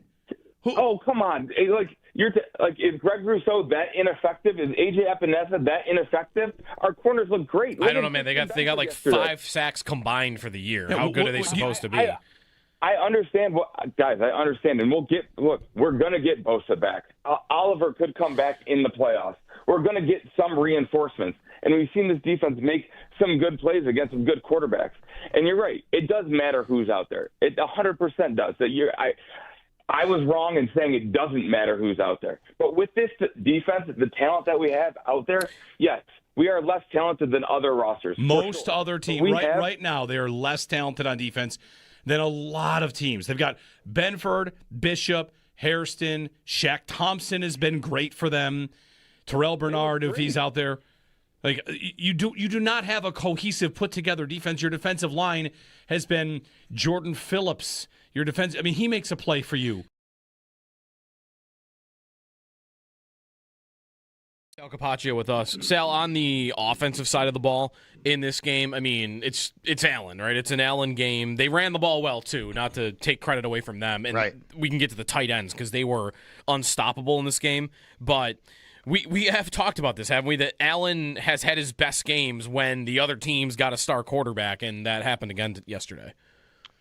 Yeah, I think, he's such a competitor. I think it just rises the level of competitiveness in him, but he's always at that level of competitiveness going into a game. And then I think when the chips are down and he knows that he needs to make a play, that's when he's at his best, and that's when he was at his best in this game.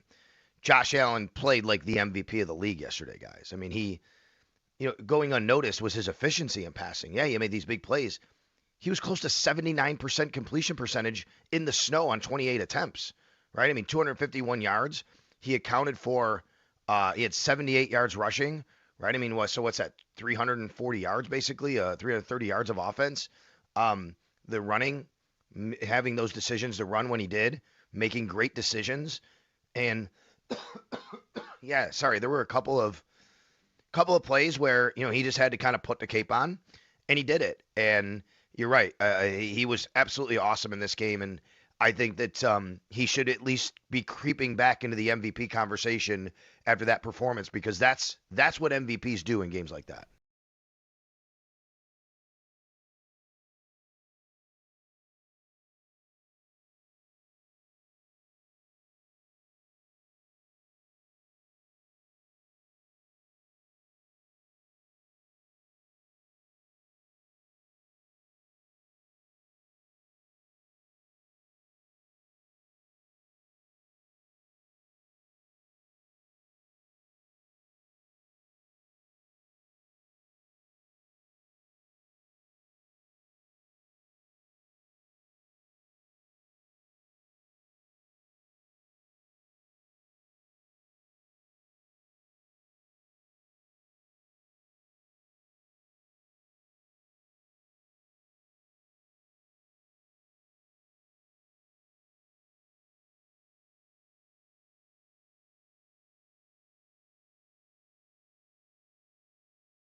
All right, wrapping things up here. Extendo Sports / let's get out of here. Chargers, Eagles. It's not that big a deal, but, why not? Chargers.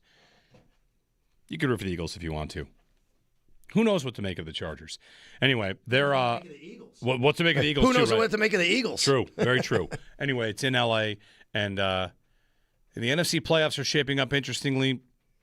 AFC playoffs, wild. How about that stat? I just want to say it to a million people, whoever can hear it. If, in fact, Mahomes is out of the playoffs and Burrow is out of the playoffs, then it'll be just the fourth first-time quarterback in the AFC to win the AFC since 2006.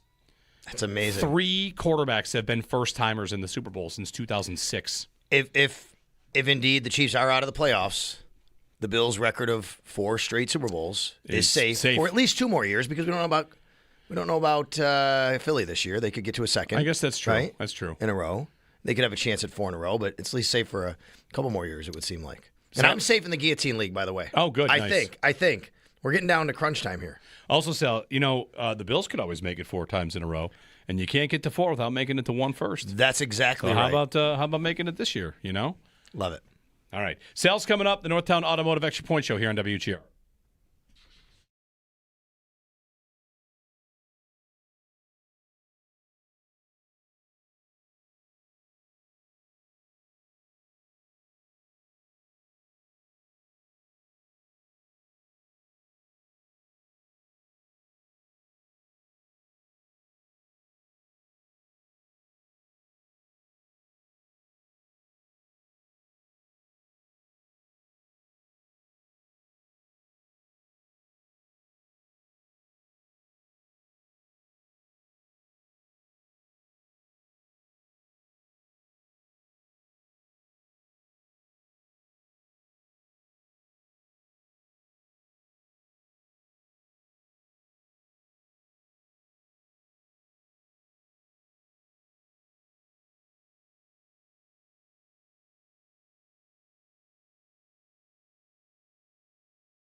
Here's the snap. Back to pass, has time. Nobody open, rolling right. Nowhere to go. He's hemmed in, fires late, and it's complete to Shakir in the end zone for a touchdown. Kincaid in motion, doubles back, fakes the handoff, rolling right. Nobody open, fires back in the end zone. There's Dawson Knox, who got away from Barrett Carter, the linebacker, for the 2-point conversion.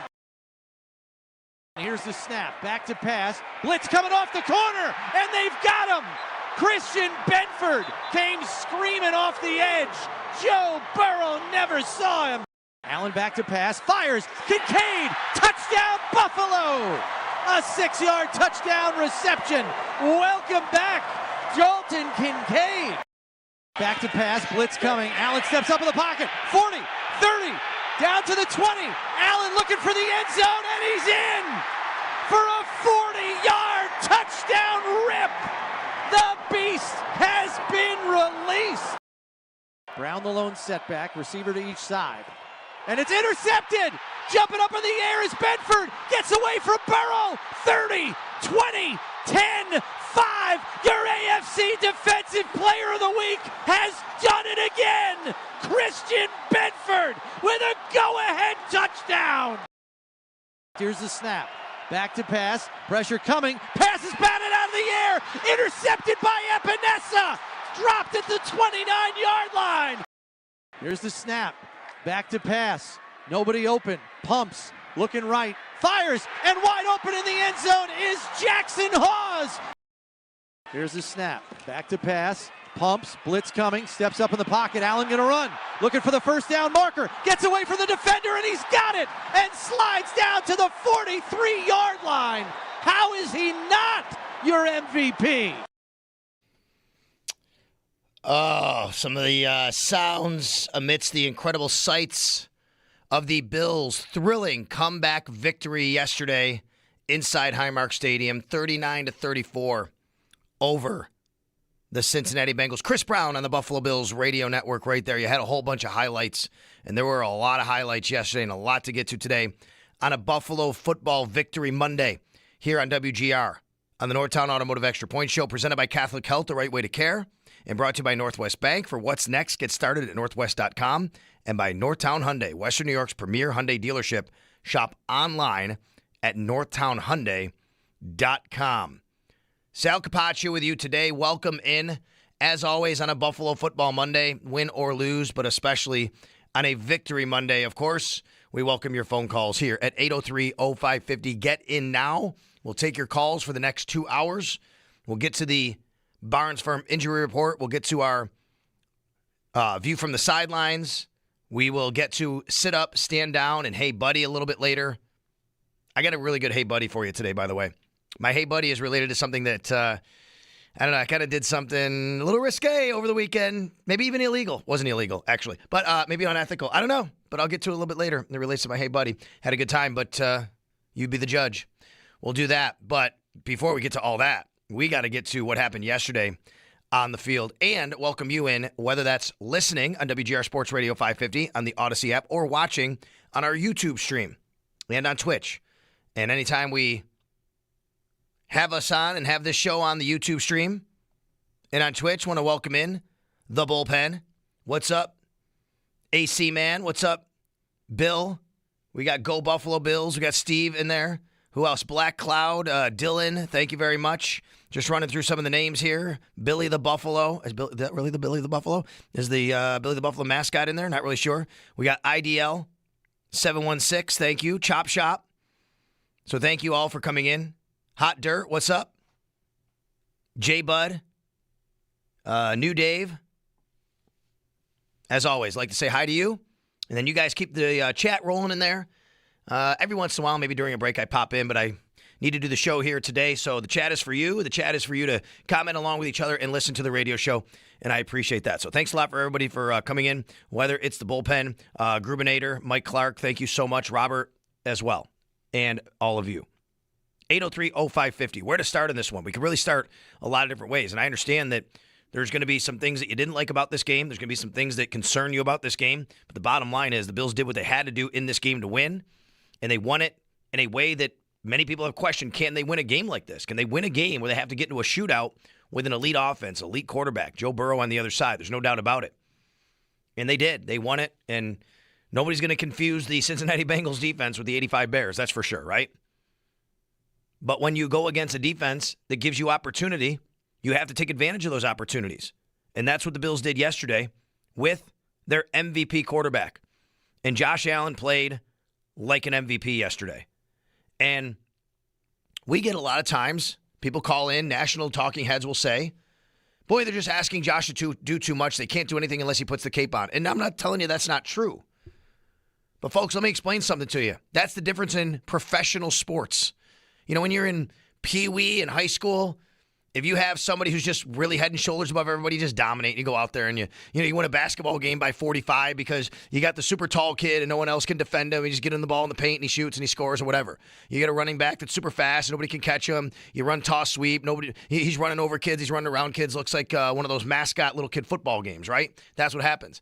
And you get to a high school level, it's a little different, but then you still have that elite talent that separates, and that's why you get your 70-30, local high school rivalry game on Friday night. Then you get to college, and when you're actually dealing with, D1 athletes and not having a disparity in the type of level, even if you have great players, you still have an opportunity to try and beat them because you also have really good players and they're on scholarship and all of that. But generally, the cream rises to the top, which is why you see Georgia and Alabama and all these SEC, Indiana, shout out, Ohio State, all these teams getting to the level they are at consistently every year with the top talent. That's not the case all the time in the NFL. It's not the case.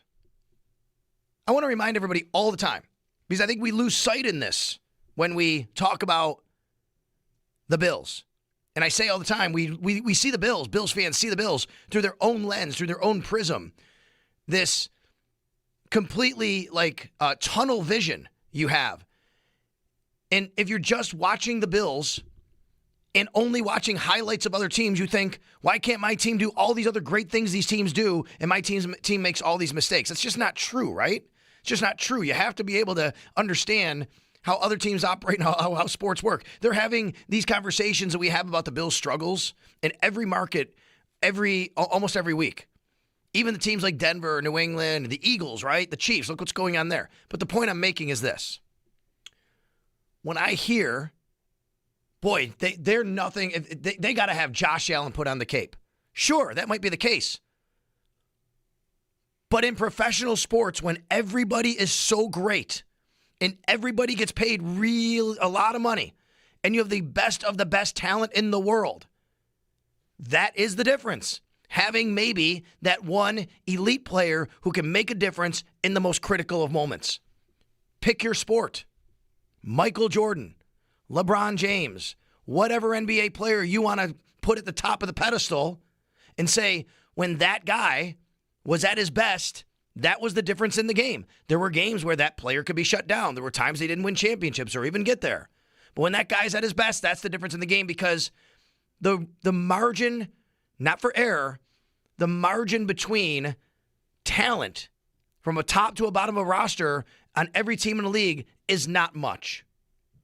The margin of the top talent from one team to the next is not much. But that one guy matters so much in every sport. Baseball, same way. You have an Aaron Judge, right? You have a Guerrero, whatever. I use Vlad now. He's a great player, but pick your guy, a Barry Bonds, right? An elite pitcher, a Paul Skeens. It doesn't matter. What a lot of the players do around them sometimes, if they rise to their top level, that could be the ultimate difference, and that's what you need. The Bills have that guy. They have that one guy who can make a difference. Why would you not want him to be the guy you put the ball in the hands of to have to win the game for you? Sure, it's a lot to ask. I get it. But other teams don't have the opportunity to ask their guy to do that because he's not good enough. The Bengals have a really good one in Burrow. And when you have a Burrow on the other side and you know that he's the difference and he's an elite playmaker and quarterback and he's got those guys to throw to, you better just be punching your way the whole game, finding a way to stay alive, and then you get your shot. And then you have your guy do his thing. That's what happened yesterday. Yesterday's a great lesson in a couple of things for us, okay? Number one, the Bills have maybe, arguably, the greatest player in the sport. And yesterday was the difference of having the greatest player in the sport for the few different plays that he had to matter. And he did it. And he played like the greatest player in the sport and the MVP. That's what he played like yesterday. Whether you want to argue he's the MVP this year or not doesn't matter. He was the MVP last year because he was so great, and he is great. And the second thing we learned yesterday, great lesson in sports. Kids, remember, just keep playing.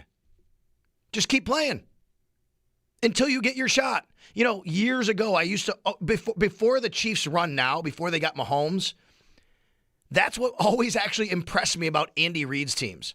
Andy Reid in Philly and then in Kansas City in his early years, he had a couple of lean ones, but every time I would watch like an Andy Reid team, I'd be like, man, this guy just keeps playing the game. He just keeps playing the game, and then ultimately his team makes a play that the other team doesn't make. They're not ready for. Yesterday was a great example to carry with you in sports, to carry with you in life. You just keep playing. It might not turn out your way in the end, but you're going to take body blows and you're going to take shots, and it's going to suck at times. And you're going to look up at the scoreboard and go, holy cow, we're down 14-3. Holy cow, we're down 21-11. Holy cow, we're down 10 points in the fourth quarter. But you have to still keep playing, because eventually all it takes is one play to change what's happening. And it happened yesterday with Christian Benford, the one play. Now, Josh made some plays. The offense did before that, of course. But that play, take the shots, but just keep playing. The Bills were down 10 points. Midway through the fourth quarter, they get the ball. They have a sense of urgency. What happens? 4 plays later, Josh Allen takes off 40 yards. They just kept playing. They knew, we got to keep playing. We got to keep playing. We can score here. They score. Suddenly it's a 3-point game. Once it became a 3-point game, you're like, okay, just get a stop. It reminded me of the Ravens game, week 1. I said after the Ravens game, everybody asked me what it was like. I said, I just kept saying, get a stop. You can win this game. They not only got the stop turned into a 6. Turned into a Christian Benford pick 6. Changed the whole complexity of the game. And then now since he starts to press a little bit, right, maybe they do. Who knows what happens on the next play? Jordan Phillips gets his hand up, knocks the ball, goes into the arms of A.J. Epinesa. Game is completely flipped. You know why? Because the Bills kept playing. Keep playing. Were things perfect? No. Did the defense have its struggles? Yes. You're playing an elite offense with elite talent. Back to my original point. You just keep playing, man. And the Bills did that, and it's a great lesson in sports. If you are a young athlete, if you are a coach of a young athlete, a parent of a young athlete, great lesson yesterday that you keep playing and you keep fighting. Because the other team's going to make plays. Despite what you see on Red Zone channel every week and everybody making the most amazing plays, and your team is getting beat up on or losing out or, getting scored on. It doesn't seem like everybody else is doing this. That's not the way the reality is of sports, okay? It's just not. Keep playing. The Bills did yesterday. They won the game 39-34. It was incredible. Incredible atmosphere yesterday inside Highmark Stadium. Taking your calls here on a Buffalo Football Victory Monday. Got the Victory Monday shirt on. We are live on the YouTube stream, on Twitch as well. Sal Capaccio with you, 803-0550. Lost in the shuffle of Josh Allen's incredible plays, the 40-yard run, the throw to Khalil Shakir, the 4th downs, the run at the end of the game. Lost in all of that. He was damn good through the air efficiently, too. 22 of 28 in the snow, 28 attempts. He completes 22. That's close to 79%, 251 yards. And give Joe Brady credit. I know you love to say how much you hate his play calls, and there were a couple 3rd downs I did not like from Joe Brady. But you know what he did? The game plan was great. Your job as a coordinator is to attack the other team's weakness, to exploit where they are vulnerable. We said all week. I came on this radio station every day part last week and said, tight ends, tight ends, tight ends. Shout out to Joe Goodberry, who covers the Bengals, who was on It's Always Game Day in Buffalo, who gave us the great stat about how terrible the Bengals had been against tight ends. I went back and looked and said, oh, my God, yeah, the tight ends are eating on this team. You know what the Bills did? They said, we're going to have tight ends eat. And that's what they did. Great game plan by Joe Brady. Right off the bat, 32-yard pass to Dawson Knox. You knew it was going to be a tight end game. Knox, Kincaid, Jackson Hawes, 11 catches, 137 yards. Knox with a 2-point conversion. Kincaid with a touchdown. Hawes with a touchdown. Great job. And great job by Sean McDermott to be aggressive. He had to. He knew his defense was up against it. He knew they weren't stopping the Bengals very much. They got some stops later. Good job by the defensive coaching staff for adjustments, but McDermott had to be aggressive. I actually thought he was maybe even a little bit reckless early in the game with some of the aggressiveness, to be honest with you. But it worked out. I don't want to be results-oriented, but the process, you understand. Even if you didn't agree, you understand. You got to keep getting points against a team like that, and they did. And the Bills yesterday were very aggressive. Sean McDermott was very aggressive. They had to be, and it worked out for them. In fact, Sean McDermott's aggressiveness yesterday went for it on 4th down at the Bengals' 3-yard line, up only 4 points with a chance to go up 7. Who doesn't take this points there? He didn't. Most teams just go up 7 and go, we're going to be okay. They still have to get 7 to tie. My thought was, I thought they should have and would have gone for the field goal. The thing that scared me was you got a Bengals team then that if they do score a touchdown, they could go for 2 and beat you. The Bills said, we're not chancing it. We're going for it here on 4th down. 3:09 left. They get it. They convert. Bills take a there was a penalty on the Bengals that they took instead of 15 yards. They move it closer and go for 2, and they convert. It's the first time they converted a 2-point conversion in 20 contests. Pretty amazing. And we can get to Christian Benford, the defense, and a lot more here. I could keep going on and on, but let's turn it over to you here. It's been already long enough to not take your call, so we'll do it. 803-0550. Billy in Toronto's up first. Hi, Billy. What's up? Yeah, hey, Sal. Yeah, boy, is Benford had a couple of weeks or what? But, Sal, listen, I've been positive. I told you this team's going to win the Super Bowl. I don't know about yesterday's game. I didn't like it. And I'll tell you, I thought, of course, Josh aside, that's our savior all the time. But can we please get up on somebody 14-0 and then blow their doors off? Do we always have to come back like this? And let's be real. Yes, they were great, 2 great defensive plays, but I don't know what Burrow was doing on that. It looked like he tried to shot put the football, and to break it down even on another side. Josh Allen's my favorite athlete, but Joe Burrow's right behind him. I love those 2 guys, 1-2. You can put Mahomes in the closet because I don't think Mahomes is as good as either one of these 2 guys. But anyway, listen, it was a win. I'll take it, but we can't keep relying on these, I'm going to call them fluke defensive plays. They're not, okay, well, they're not fluke. Are they fluke when they happen against you? No, but you know what I'm saying. No, I know, Billy. But again, let's go back to what I said earlier. That's a design. That's a scheme. That's not a fluke. Christian Benford's interception isn't a fluke. They put him in position to make a play, and he made a play. No, but Sal, I understand what you're saying. When you throw a pass over the middle and the guy jumps the route and returns it, that play was incredible. Where Burrow can't get it over him and he just leaps. You don't see that. You see that play once every 10 years in football. I'm happy for the win, Sal. What about, was it what's a fluke? Fluke is falling down on your way to the end zone. How about ripping the ball out? Give the Bengals credit. Look, the other thing, the Bills could have scored 50 in this game as well, and I get it. Defensively, I know, you're mad. I don't think there's anything to be super mad about. I get it. Again, I'll say, every game has its own DNA. I say it all the time. You're not playing the Steelers this week. You're playing the Bengals. You're not playing the Bengals next week. You're playing the Patriots. The game's going to unfold differently. I understand. You're upset because they gave up a lot of points. Man, you're playing a really great offense. The Bills weren't perfect. They made good adjustments. They made plays. Don't call it a fluke what Christian Benford did. I'll tell you that. That's good design. That's good execution. That's good thought process. And it's a great play by him. Mike in Denver. What's up, Mike? Yes. Good morning. I wanted to compliment you on your arrow up, arrow down. Especially your arrow down when it comes to 3 players, and that's Greg Rousseau and Cam Lewis and Teron Johnson, who looking back, I look back at the last 3 game statistics for Greg Rousseau.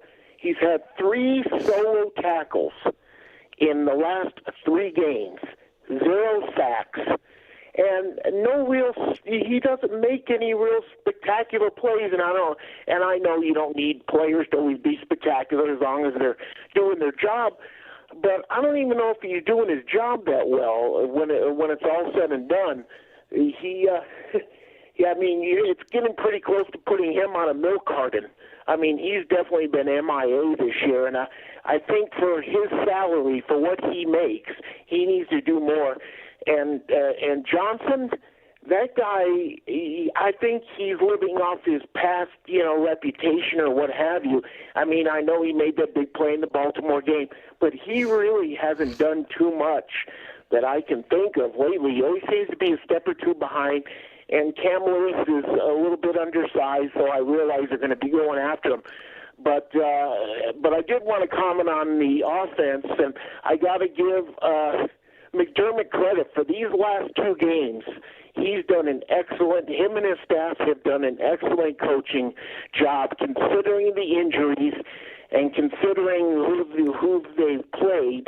I realize that maybe the Steelers weren't necessarily, a great team, but, if they start to run the ball on you, then they can be a little bit dangerous, and I think the Bills have pretty much shut down the run these last 2 weeks.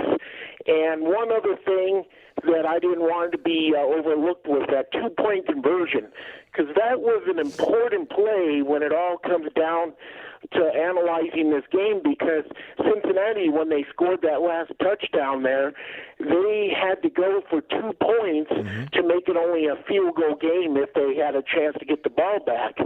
And that would have been huge, but as it turns out, they couldn't convert on that 2-point conversion when they had their chance. And so I just wanted to bring all that up. Yep, Thank you got it, Mike. You got it. Thanks for the phone call. I was very surprised the Bengals didn't go for an onside kick, by the way. If I'm in Cincinnati doing this show today, I'm wondering why they didn't try an onside kick. I understand they got the Bills into a 3rd and 15 anyway, but either way, you got to get the ball back, no matter if the Bills have it at their own, at midfield or not. Like, they had to get the ball back, and that would have been a better opportunity. They had 1 timeout and the 2-minute warning. I thought they should have. Rousseau has not showed up as a pass rusher. There's no doubt. I agree, Mike.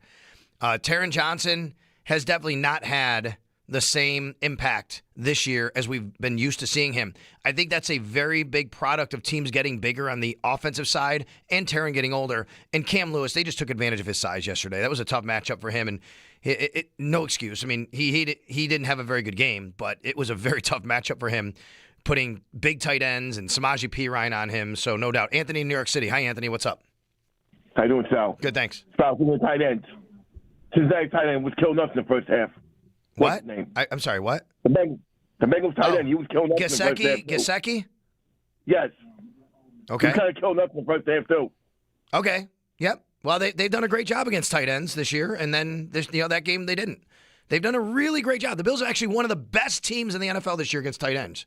Now, I know they haven't played world-beating tight ends all year, but they actually have done a really good job. You know what the Bengals did yesterday? They said, you're going to have Cam Lewis on our tight ends? We're going to go at him because he's small, and we're going to take advantage. And that's a great job by the Bengals and not a great job by the Bills and Cam Lewis. But, I'll go back to what I said at the beginning of the show. Give the other team credit. They had a good game plan to attack something they saw with the Bills. You'd love the Bills to have all pros everywhere on the team. They don't.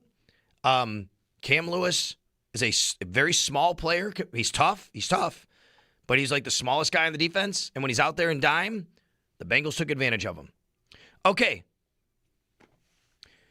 We're 4 phone calls in, and I think we have more complaints than we have people being happy, actually, to be quite honest with you.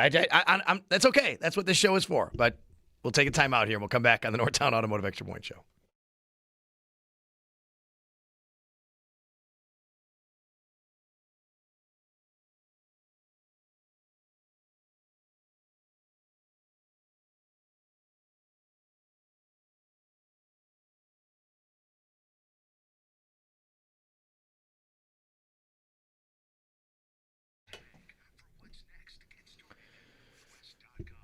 All right, you got another big game tonight for 2 teams. You got Chargers and Eagles, and FanDuel Sportsbook is the official sportsbook of WGR.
Hey, folks, tune in to WBN 930 and the Wolf Buffalo on Thursday, December 11th. That's this Thursday from 6 a.m. to 6 p.m. for the SPCA Serving Erie County Radiothon, presented by Trocare College.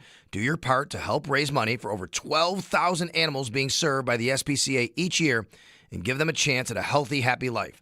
This year, adoption fees for pets 6 months and older are half off. A big thanks to Picasso's Pizza and Paula's Donuts for fueling our volunteers this year. Sal Capaccio back here in the Northtown Automotive Extra Point Show on a Buffalo Football Victory Monday on WGR. We'll hit the phone lines back up again. Let's go to Abraham, who's in Syracuse. Hi, Abraham. Hey, Sal, how are you? Good, thanks. Hey, so I heard you talking with Jeremy about head injuries a little bit last hour. Yeah. I wasn't actually able to watch the Bills game, so I don't know if there was a play in that game you were talking about, but I know in the Sunday night game, somebody got clotheslined pretty bad. He actually looked like he flipped over. Well, let me tell you what happened so everybody understands, because it's been a big talking point this morning. During the game yesterday, second quarter, the Bengals threw a ball on the sidelines to T. Higgins. He went up really high to catch it. He actually caught the ball, but he landed out of bounds, and he hit his head really violently against the turf. And T. Higgins had just come out of concussion protocol last week. He missed a game because of a concussion. He lay on the turf for a moment. He sat up. He didn't stand up. He sat up, and he pointed to his head. And then the trainers came over, and they talked with him. They walked him off the field. He went into the tent with presumably the independent neurologist, and they actually cleared him to come back in the game later. And then later, he again hit his head on the turf, and he went off the field, and he still went back in the game, and that's why we're talking about it. I see. Okay, so that wasn't actually a player collision in that instance. No. Well, I guess what I had to say was I played rugby a little bit, and then I've been following it since. And I know they have a rule, actually, that no wrap tackles are not allowed.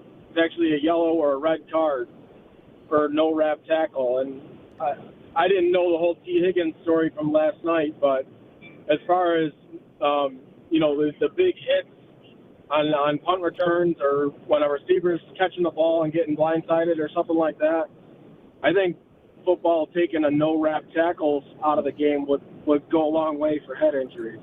Well, are you saying that if a guy is running down the field with the ball and a defensive back is trying to tackle him, he wouldn't be able to just hit him down? Correct. You have to grab a hold of the player. You can't just lay your shoulder into him or dive at his legs or stuff like that. Obviously, the difference is there's a lot. There's equipment in football. There's really not in rugby. Thanks, Abraham. I get the sentiment, but I would never be for that. I would say, though, I do think helmets in football, people have made the argument in the past, and I know it sounds crazy. I know this sounds crazy. Take away helmets in football because they're actually used more as weapons than protection. But that's a discussion for another day. I would never be for just a no-wrap tackle in football having to count. You have these guys who are 185-pound defensive backs, and they have to tackle Derrick Henry. I mean, they can't wrap him up sometimes. They just have to get to him and try and hit him and kind of, get to the party a little bit. So either way, thanks a lot for the call, Abraham. CJ in West Seneca, what's up? Hey, Sal, morning, man. So, Josh obviously went, super Tecmo Bowl mode yesterday, and it was nice to have Knox have a coming out party because they definitely needed him to step up yesterday with, Kincaid still being kind of labored. But your caller Mike brought it up a few calls back with Taryn. I don't know if he's lost a step or if he's playing hurt or what's going on, but in your opinion, A, could it happen, and B, should they do it? Can they give Hairston more of a run in the slot for like the playoff run just near the end of the season? Because I feel like you have to put your top three corners out there, and that's obviously Hairston, Benford, and Trey. Is it realistic at this part of the season to do that? Or I would say no for this reason. The biggest reason for me is I would be CJ, you hung up. I wish you would have stayed on. I get it. Again, yes, Hairston, he can play, and he's not physical, right? We know that he's actually a willing tackler. I'm just going to tell you something Taron Johnson told us last year. Taron Johnson said last year it took him a good 3 years to really understand that position, where he's supposed to be, the angles he's supposed to take, how the run fits. You can't ask Max Hairston to do that. He's a rookie who plays the boundary, he's good out there, and you're asking then, it's not just, you can't just think about, well, he's got the skill set, he's fast, and Taron's lost a step. It goes way, way beyond that. You're talking about a guy who would have to understand every little nuance of all the run fits with the linebackers and the D-line. Otherwise, teams would absolutely take advantage of the Bills in every situation that he was on the field like that. So I would say no. Let's go to Youssef in Buffalo. Hi, Youssef. Sal Capaccio. How are we doing today, my brother? That's me. You're Youssef. Go ahead, buddy. I'm good. Yes, sir. I was actually calling about a few calls back. I heard somebody talking about how they were very disappointed with the game as a whole. I actually think that the first half, it was looking pretty ugly, but the second half, we put our player in a position that he needed to play his best football, and he did, and our defense made 2 huge plays, and I think that's how the game should be played. And I'm very happy going forward with how the Bills were looking. Yeah, I get it. And my biggest response to that, Youssef, is thanks for the call, is, again, I'll say 2 words. It's sports. You're not going to be perfect all the time. I get it. You want them to be, and they look terrible for the first 3 drives, and they're getting moved on. You know what they did? They adjusted, they made plays, and they kept playing, and they kept fighting, and they made their own plays. It's sports.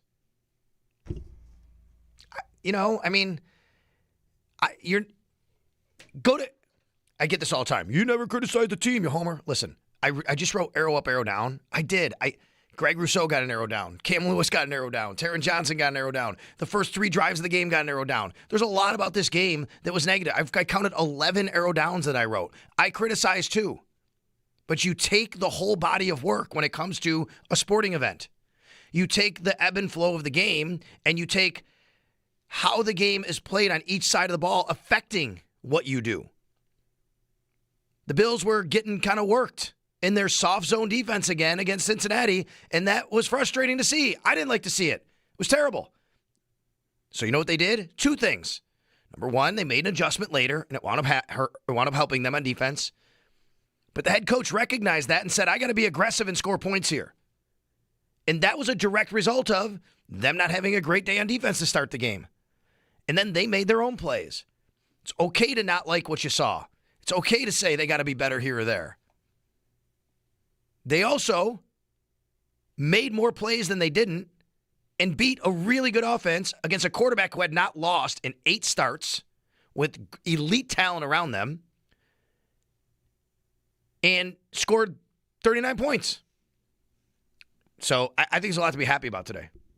Even if you can pick apart what you want to be not happy about. You can pick that. You can do that. But overall, today, it's a victory Monday, and I think you should be happy as a Bills fan for what you saw yesterday overall at the end result. This wasn't a squeaked out a 10-9 victory when you look terrible. There were times where it just, man, that you got to be better than that. That wasn't yesterday. Yesterday wasn't, oh my God, they look terrible. I can't believe they won this game 10-9. Yesterday was, man, they got taken advantage of in a few areas by a really good offense. But overall, they did what they had to do to beat that team. That's the way I look at it. Let's go to Rob in North Tonawanda. Hi, Rob. Good morning, Sal. Thanks for taking my call. Yeah. I'm gonna be on the complimentary side. Like, nobody's saying this about the Bills' run defense. I thought they did a great job holding the Bengals in check. I mean, whatever Shaq Thompson is doing better than Terrell Bernard, he's like the unsung hero of the linebacking core. I mean, this dude is in spots where he's supposed to be. I mean, he definitely puts our linebackers in spots where they're supposed to be. And I mean, if it wasn't for him in our running game, it could have been terrible, because obviously we know how Burrows and Chase are and that. And is there something that Allen doesn't do to impress us every year versus the 49ers game and now a 63-yard touchdown pass? I mean, man, we're so spoiled with Josh Allen. Yeah, no doubt. I'm glad you brought up Shaq Thompson. I have been talking a lot about him. It's been a talking point here and elsewhere about him and versus Terrell Bernard. I don't think it's anything that Terrell Bernard's not doing. I just think it's the response of Rob. Here's my take on it, okay? I think there's a couple things happening. First of all, Terrell Bernard has definitely been injured this year. He's had an ankle injury. It's not an excuse because, guys are injured and they're playing through it. But I do think offenses, teams in general in the league, but especially against a team like the Bills that's built with a smaller athletic defense, offenses have gotten bigger and they've run at the Bills a little bit more, and they're taking advantage of guys like Terrell Bernard who are undersized. And the Bills, that's a tough matchup for them. And now they put Shaq Thompson on the field. He's not a sideline-to-sideline guy like Terrell Bernard, but he plugs holes and goes north and south, and that's what they need right now. It's just a better fit right now. You know what I mean? Oh yeah, I mean I agree with that. I mean you look at Terrell Bernard. Don't get me wrong, he is very athletic. I think he's great in the passing game. Yeah. I think but when it comes to needing, if we're not going to get beef on the, obviously the defensive line, we could use a bigger. Well, here's what I think. Here's what I maybe. think could happen next year in the offseason. This is a discussion for the offseason, though, Rob, not right now. I do think there's a discussion that could be made about maybe moving Terrell Bernard to the weak side. Matt Milano's a free agent. We'll see if he's back next year. Maybe he is. Maybe he isn't. If they move on from Matt Milano, I think Terrell Bernard could take that spot and be more of a sideline-to-sideline guy, and then you draft a young middle linebacker that plugs up the A-gaps and goes to north and south. Or maybe you bring Shaq Thompson back for a year. Who knows? But that's the way I kind of look at that situation. 803-0550. Good calls. And we're on track again, I think, here on the Northtown Automotive Extra Point Show. Sal Capaccio hanging out with you today. We got Joe Cali, we got Owen Power, and we got you on the stream, on the app, and on the radio dial on WGR Sports Radio 550.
All right, let's get to the Barnes Firm injury report from yesterday's game, brought to you by the Barnes Firm. Injured? For help, call 1-800-8-million. Folks, finally, for the first time in a while, I guess we've had a couple games like this, but there was nothing real significant from the Bills' side to be super concerned about coming out of this game that you weren't going into the game. The only player that didn't return to the game that left was Cole Bishop, and that was because of cramping. And I saw him in the locker room and said, hey, how you doing? He said, I'm good. So hopefully he's good to go for next week. He was cramping.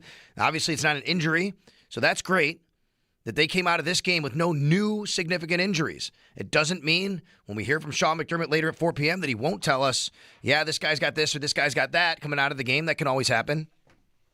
We learned after the Texans game when, Deion Dawkins was in concussion protocol a day later.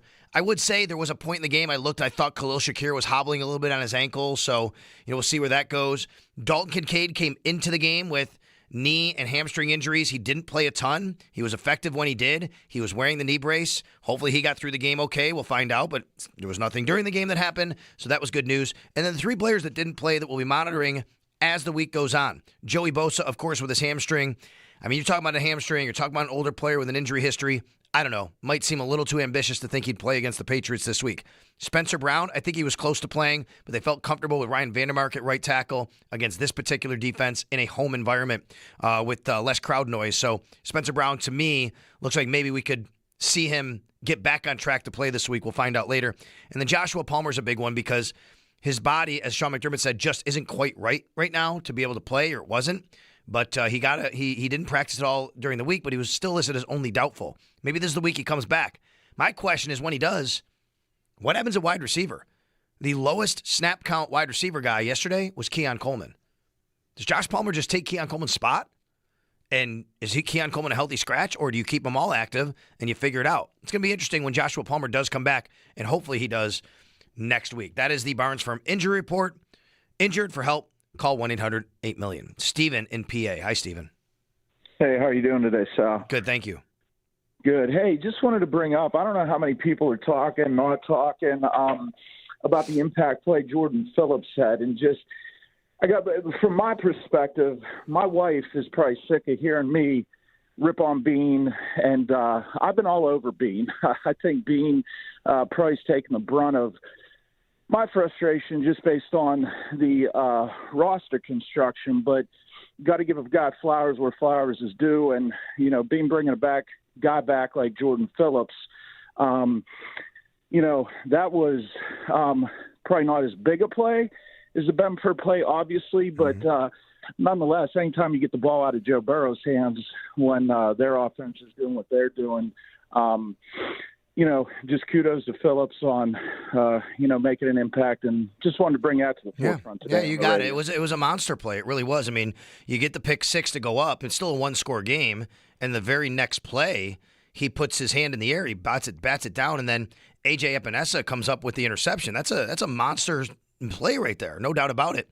And A.J. said something interesting in the locker room about how all week Jordan was doing that and talking about that. They knew that Burrow would want to get the ball out of his hands quick and get your hands up quick. Again, these aren't fluke plays. We had a caller earlier say, these fluke plays. Folks, these are things these professional athletes do and work on. Ball's going to come out quick. As soon as you get to a spot, you get your hand up. Bam, you can knock it down. Maybe the ball bounces a certain way and you get a break right there. Sure. Same thing happens. Ball bounces a certain way when James Cook fumbles, but they fell on it, right? The Bengals. These aren't fluke plays. These are plays that people study and have a sense to make happen. Benford's play wasn't fluke. It was a great call by the defensive coordinator and Sean McDermott, whoever winds up calling that, Bobby Babbitt or him, who knows right now these days, but put him in position to, he's over top of Jamar Chase. They figure we'll get the ball out to Chase quickly here. Benford comes on a corner blitz, perfectly called, designed right there, and he makes the play. Okay. A.J. Epinesa, how about this? I have an incredible stat that's going to blow your mind. Did you see the stat I tweeted this morning about A.J. Epinesa? Okay. I'm going to blow your mind right now. You ready? Owen, you ready for the stat? Did you see the stat I tweeted this morning? All right, here we go. A.J. Epinesa, defensive end for the Buffalo Bills, is now the team's franchise leader in interceptions by a defensive lineman since the merger. Oh, my gosh. Jeez. That's awesome. Since 1970 in the AFL-NFL merger. A.J. Epinesa has more interceptions than any Bills defensive lineman who's ever played for the team. Wow. There is a guy named Ron McDowell who had 6, but all of his came in the AFL. Okay. Right. Yeah. How crazy is that? Well, I remember a couple years ago, people started saying the stat of when Sauce Gardner was in the division that A.J. Epinesa had more interceptions than Sauce Gardner on the season. So, I mean, it tracks, I guess, but like it's just crazy to think A.J. Epinesa is the guy on the roster that did it. He is tied for 81st overall in franchise history with names like Rasul Douglas, Kiko Alonso, Paul Posluszny, Sam Cowart, a bunch of linebackers, right? Yeah. Mm-hmm. I mean, it's crazy to think about. Because he's got 2 this year, right? He's got 2 this year, and he had Panthers 2 in last 2023. Yes. Yeah. Wow. So on the odd years, he's getting two interceptions. Right. Look at that. Look at Epinesa go. If he gets another one, all right, he'll climb in. He'll have 5. He'll climb into the top 65 all time. He's currently chasing players like Tremaine Edmonds and Troy Vincent.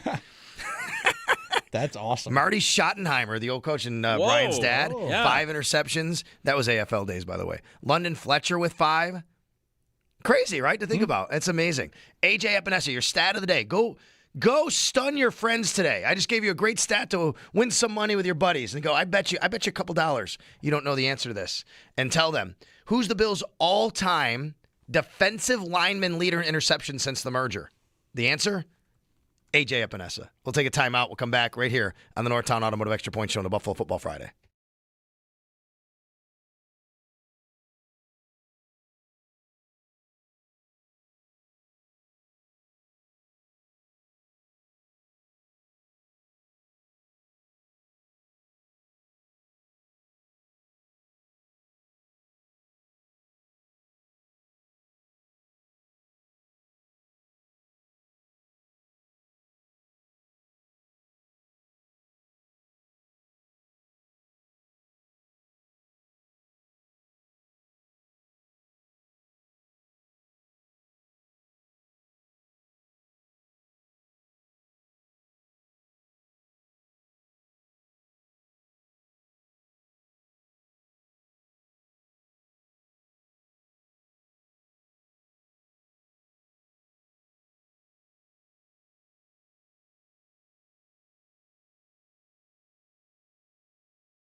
All right, sorry, folks. Back here today on the Northtown Automotive Extra Point Show. Sal Capaccio with you on a Buffalo football victory Monday. We are talking about the Bills' big win against the Cincinnati Bengals yesterday, 39-34. Big comeback yesterday. Bills down early, down late, and yet still find a way to win. 803-0550. We'll get to a lot more here on the Northtown Automotive Extra Point Show as we go forward. We still have to get to your extra point from the sidelines. Sit up, stand down, and hey, buddy, in case you didn't hear me earlier, I'll say, hey, buddy's going to be interesting today because I got to tell you something I did over the weekend. I'm like, maybe I should have done that, but it turned out pretty darn good. And I loved it. So some of you are like, I can't believe you did that. We got a good hey, buddy about it, though. Okay. Let's make sure we tell you that today on the Extra Point Show, of course, brought to you, presented by Catholic Health, the right way to care. Brought to you by Northwest Bank for what's next. Get started at northwest.com. And by Northtown Hyundai, Western New York's premier Hyundai dealership. Shop online at northtownhyundai.com. We'll get back to your phone calls here. We are on the YouTube stream. We are on the Twitch stream. So make sure you get over here and say hi to us. We got Chop Shop, AC Man, Bill back in there. A lot of you I said hi to earlier, but if you're not, then you're back in. Mogo7583. We got Robert in as well. Robert Leader. What are you the leader of, Robert? Maybe a leader of the chat box right there. I don't know about it. AC Man's got the dibs on that. Steve doing a great job in there today. Thank you so much for all of you for coming in. Got the Victory Monday shirt on. Got the Victory Monday phone calls coming at 803-0550 on the Northtown Automotive Extra Point Show. We've gone this entire time without really talking too much about Christian Benford and how great he was yesterday. And there's so much to get to on every single game. But, man, second week in a row that Benford scored a defensive touchdown. This time, an incredible athletic play. He was blitzing, recognized it, stopped, jumped, grabbed the ball, took it the other way to the house, 63 yards for a score. It gave the Bills the first lead of the game. And, by the way, he was matched up on Jamar Chase pretty much the whole game. You know what Chase finished with? No catches when Benford was matched up with him. You know what he finished with in the game? 5 catches for 44 yards. Bills did a great job on him. The Bills' cornerback also had the team's only sack and a pass breakup. He might actually get to Defensive Player of the Week again this week. Could be back-to-back for Christian Benford, who was outstanding. We talked a lot about Josh Allen, the tight ends. Great job by them. Great job by Joe Brady getting them involved as well. And how about the Bills' run defense? Somebody brought up, a couple of you have, Shaq Thompson, but overall, this run defense has been a lot better lately, and it was very good yesterday. They never allowed the Bengals to become a two-dimensional offense, which is something the Bengals have been able to do, especially when Joe Burrow's been the quarterback. Limited them to just 62 yards on the ground, 3.3 yards per carry. Chase Brown, who had over 500 yards over his last 6 games, ran for just 23 yards and averaged 1.9 yards a run. Great job there. 803-0550 is the number to call. Mark has been waiting patiently for a while in Lockport. So, Mark, thank you very much for waiting. You're on WGR. Hey, Sal, how you doing? I'm good, thank you. Great. Hey, listen, I just want to comment a little bit. Great win yesterday. And watching Josh, he's on another planet. Watching him thread the needle on that touchdown pass with 3 Bengals in the end zone, I am convinced this kid is unique. Yeah, he takes chances that you don't normally see people take, but they're calculated sometimes. I have no idea. On that play, Mark, I put a screenshot. Go check out my Twitter feed if you can, folks, at Sal Sports. Look at the screenshot I posted. I circled the ball, and I pointed to Khalil Shakir. When he threw the ball, Khalil Shakir was not looking at the ball, and he had a defender between him and the ball. I have no idea how it became a touchdown. It was incredible. Yes, it really was. And, I'm looking forward to the playoffs, and I'm just thinking, brother, what are we going to do? We have a great offense. We have a suspect defense, and special teams that are so-so. But, I'm looking at the complete package here, and I'm just really concerned because I don't want to see Houston in the playoffs. Sure. Period. Well, listen, I don't think anybody does, to be honest with you, Mark. I mean, their defense is terrific. It's a great defense. To me, it's a Super Bowl defense in Houston. They have that. Sports are about matchups, as you know, right? I mean, it'd be great to not have Kansas City, not have Cincinnati, not have Baltimore, but no matter who you play, they're in the playoffs for a reason. And I agree with you. Nobody really wants the Bills to go to Houston. And they last night, big win by the Texans last night, by the way, over the Chiefs. We'll get to the scoreboard and everything that happened over the weekend a little bit later. We do have some open phone lines right now if you want to jump in. So I got plenty of time for you to call. 803-0550. Now's the time to do it on a Buffalo Football Monday, Victory Monday, here in the Northtown Automotive Extra Point Show. Let's go to JD in Hamburg. Hi, JD. Hey, Sal, love the show, and you do great work. I think people don't quite get how much work goes into being the sideline guy, so hats off to you. Here's what I want to say today. You know, I've been watching the Bills for almost 60 years, and I'm convinced that the timing, big plays, and the timing is more important than any statistics. And I think that yesterday the Bills had the timing right. I've seen the Bills go into the playoffs, beat other clubs, and still lose because the better opponent just happened to have the timing right. So we can talk about Bean and the coaches all day long, but I think what you saw yesterday was tremendous effort and smarts and dedication. And, you know, every team has flaws. Every single playoff team has flaws. And I believe the Bills can beat anybody in the AFC if they bring their brains and their effort. They could get lucky in the timing department, and we've rarely ever seen that in Bills history where they really do have the timing at the right time. So I'll hang up and listen to your comments. Yeah, thanks. You know what's interesting, JD? There was a really poignant clip I saw. I know Jeremy referenced this earlier in the week too, from Ryan Russillo. And Ryan Russillo said something, and I saw this video. I'm like, this is so true. He said, you know, everything is set up for the Bills this year more than it has been over the last few years. Like, this is the year. Maybe no Chiefs, maybe no Ravens, maybe no Bengals. Like, you could have all that. You have all these teams that they should be able to beat. The problem is they have their worst team, if you would, over the last 5 years. But it's right there for them. And I agree. Look, you get to the playoffs, the Bills have an opportunity with this quarterback to beat any team in the playoffs. And I think the defense is playing better. I know yesterday was tough, right? They give up these big 21 points early on, and you're concerned. No pass rush. I get it. Like, that's not going to be ideal against anybody. It's also playing against an elite offense, but no doubt they get in. I don't care what seed they are. In this field, if you don't have to go to Kansas City or Baltimore, or hopefully not Houston, we'll see. I just think you go to New England or Denver, you can win those games. Doesn't mean you will. Nobody's guaranteed. So I agree with you. Anthony in North Carolina. Hi, Anthony. Hey, Sal. Thank you for taking my call. Mm-hmm. I hope you're doing well today, buddy. Thank you. Yes, I am. So, the Bills' offense, they were firing all cylinders yesterday, and I loved everything about yesterday's game. It was extremely awesome. And then the only thing that I think that needs to happen is I think the defense just needs to continue getting better and better each week. At first, yes, it was a little disappointing at first when the defense was struggling, but I just think that they just need to continue getting better and better each week and be ready for the playoffs. And then, the Bills just need to continue capitalizing and winning every game here on out.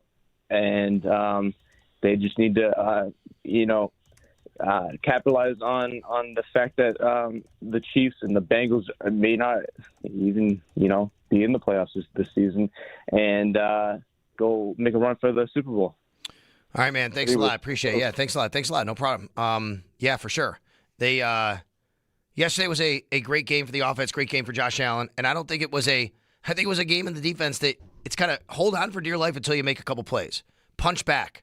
Take some body blows and punch back until you make some plays. That's what they did yesterday, and they were able to finally, get a couple of their own, and it wound up turning the game and swinging the game. Let's go to John, who's in Detroit. Hi, John. Yeah. Hey, Sal. Good to be with you again. Making my trek home from Buffalo to Detroit. Mm-hmm. And I appreciated your comments about those were not fluke plays that we made late in the game.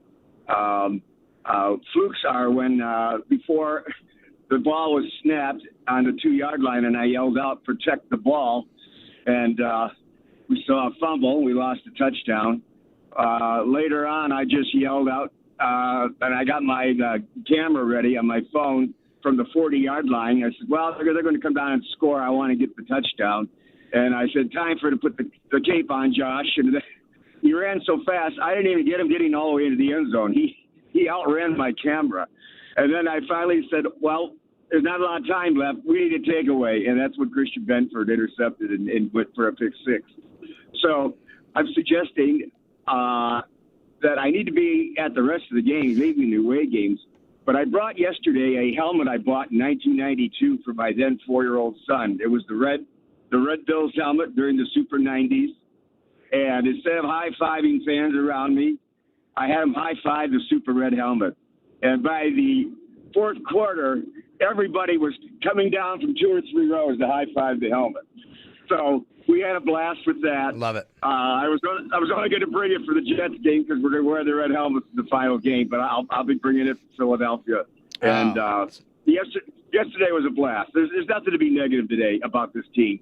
No, I mean, hey, you can pick apart your concern or this didn't go that way, but man, how great is it to beat a team like that, a team that's had your number, and you come in here and they're 9-4, right? I mean, come on, like it's a Victory Monday, and I think there's much more to be happy about than be picking things apart. To be honest with you, exactly. We opened the schedule at the beginning of the year, and you circled right away: Ravens, Chiefs, Bengals, Eagles. Oh my God, we got to beat those 4 teams. Guess what? We're 3 out of 3 already, and we lost to some teams we should not have lost to. We're still in it, so you got it. Thank God, and let's just have fun with it, guys. Don't be negative on this team. It's all right. Thanks, John. I get it. Like, hey, no one's telling anybody how to be a fan. I just, like I said, I've said this before. I don't. What annoys me, I guess, just personally, is, and again, I'm just generally an optimistic kind of guy anyway. Whatever. I'm generally positive, but what annoys me is, even independent of that, knowing that, is how the default setting for so many people is just find everything you're mad about, no matter what happens in the game. Just find something you're mad about. Like, you had a guy call up Jeremy and Joe earlier. Like, all he was doing was trying to find what he was mad about with Sean McDermott yesterday. So clearly that's just his default setting. I need to be mad at McDermott about something, so I'll tell you what that is, even though all these other things I just told you aren't actually true, right? That was just what happened. But today, to me, so I like to live in this space where, and I say this, it's all good. I think your job listening is totally to be a reactionary, emotional fan, and that's okay. Nothing wrong with that. My job is to not do that. My job is to keep it in a certain space where, hey, here's what's good, here's what's bad, here's why something happened, why it didn't, and then you can make your judge for if that makes sense to be upset about or happy about, right? Cam Lewis is a great example today. I'll be the first to tell you, it was a bad game for him. But let's examine why. Because the other team had a great plan to put him in a bind to be a small guy defending big players. That's good on them. Not good on Cam Lewis, but that's a tough matchup. And I don't know what other options you had. Jamarcus Ingram isn't on this team anymore. You can't go bigger size there. Maybe they could have had Jordan Hancock come in. You could have done that, but now you're asking him to do some things that he's not used to doing, right? Though it's a tough spot. That's what I mean by it's not as easy as just saying, oh my God, this good, this good, this bad, right? There's reasons for good, there's reasons for bad, there's a lot of nuance involved. Pat in Lakeview. Hi, Pat, you're on WGR. Hey, how you doing? Good, thanks. Good. Just besides needing a wide receiver, just on another note, getting closer to the new stadium. It's got that futuristic look for it. I got a new nickname for it. So with Josh being an alien, I think it should be called Area 17. I love it. All right, we'll give you credit for that, Pat. Thanks. Area 17.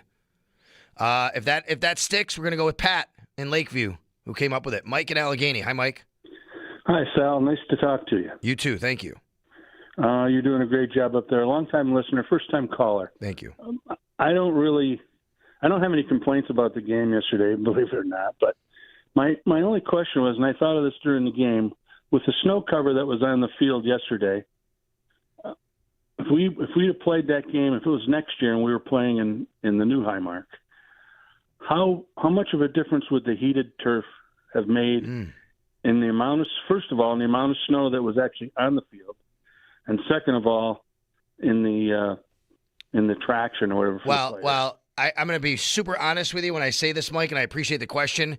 It's way over my head to tell you how much difference it would have made. I don't know, but I could tell you that the new field will be heated underneath. So it will make a difference as far as melting snow that hits, right?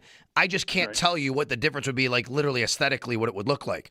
If you want a reference point, Green Bay, their field is heated. Did you watch yesterday's game? Yes. Now, I don't know if it snowed in Green Bay or not. It was pretty cold, but you didn't see much snow on the field. But, you'll see it hit sometimes, but that can melt there. So I don't know what the difference necessarily would be. I would tell you this, though, from my experience being on grass fields and turf fields, it does matter when this turf field gets a little slicker. It's different than a grass field, and it is more slick. So I would imagine that wouldn't be as much as the case. Even though it might get chewed up more as grass, I think you'd have a bit of a better, opportunity to have footing. You know what I mean? Yes. The reason I ask is because, and they made the point on the TV broadcast yesterday, advantage on those conditions immediately goes to the offense because they know where they're going. The defense doesn't. That's correct, and I agree with that. And sometimes though, the offense has to kind of take a little slow play a little bit with their feet. But I think that's why LaShawn McCoy was always really good in the snow.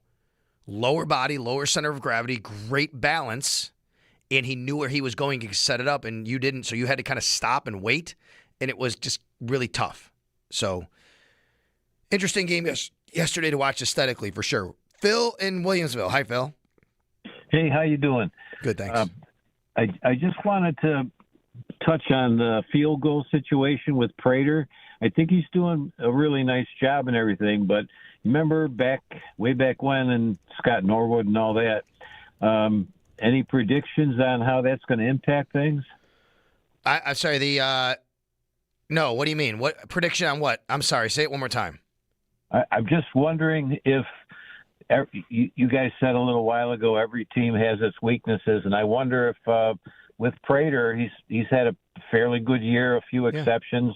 You think this is going to? I mean, he's got to be the guy, right? Yeah, sure. I mean, yeah. Well, Bass isn't coming back. We know that he had surgery, so he's not coming back this year. So, I mean, Matt Prater, I gave him an arrow up yesterday. He was 5 for 5. He had 4 extra points and a field goal. So, yeah, good job on him. If it comes down to a clutch kick and Matt Prater, I'm okay right now. I'm confident in Matt Prater right now. Does he have the strongest leg? I actually watched him in warmups yesterday kick a 50-something yarder, and then McLaughlin's kick was definitely stronger. But Prater made it. He got it there. If it comes down to a clutch kick at the end of a game, I have confidence in Matt Prater. I know he hasn't been perfect, but I think he's been good this year and consistent. And he's a veteran. He's seen every bit of weather. Let's go to Doug, who's up next. Hi, Doug. Hey, Sal. How are you today? I'm good, thank you.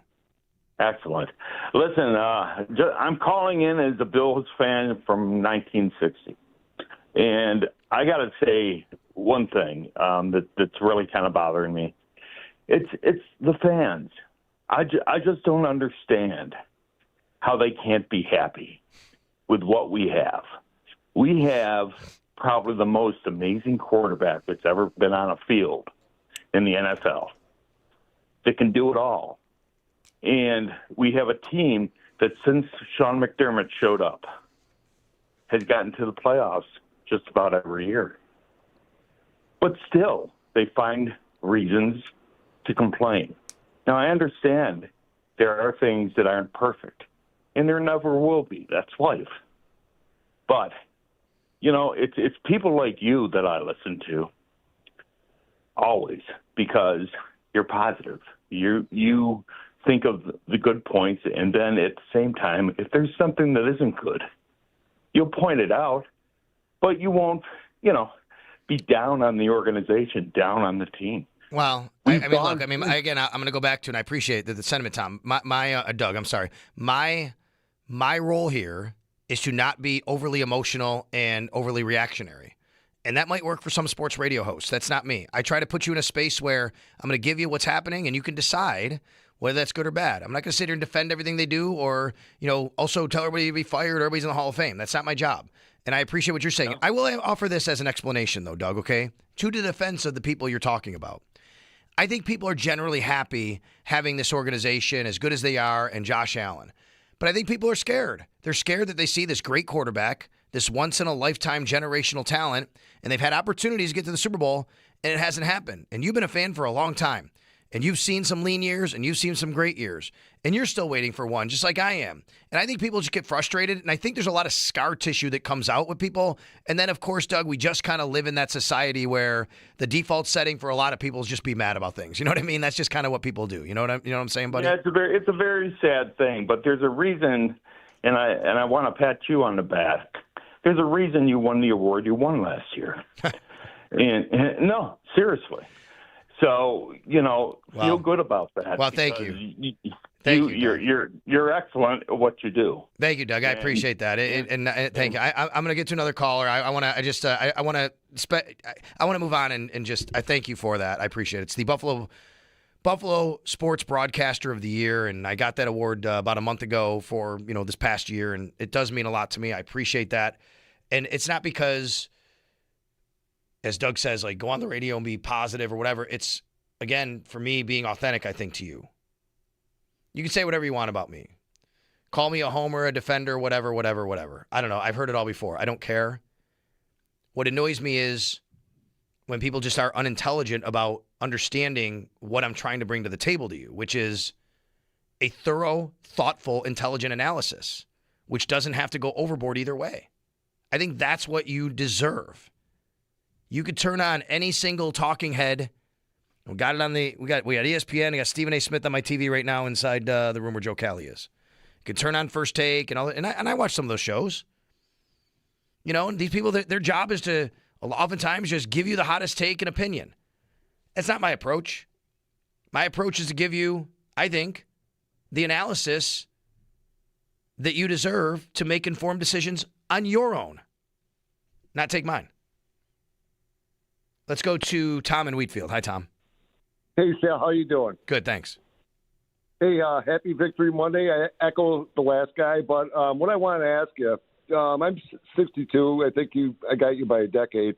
But you remember the Denver game when Biscuit took the against Denver in 1990 when he took the block field goal back.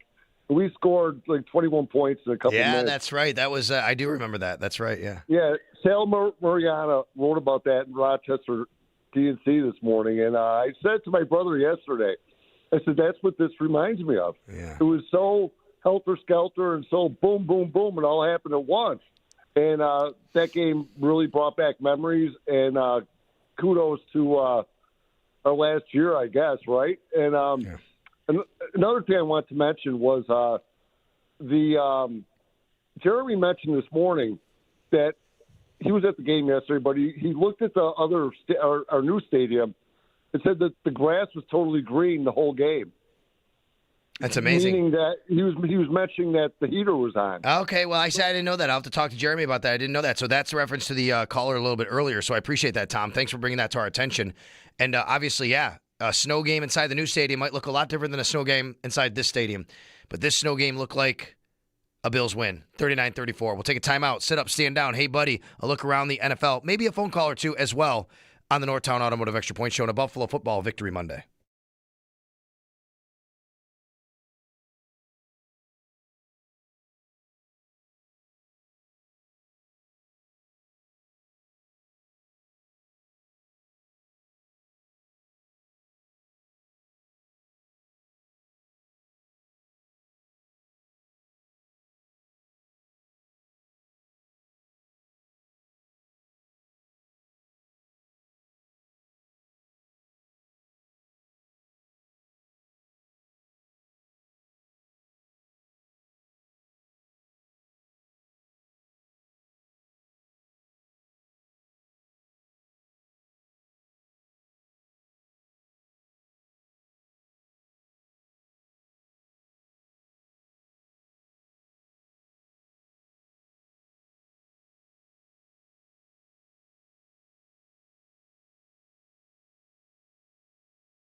Hey, let's get to our extra point from the sidelines, a deeper look into something that happened during the game or before or after from the sidelines.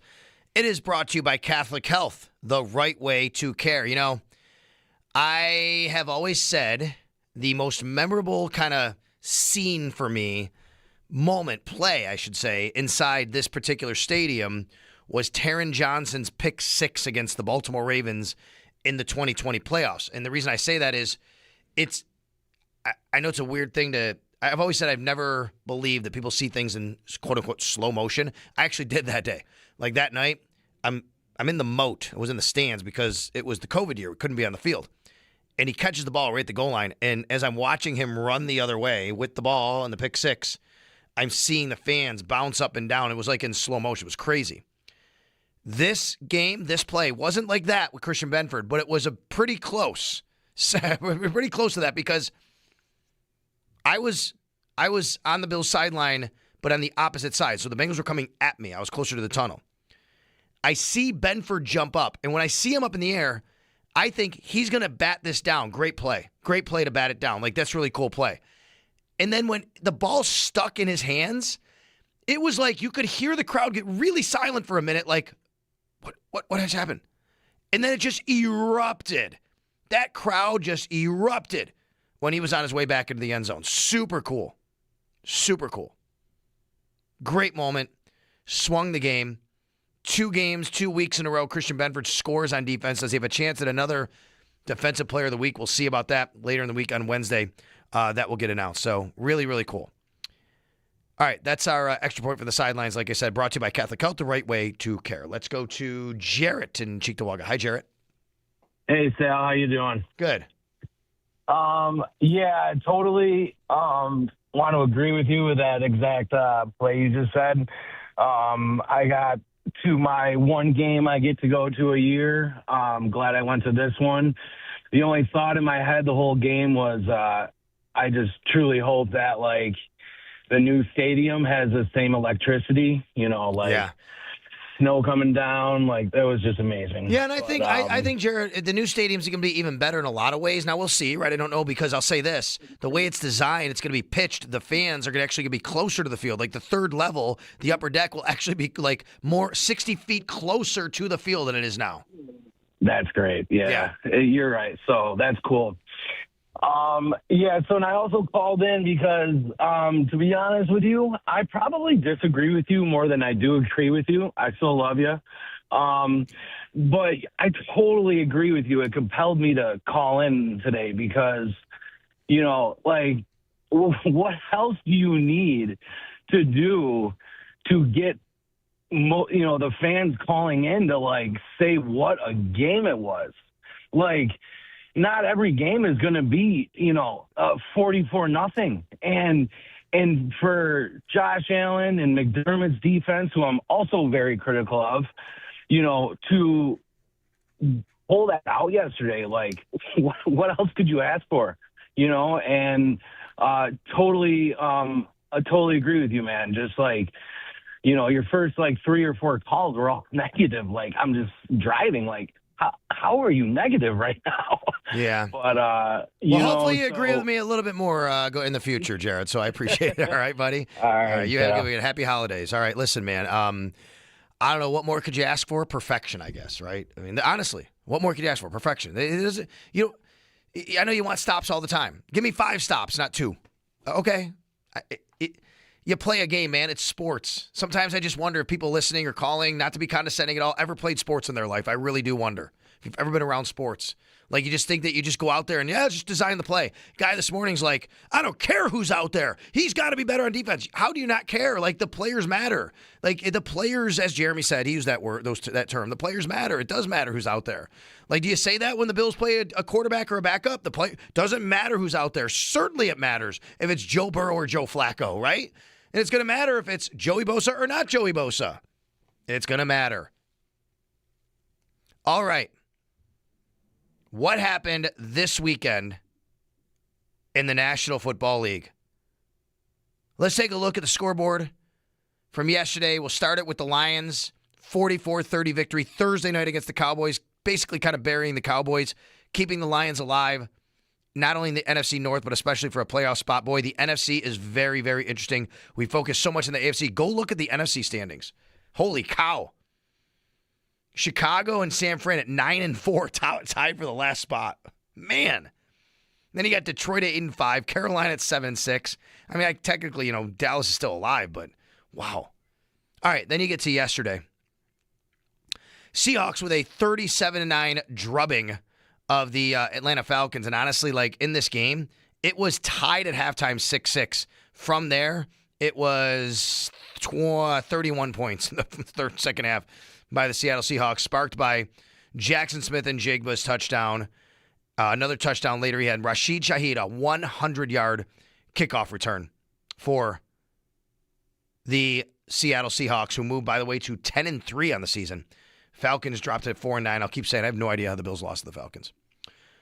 Okay, a Mike Tomlin special. They go to Baltimore. The Steelers do. They win 27-22, despite not being able to run the football a lick and giving up a ton of rushing yards. The rushing yardage total, 217-34, and they won. They were outrushed 217-34, and they won. That's incredible. The Ravens, Lamar Jackson throws for 219, a touchdown, but also an interception. Aaron Rodgers runs for one, throws for one, and now the Steelers at 7-6 ahead of the Ravens at 6-7. They will play another game, Week 18. Tennessee with a big win over the Browns. And I say a big win because I said last week, folks, Tennessee started to get some juice. Starting to play better. Don't count this team out for, maybe playing a spoiler for a team or two at the end here.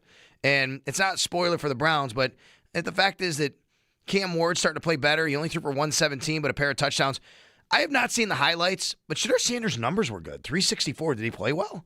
He had some up and down moments, right? Like kind of how any rookie quarterback would. Yeah. But I saw him run into the end zone by himself, kind of bumbled, stumbled in there. And I mean, he had 4 touchdowns, 3 passing, 1 running, 364 passing. It's a tough scene at the end. They called him out for the Wildcat on the 2-point conversion. Yeah. Was that the one that looked like Judkins was supposed to pitch it back to somebody and he didn't and all that? Yeah, it did not work out. That was a wild play. In the meantime, Tony Pollard, 161 yards rushing for the Titans, who go to 2-11. The Browns go to drop to 3-10. Got to feel bad for Daniel Jones, ruptured Achilles. He's out for the rest of the year. Such a great start by the Colts this year, and it's been basically totally unwound and undone. Even after they trade for Sauce Gardner, he gets hurt. But now the Jags starting to get hot. 9-4 the Jags after a 36-19 win over the Indianapolis Colts. Jonathan Taylor held to 74 yards in this one. For Jacksonville, Trevor Lawrence, 244 yards and two touchdowns. Don't count out the Jags. They might be the 3 or the 4 seed in the playoffs. It looks like they could win the South, but the Texans are right there. We'll get to them in a minute. First, the Vikings all over the Commanders. This game went way different than I thought it would.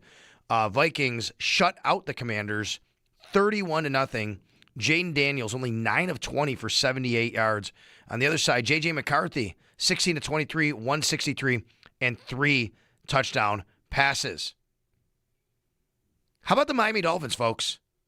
They have now won, 5 out of 6, I think it was? 4 out of 5 at least, but either way, 3 in a row. It started with that win against the Bills. Remember, they had the win against the Falcons.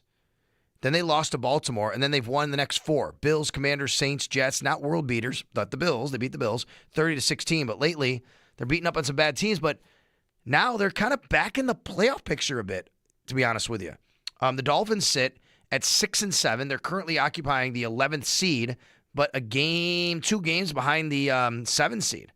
And, a couple wins here, and it doesn't look likely, but they might play spoiler. The Bills need them to beat the Patriots towards the end of the year. In this game for the Miami Dolphins, 34 points they score on the strength of 107 yards from their running back Wright, 92 from Achane. Tua throws for 127 and a touchdown. And they hold Breece Hall to 43 yards. Tyrod Taylor, did he get hurt? Early in the game, yes. He was only 1 of 4, yeah. What happened with him? Do we know? I'm not 100% positive. And then Cook comes in, quarterback Cook, 14 of 30, 163. So I haven't gone back and looked at this game, a lot of it.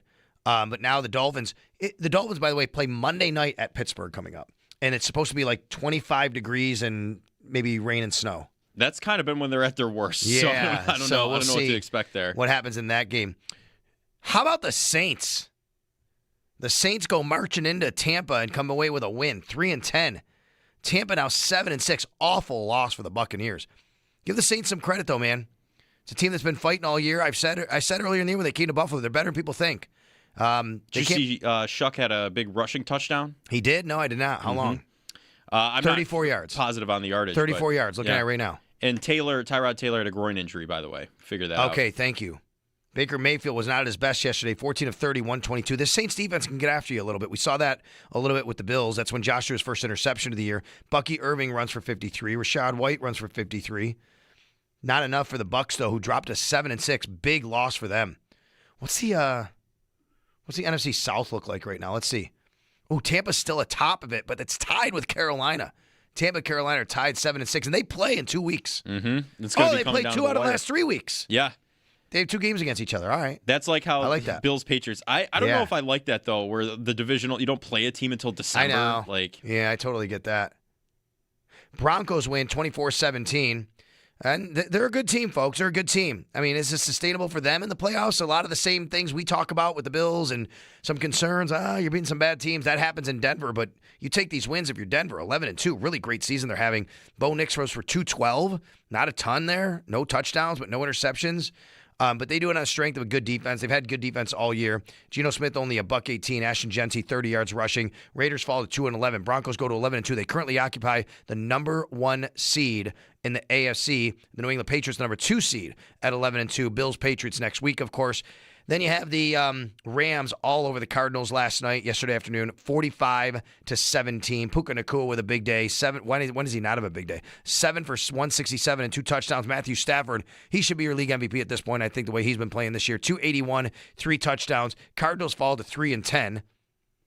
Jacoby Brissett, 271 and 2 touchdowns. Rams move to 10-3. And then that Bears-Packers game, said it was a good game. I know Fox flexed that into the 4:25 p.m. window. Bears get a late touchdown and win 28-21. The NFC North is really wild and fun to watch this year. Houston Texans, they beat the Kansas City Chiefs 20-10 last night. Awful decision by Andy Reid to go for it on 4th down, deep in his own territory against an offense that was struggling anyway in the Texans. But they were just scrambling for anything they could get, and they didn't get much. They're now 6-7. The Chiefs, they have less than a 20% chance to make the playoffs, but they are still alive. Texans go to 8-5, still on the outside looking in, but a very competitive NFC South. We'll take a timeout. We'll come back here. Sit up, stand down, and hey, buddy, on the way.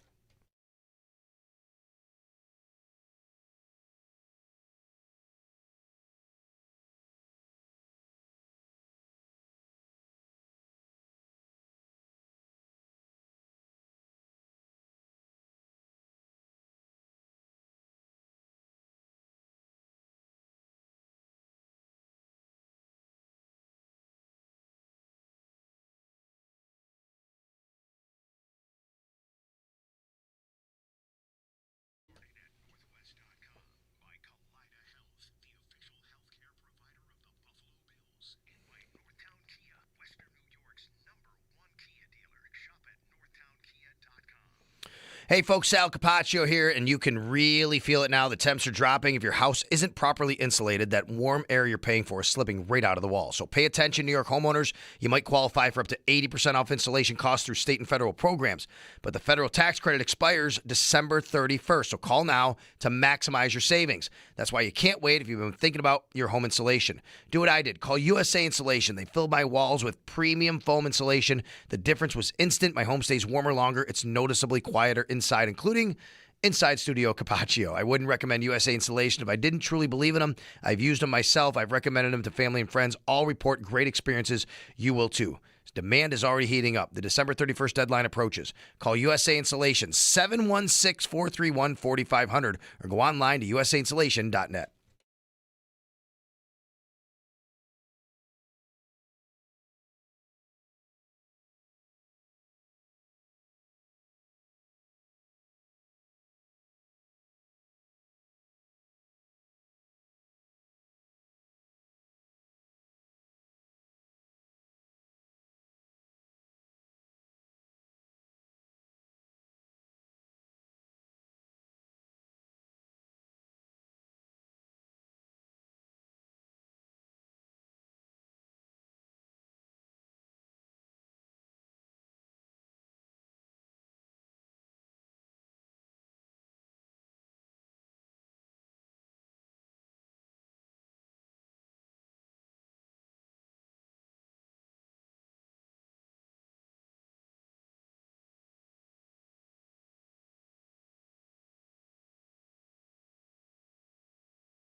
Tune in to News Radio 930 WBEN and the Wolf Buffalo this Thursday, December 11th from 6 a.m. to 6 p.m. for the SPCA Serving Erie County Radiothon presented by Trocare College.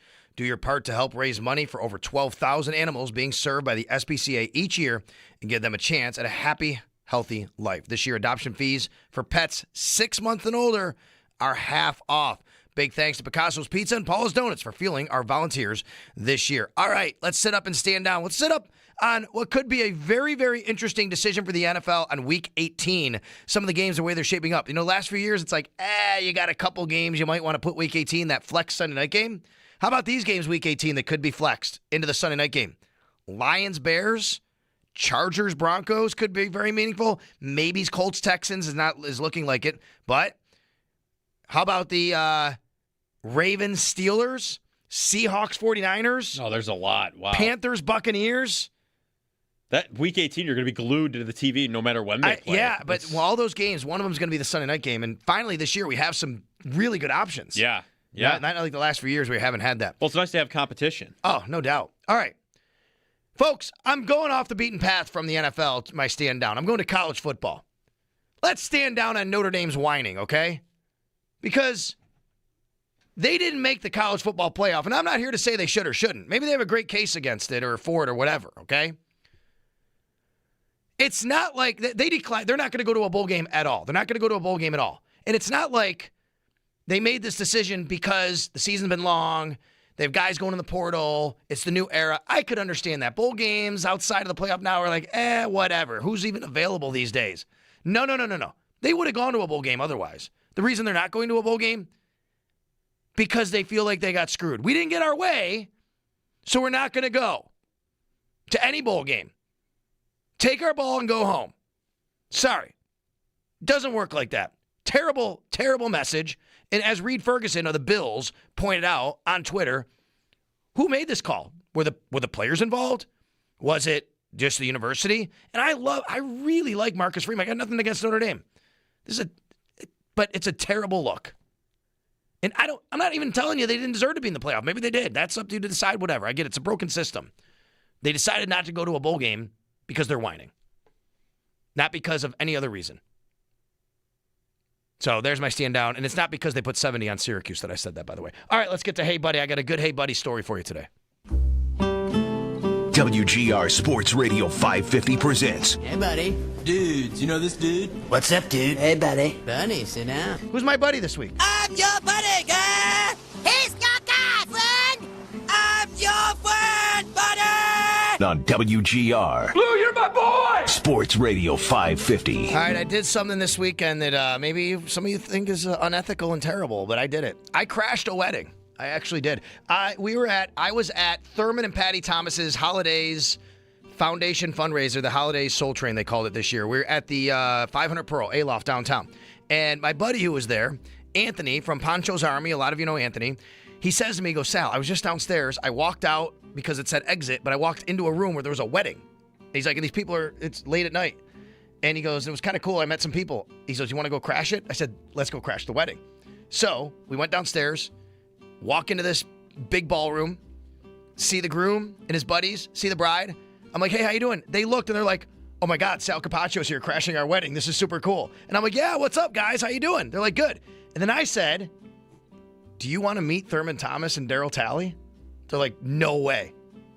Yeah, so I brought them up to the holiday party, and they partied with Thurman and Patty and Daryl, and we had a great time. It was a lot of love, a lot of cheer, a lot of celebration. So my buddies today are Tom and Katie Burns. It was their wedding. I apologize for crashing your wedding. I hope you had a great wedding, a great night, a great year, a great marriage. It was a great time. Thanks for watching and listening today on the Extra Point Show. One Bill's Live up next.